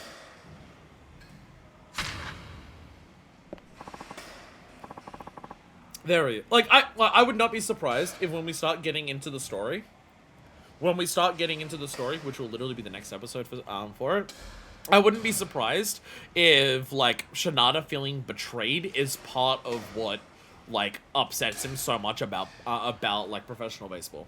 Rather than just, like, because it also, like, because that, the final high school bullshit fight, because this idea of, like, it's about the bonds that Shinada had with other people that he cared the most about, and that's more what broke than his personal dreams of trying to do that This very obviously also ties into the other characters. How much do we think Kiryu and Haruka are going through their dream, like, are chasing, like, their dreams, or they're chasing our dream? How much do we think Kiryu and Haruka are just, like, they don't seem fully satisfied in what they're doing, because in order to do it, they've had to sever their connection to each other? Haruka keeps being pushed, like, Kiryu keeps being pushed to do what he does, because, like, I have to do this for Haruka. Haruka has to get her dream, so I have to do this. And Haruka is going, I have to keep doing this. This was a lot of other people's dreams, and I'm inspiring other people's for theirs. I have to do this. And so how much are them chasing their dreams, sacrificing their connection to each other? And so for Shinada, there's that very similar idea of just, like, what Shinada lost more than his dream was his connection to the people that he cared about. Like, it makes it tie in with, like, what we're seeing the other characters go through. There he is! Took you long enough. Bro, I've been here literally all fucking day. What are you talking about? No, sorry. I had to go stab a bunch of people in a parking lot. Katetsu, don't write that in blood. You just keep popping out of nowhere, don't you? I sure do. Now today we settled the score. Follow me. Can you really replicate Akamatsu's pitching, though?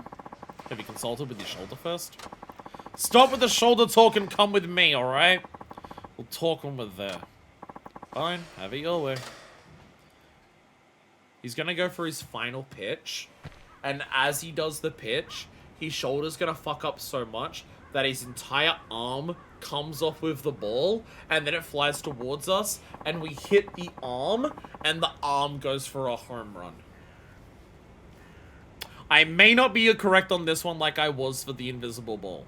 I may be slightly less accurate with this one than I was for the invisible miracle pitch. But honestly, I can't rule it out. Will this do? You had it out with Kurosaki here, didn't you? Huh. He actually told you? He asked me to look after you, you know. What could he possibly ask you to do? Atone for your 20-year-old crime? For robbing me of baseball so you can satisfy your pride? You won't listen to anything I say, will you? Not until I hit a Nakamatsu pitch. Though I doubt you're gonna throw one in this time. But imagine if you want. Imagine if this is like that one Simpsons moment of that guy's leg coming off and hitting the ball midair to get the final goal or whatever it was. Oh, dramatic music, by the way. Your shoulder's messed up, man. Blown. Torn. Injured. Sucked off. How many ways must I say it?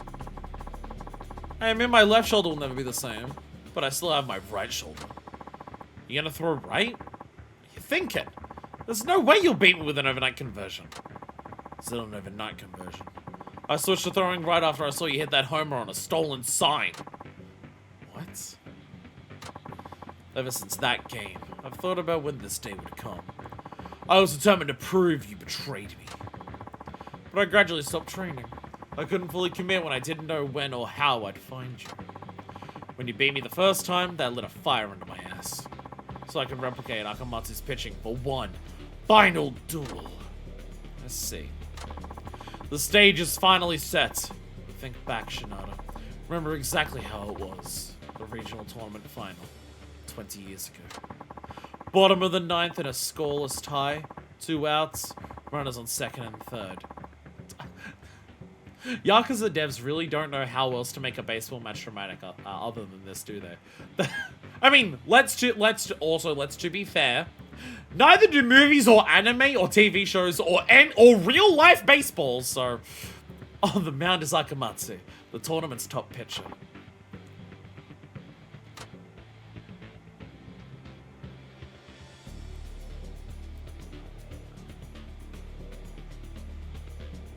Close your eyes. Strip on the mounds. Strip on the mounds. Fuck. Get in the box, Shinada. I assume 1 at bat, 1 home run. Given the whole point is about the stakes of the individual moments, it's not about proving anything. It's just about proving we can do it. No, never mind. 10 pitches, 5 home runs. Never mind. It's not how it was back then, but you know what? Fuck it. If you got any of these pitches, you're done in my eyes. Unless you can prove me wrong, then I'll do just that. Yo! Yo! Yo! Yo! Unique one for him, let's go!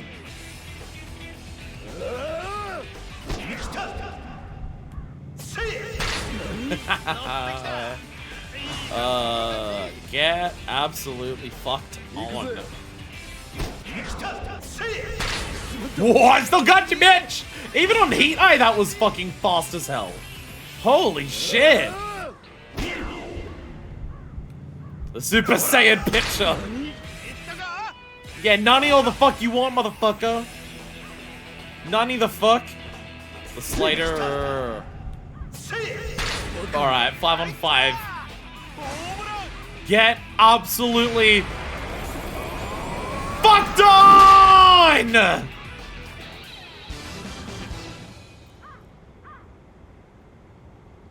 Haha. Absolutely styling up, but is doing it on the first 5, by the way. Turns out when you do all the training and the heat eye just doesn't drain anything, and also your stats mean that the entire pitching square is covered. Turns out it makes the game easier. Well, what now, Shirakawa? You convinced yet? Well, are you? Yeah, there's no two ways about it. Not after that. Your batting's seriously something else. But I think I knew that a long time ago. I just couldn't force myself to admit it. For 20 years, bro! Again. Therapy. It's amazing how many characters in the Yakuza franchise would be fixed with therapy. Japan, you need to invest in, like, free mental health care for the entire country.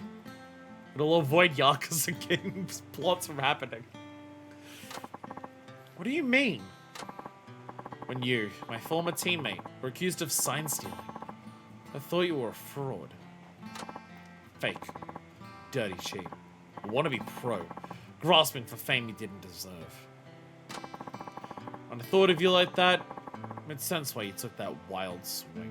You challenged Akamatsu just to earn more respect. That selfishness robbed me of baseball. Those kinds of thoughts consumed me. My hatred of you kept growing. Snowballing. But now I understand. You were the real thing, too. A true professional player.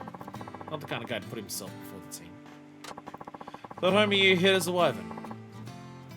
You really didn't cheat, did you? Damn right I didn't. When it comes to baseball, I'm pure as a puppy. Not even a drop of guile in me. Huh. I suppose that's one way to put it. Come on, man. Have some faith in your old teammate. Faith. Now that's a word you don't hear much these days. But you know what? You're right. I guess I didn't trust my teammates back then. Not really. My left shoulder was shredded from overuse, but I never told anyone. Not the coach, certainly not anyone from the team. I wasn't thinking about the future at all. The only thing that mattered was Koshi, earning our right to be there. If I had stepped out of my shell and confided in someone, maybe my career would have gone differently. Actually, I knew about your shoulder. I know you were trying to hide it. What? I never told anyone, though. Because I knew how you felt. If I had an injury, I would have kept it a secret, too. We all felt the same way. Back then, getting Nikoshian was everything. No one thought about what happened next. Guess a battle like you would have noticed something was off with my throwing. I get it now. Finally understand why you challenged Akamatsu. Oh? If we went extra innings with the score knotted, you were afraid my damaged shoulder would give out. That's what made you take that swing. So I wouldn't have to pitch anymore. Knowing full well you take the blame if you blew it. Honest to goodness, that's a little too far back for me. Can't remember what I was thinking. I don't hold grudges about 20-year-old high school things. Oh. No need to thank you then. Boy, am I glad I stopped myself in time. Come on. What's with the attitude? It's not like a thank you costs anything. Is it a bit late to drop the act? So, Shirakawa, what are you gonna do now? Going back to Tokyo. I took all this time off and the guys in the office are probably swamped with work. You know, feels like a huge weight's been lifted off my shoulders. For the first time, I can finally wake up in the morning with a renewed sense of purpose. It's great to hear. You take care, okay? Yeah. Sorry for being such an asshole, Shinada.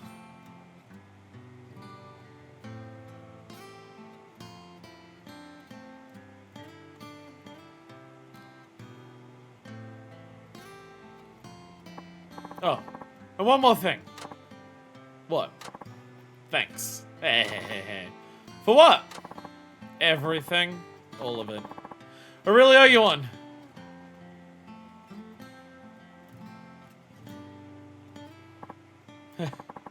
Try saying character, you.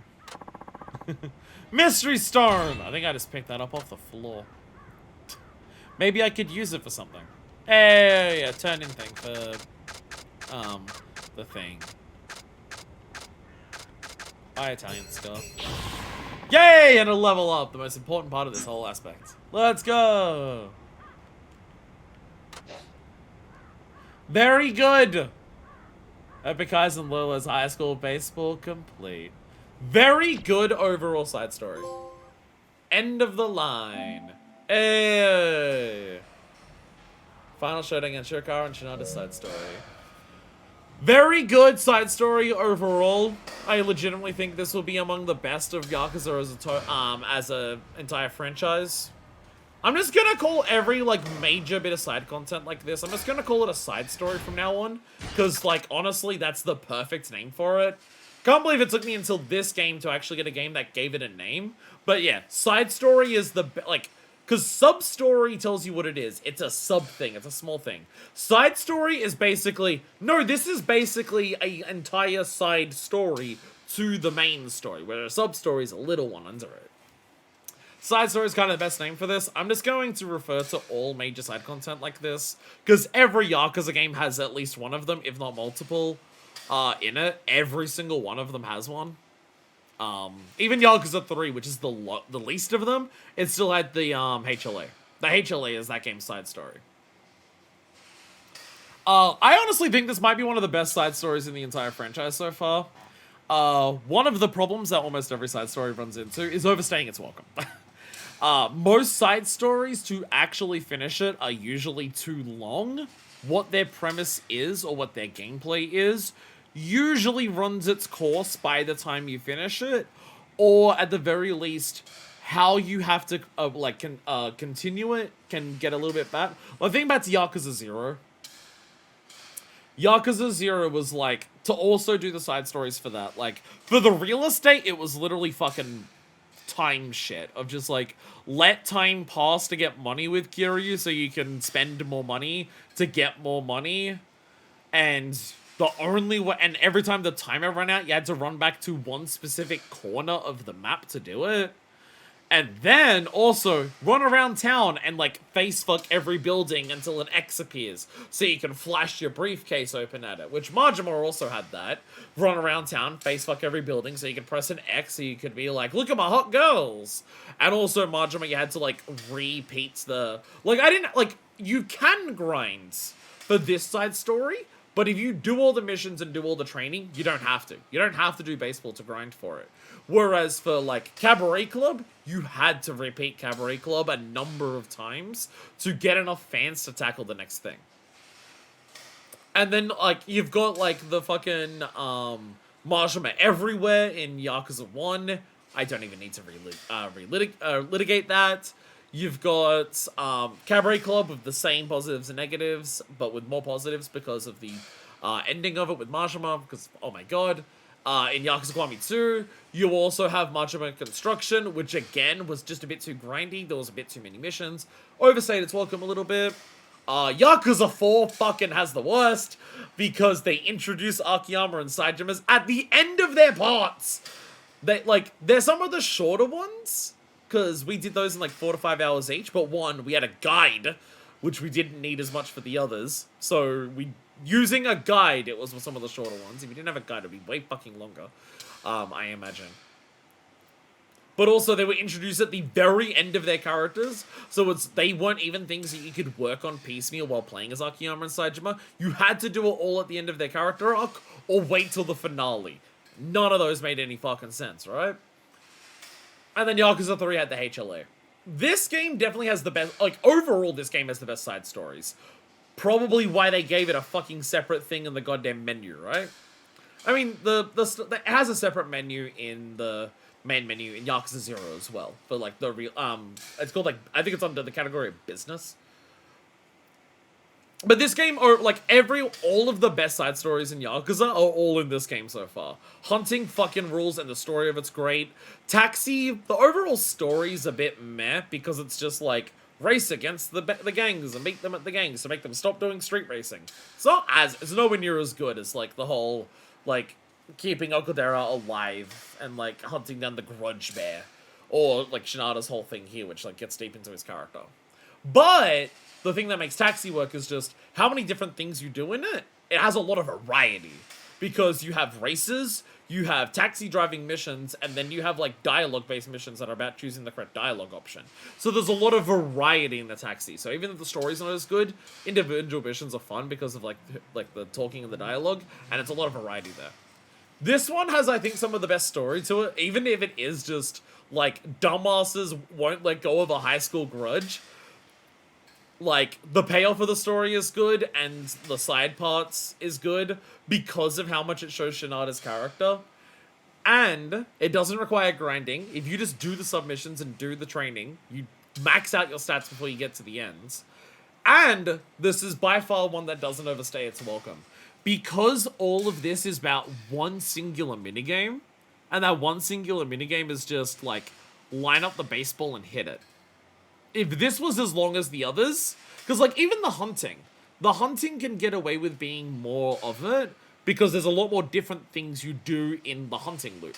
The hunting has you, over time, you slowly progress further through the area, so you've got the exploration aspect. The hunting, like, in terms of the skill of hunting, of shooting, the skill that you need to kill a bear is different to, like, any of the other animals. You've got the traps to go around and collect. You've got the management of your health resources. There's a lot,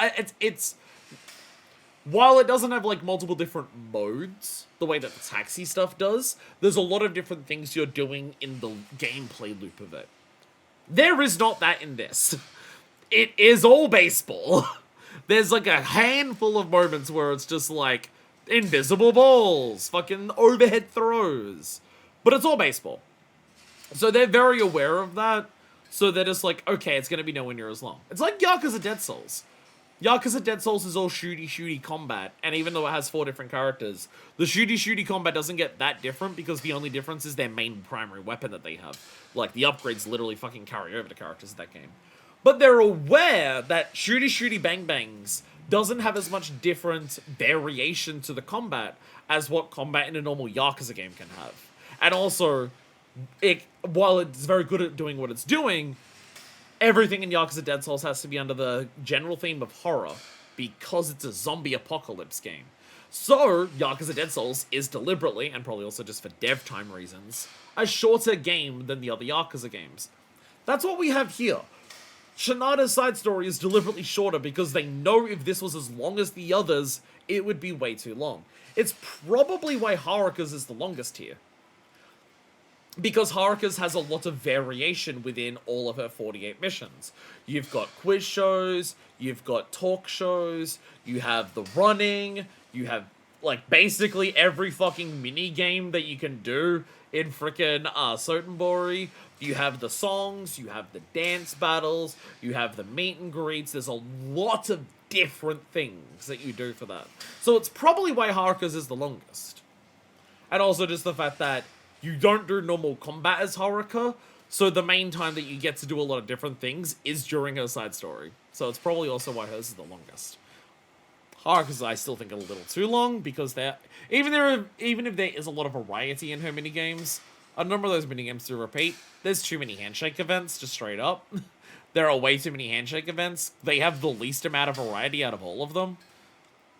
Like, you gotta worry about, like, you hold one button and press one other button at the right time, and you press the right dialogue option, which is like color coded. Like it's one of the simpler mini games, and it's one of the ones that use the most. So Haruka's is still a bit too long, but Shinada's is, I think, a perfect length. I wouldn't want it longer than this, and if it was like if it was too much shorter than this, it would be like, what is the point of investing in this like mini game? What's the point of investing in this minigame with all of these stats and all this money that I can spend on it if it was shorter than this? But if it was longer than this, I'd get to the point of, okay, I'm kind of sick of baseball, though. Absolutely one of the best in the franchise. One of the ones that understands what it's trying to do gameplay-wise, understands what it's trying to do story-wise, focuses on those things, does those things, and finishes it. And also, all the training stuff was basically an excuse to go and do a bunch of different stuff anyways. Fully with you on all that. I have basically nothing to add. Lol, this game is the best side story so far. Absolutely. And this one is best overall. Ties so perfectly into Shinada is the perfect length for what it is. Absolutely. Absolutely. I mean, sides will have a soft spot for Sunshine, Full Shine. No, they're good. Those are those are incredible. Like, because like the dress up stuff is just fun. I don't want to go this way. I don't want to go this way. Where is, I forget where the mark is. We got the completion bonus. It's okay, it's literally there, but I am going to go around and I will save it first just in case. I think I already saved it, but just in case. I mean, like, the side stories in this game, I think the biggest thing for this game, for why its side stories work, is, I'm just going to say this based on the sheer scope. I obviously don't know about anything about, like, behind the scenes. But based on sheer scope, I think I know why the side stories in this game work as well as they do.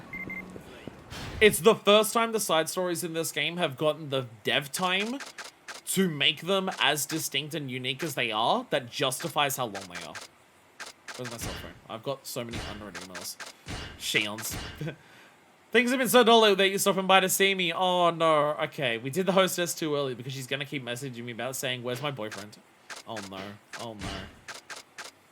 Shinada side story complete. Congratulations, completing a side story was a new commemorative gift. All side stories complete. Yo! And also a reward for all side stories entirely. Yo! Let's go. Double bonuses.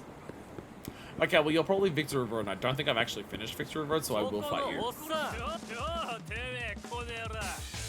But based on how different and this game has 4 entire side stories, and they're all completely different to each other, and they're all like unique for the franchise. I mean, Haruka's is like, you know, karaoke-based stuff for a lot of it, yes. But there's also a lot of other different things that you do. And Shinada's is baseball, which has been a thing in these previous games. But also, Shinada's baseball in this is completely different to normal baseball. So there is some overlap. You know what? I'm now thinking about it. I'm now realizing I'm now actually piecing part of it together. Haruka and Shinada's side stories are the least different compared to previous Yakuza content, because a lot of Haruka, like, dialogue options in the middle of a thing, yeah, that's like hostesses. Haruka's singing, it's like karaoke. Shinada's side story is baseball. It's similar to baseball in previous games. Haruka and Shinada have the most similar to previous games in terms of their side stories, because as characters and how they progress through the game, they're the most groundbreaking. So because Kiryu and Saejima are the most normal Yakuza, to make sure they kept up with the vibe of making this game break new ground for Yakuza, it was Kiryu and Saejima who got the focus of the most unique side stories for what is a Yakuza game. I've pieced it together. You have a balance of combat and storyline of the MSQ is the most like a Yakuza game. Side stories are the most different. Side stories are the most, and then over here you got the side stories are the most similar to previous Yakuza game content, but their MSQ and their combat is a new fucking thing for the franchise. It's the balancing act. I solved it. There you go. My nose is itchy. Dragon Scale, Seal of the Dragon. Have I already turned these things in? I can get them again. Dragon Tail, though. Are you telling me that Shinada actually stood on the bridge and shot the thing's tail with a bow and arrow enough to get the Drake Sword? Holy shit, Shinada. And Lucky Binding! There, 777s. If I fight with this binding on, something lucky's supposed to happen with 777s. Platinum Triangle Ruler is there. Well, Lucky Binding, I don't know if Lucky Binding does anything unique unless it's just like, it gives you good luck, but I have training gear on, so whatever. But I do need the Dragon Tail. I do need the Dragon Tail. I do need to turn that in. Health dramatically, health to its maximum. I don't want to... I'm just gonna have one of these, I'm lazy. I don't... Oh my god. How bad did that taste, Shinada? Jesus Christ. Taking the Dragon Tail, though. I will take that. I will take that. Takamiyama! Takamiyama.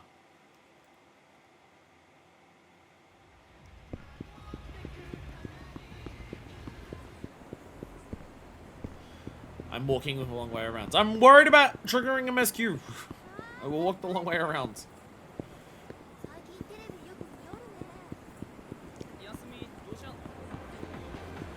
But yeah, basically what my point is that Yakuza 5 is really good. The thing is, like, I can't even... It's not like Yakuza 1 and 2, right? Like, Yakuza 1 and 2 are games to me where it's just like...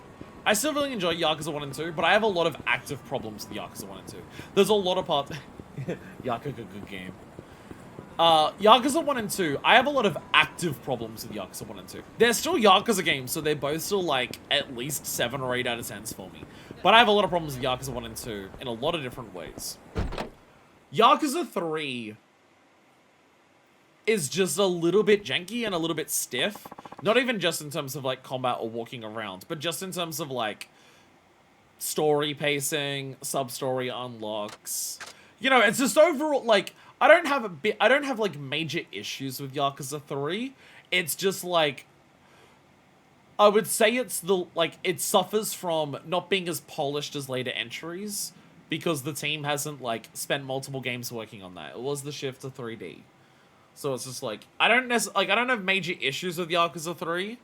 It's more so just like the lack of not even a lack of polish. It's not as polished. And again, I don't just mean, I mean, like, everything about it. The MSQ is not as polished because it, like, still introduces some ideas and drops them. And, like, there is literally a chapter called The Plot where you sit with a government guy and he tells you the plot of the game. Like, they clearly hadn't, like... when I say Yakuza 3 jank, I'm also including stuff like that. Of just, like, their storytelling's not as good, their pacing's not as good, how they, like, encourage you to do sub-stories is not as good. None of it's, like, it's not strictly bad, it's just, like, we've definitely seen better of the franchise since. In terms of how it handles basically everything. And then Yakuza 4 is just one of the best games ever made, fuck you, fight me. I don't necessarily, like, Yakuza 5 is just, like, I don't even necessarily have issues, like, when I say that Kiryu and Saejima are a bit too similar to their previous games, I wouldn't even necessarily say I think that's a bad aspect of the game, or the game has done wrong or done poorly because of this. I don't even know if I'd go that far. I think it's more so just the things that I would say about this game that are, like, reasons that I might put it lower than 4 is just... it doesn't work as well for me, comparatively. It would be more so that. Raging, oh, it's a hammer. It's a hammer. We get a hammer for the Dragon Tail. Its swing packs a draconian punch. I think I'd say that more than anything. Like, one of the biggest reasons that I love Yakuza 4 so much is how every single part of that game comes together so fucking immaculately outside of, like, hostess training. And the fighter training is, I like what fighter training is in Yakuza 4 with Saejima. They just introduce it at the wrong time and make it way too long for what it is.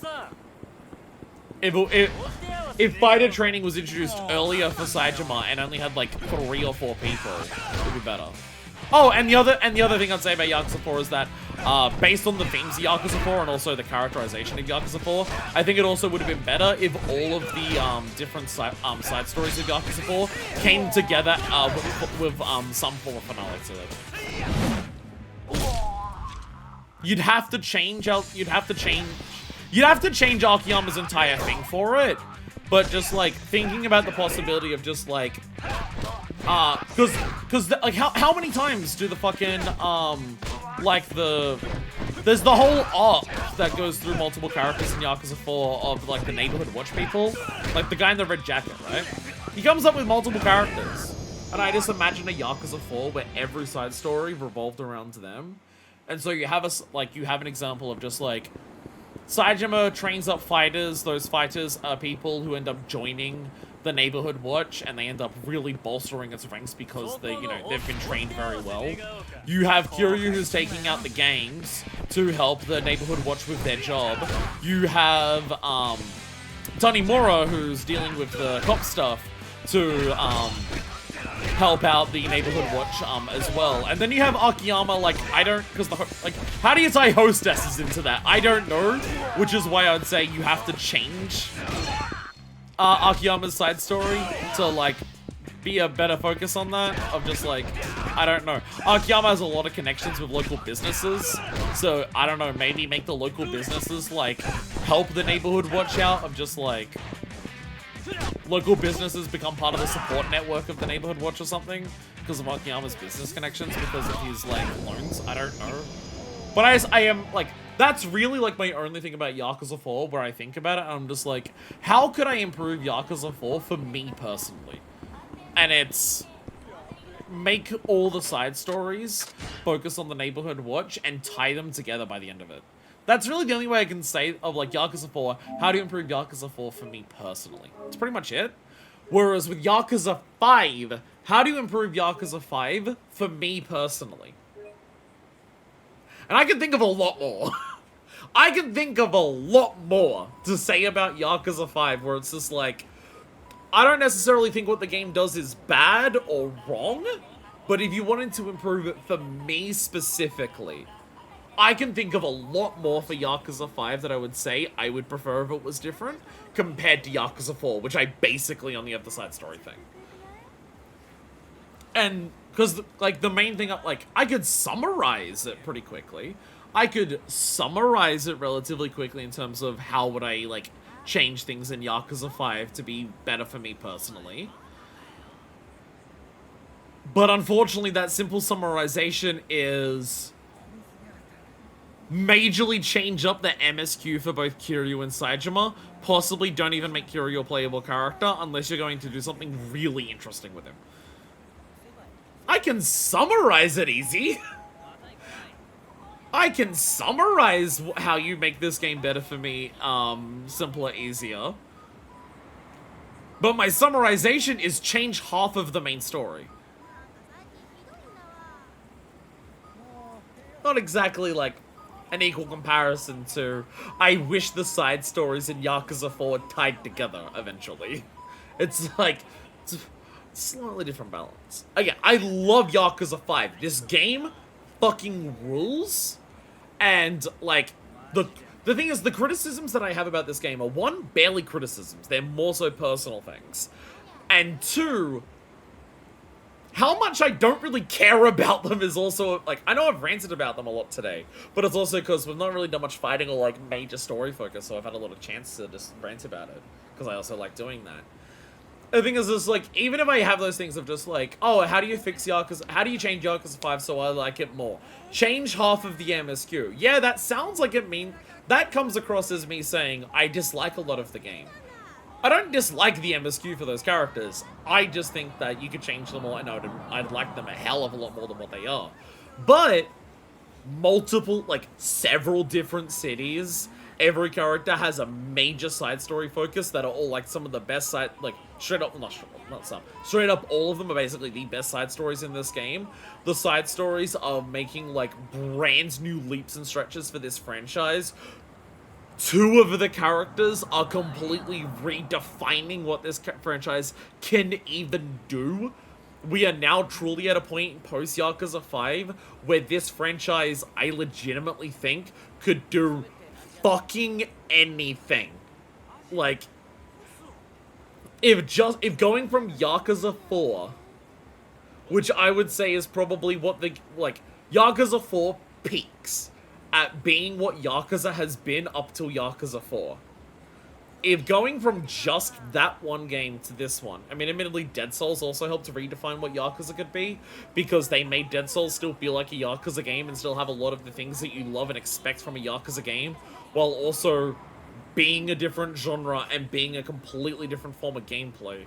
So coming from Dead Souls to this also definitely helps.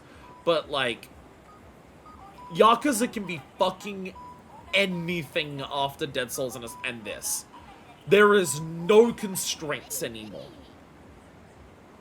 So, like, the things that I say about this game that make it, like, less perfect in my eyes than Yakuza 4, do I even fucking care? Compared to what this game does do for the possibility of the franchise as a whole? Not really. Not really. Like, I'm not gonna turn around, like, it's one of those things where it's like, yeah, I have those gripes, but when I'm finished with this game and I think about this game in the future, I'm barely gonna fucking think about them. I think about Yakuza Kiwami 2 now, and I mainly think of the negatives. I love a lot of Yakuza Kiwami 2, but when I go back and think of it, I mainly think of the negatives. When I think of Kiwami 1, I think about Majima Everywhere, but then I think about all the stuff that I like. When I think back on this game in the future, am I gonna think, Kiryu section was kind of lame though? No, that's gonna be so far removed from what my thought process is going to be remembering this game. My thought process of remembering this game is going to be, holy shit, Shinada was like a fucking wildly different experience right after Haruka, who was a wildly different experience, and we fucking went bear hunting at the, like, earlier in the game, and, like, I drove a taxi and, like, did turn signals and, like, followed road rules and then raced that taxi, like, on a highway, and, like, against, like, that's the shit I'm gonna think of. That's the shit I'm gonna think of when I think of Yakuza 5 in the future. So the gripes don't even really come up. What I'm saying is, Yakuza 5 good. Yakuza, that's, if I had to summarize it, that's the way. I don't know if Yakuza 5 is, like, Yakuza 5 is not my favorite entry. I can probably put it, like, unless the ending gives me the best sloppy toppy I've ever fucking had in my life. I'm not gonna get to the end of Yakuza 5 and say it's my favorite. Like, it has to do a lot from this point to turn around and say it's my favorite. But what I can comfortably say is that Yakuza 5 is really fucking good. And Yakuza 5 is really fucking good in a way I didn't expect it to be. And that alone is worth a shitload of praise. Yakuza game good. Thank you all so much for watching. Next time we do MSQ, we literally go over to Tower Battle over there. Next episode we look at that. Next episode we look at that sign. That's the MSQ. We accidentally triggered it one time and I had to go back and cut out of that. So next time we go there. So thank you all so much for watching, and until next time, this is version 2, signing out.